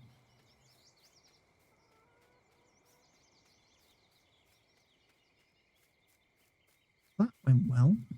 Chickens, they will be starting to produce manure, which means at some point very soon we'll be able to get the greenhouses filled up and we'll be able to start getting them working for us. Got 3 of them that are provided with the map. We can also buy some more if we want.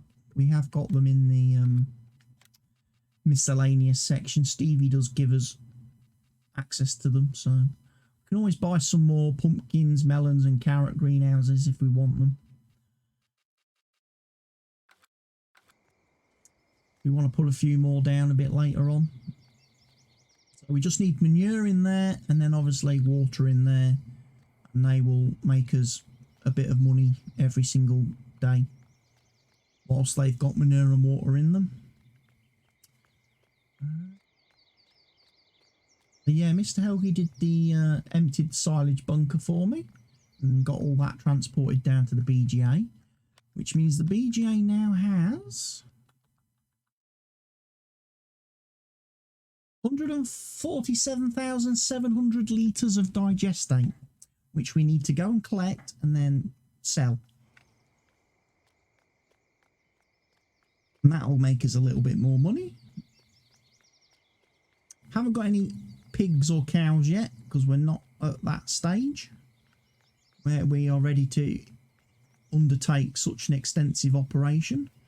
The alfalfa is growing nicely, or regrowing nicely, should I say. Does that need to be fertilised again, or is it like grass? No, it's fully fertilised. Good. How is the growth on everything? Field 9 needs harvesting, so that'll be a job for tomorrow. We'll need to get the Crozoni header.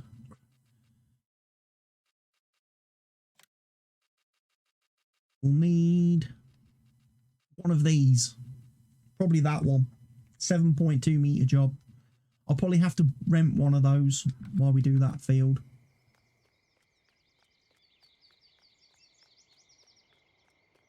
The plumber's turned up.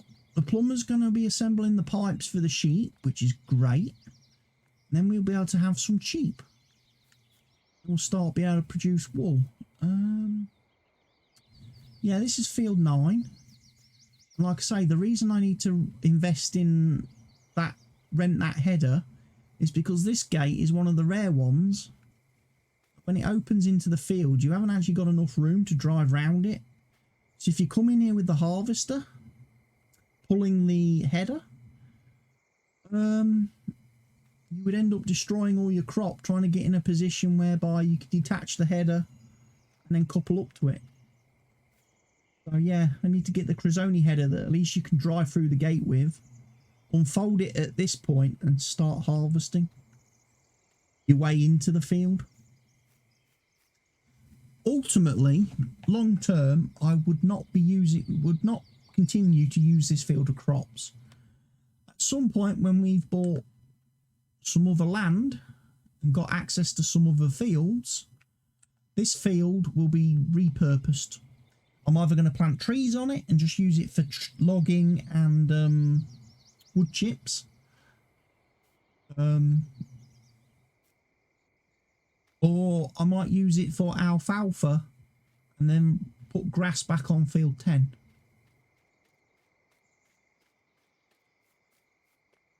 It all depends what happens. Certainly when we get cows, sheep, and we start needing loads of grass, hay, silage, we're going to need bigger fields anyway that can produce a lot of grass and hay. We're going to need bigger fields. The fields that we've got now aren't big enough, ultimately.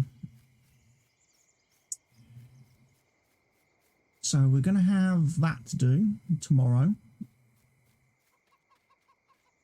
One field of harvesting.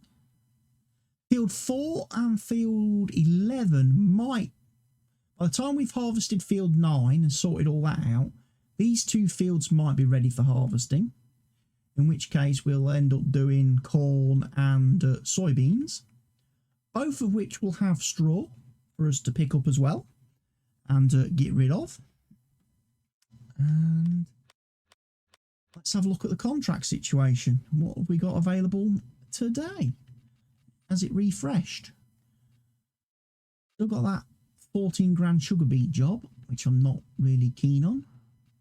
Still got the field 17 fertilising job. That's good.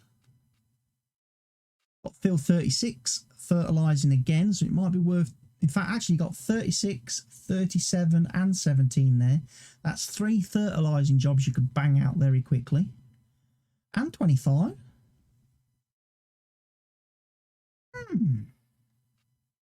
And then there's sunflowers in field 22, which I'm going to guess is the field I drove past earlier that I said I'm not doing that one because I've done that one. So now he wants that field harvesting of sunflowers. But I'm not going to do that. Not today. Not tonight. Maybe not tomorrow. Or if I do it tomorrow,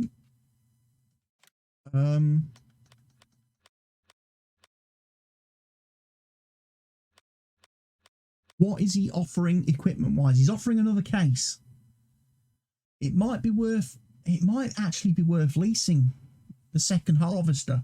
We could both do the field then. I don't think I'm logged in as admin. So I can't save at the moment before I exit, but I will save now.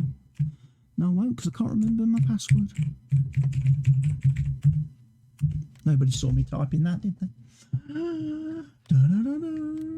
So we'll save. Double save. Right, we'll just quickly check. Because I haven't looked on the mod hub today, so I don't know if there's been any new mods. I normally like to check the mod hub each day. New mods. And then if anything interesting comes out, I can do a quick video on it. Challenger series tractors. Basic pastures by Foo Farmer.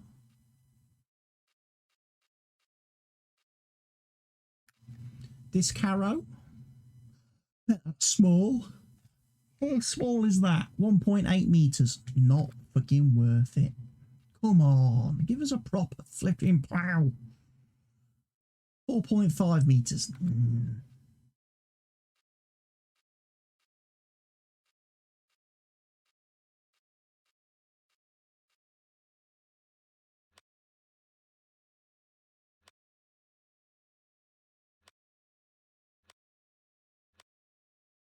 Loads of mods, loads of mods.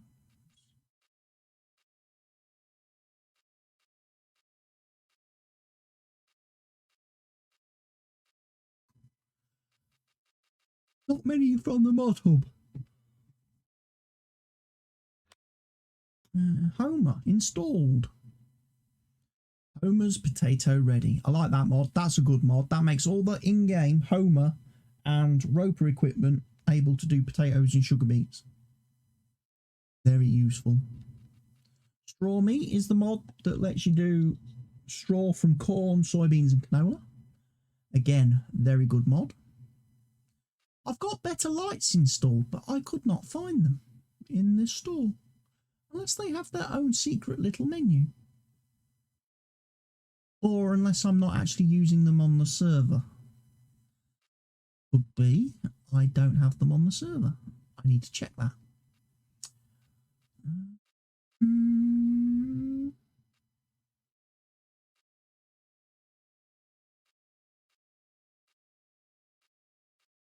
Because I'm using basically the same mod folder as I used on La Coronella.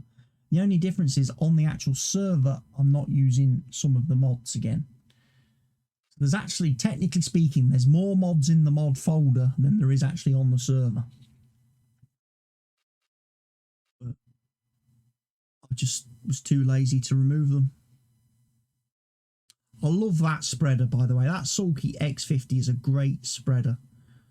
For doing fertiliser and lime, it's just, you know, 50 metres width. Brilliant. Love it. Absolutely love it.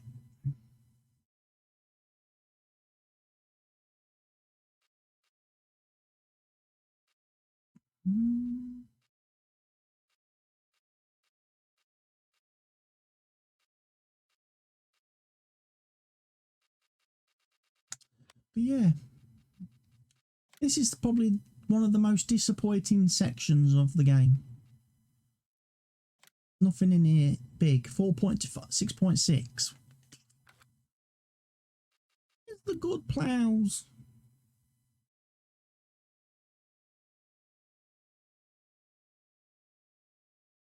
I know on my Lakeland Vale Let's Play series, I had some case ones that were like 14 meters, And I was like, oh, they would be perfect. They'd be brilliant for the game. And never ever come to Mod Hub. 4.9 metres, 3.5 metres. They're just too small. All the ploughs are too small. That one's only, obviously the lizard one we kind of know is 6 metres. Everyone uses that for creating fields because it makes nice straight edges. Yeah, I haven't seen any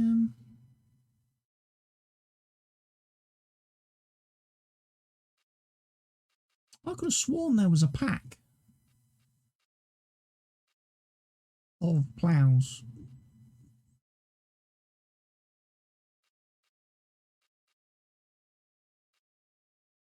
Wasn't there? Undercut. Which category is it in? Those things. 9.4 metres. They should be ploughs. Rippers.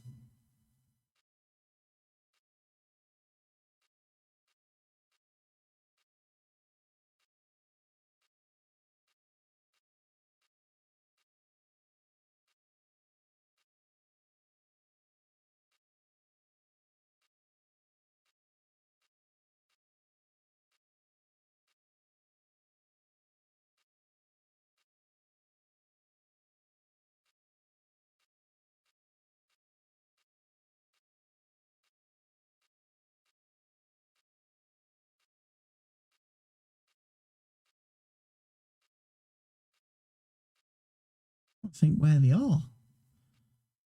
I know they're here somewhere.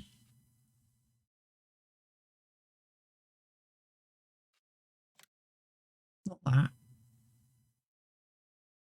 Them.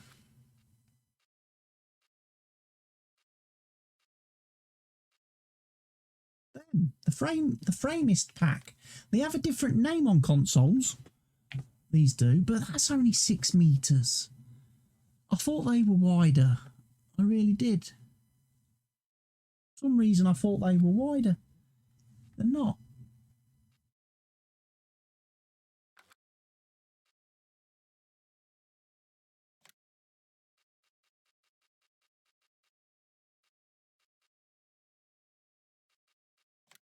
High performance disc. John Deere, but that's a cultivator, it's not a plough. I just want a big plough. Might have to dig out them case subsoilers. Might just have to dig out the case subsoilers that I used on Lakeland Vale, the first map in the Let's Play, and install one of them to give me a 14 metre plough machine that can remove ploughed status. I don't know if you can you use subsoilers on them? You can't use a subsoiler on a ploughing contract, but you can use a subsoiler on a cultivating contract, can't you? Or a harrow type machine. See, that's a bit of an issue. Might have to install me John Deere 5-section plough mod. Because there seems to be a lot of ploughing contracts on this map. But the fields are too big to undertake them with the tiny little equipment that we've got in the game currently.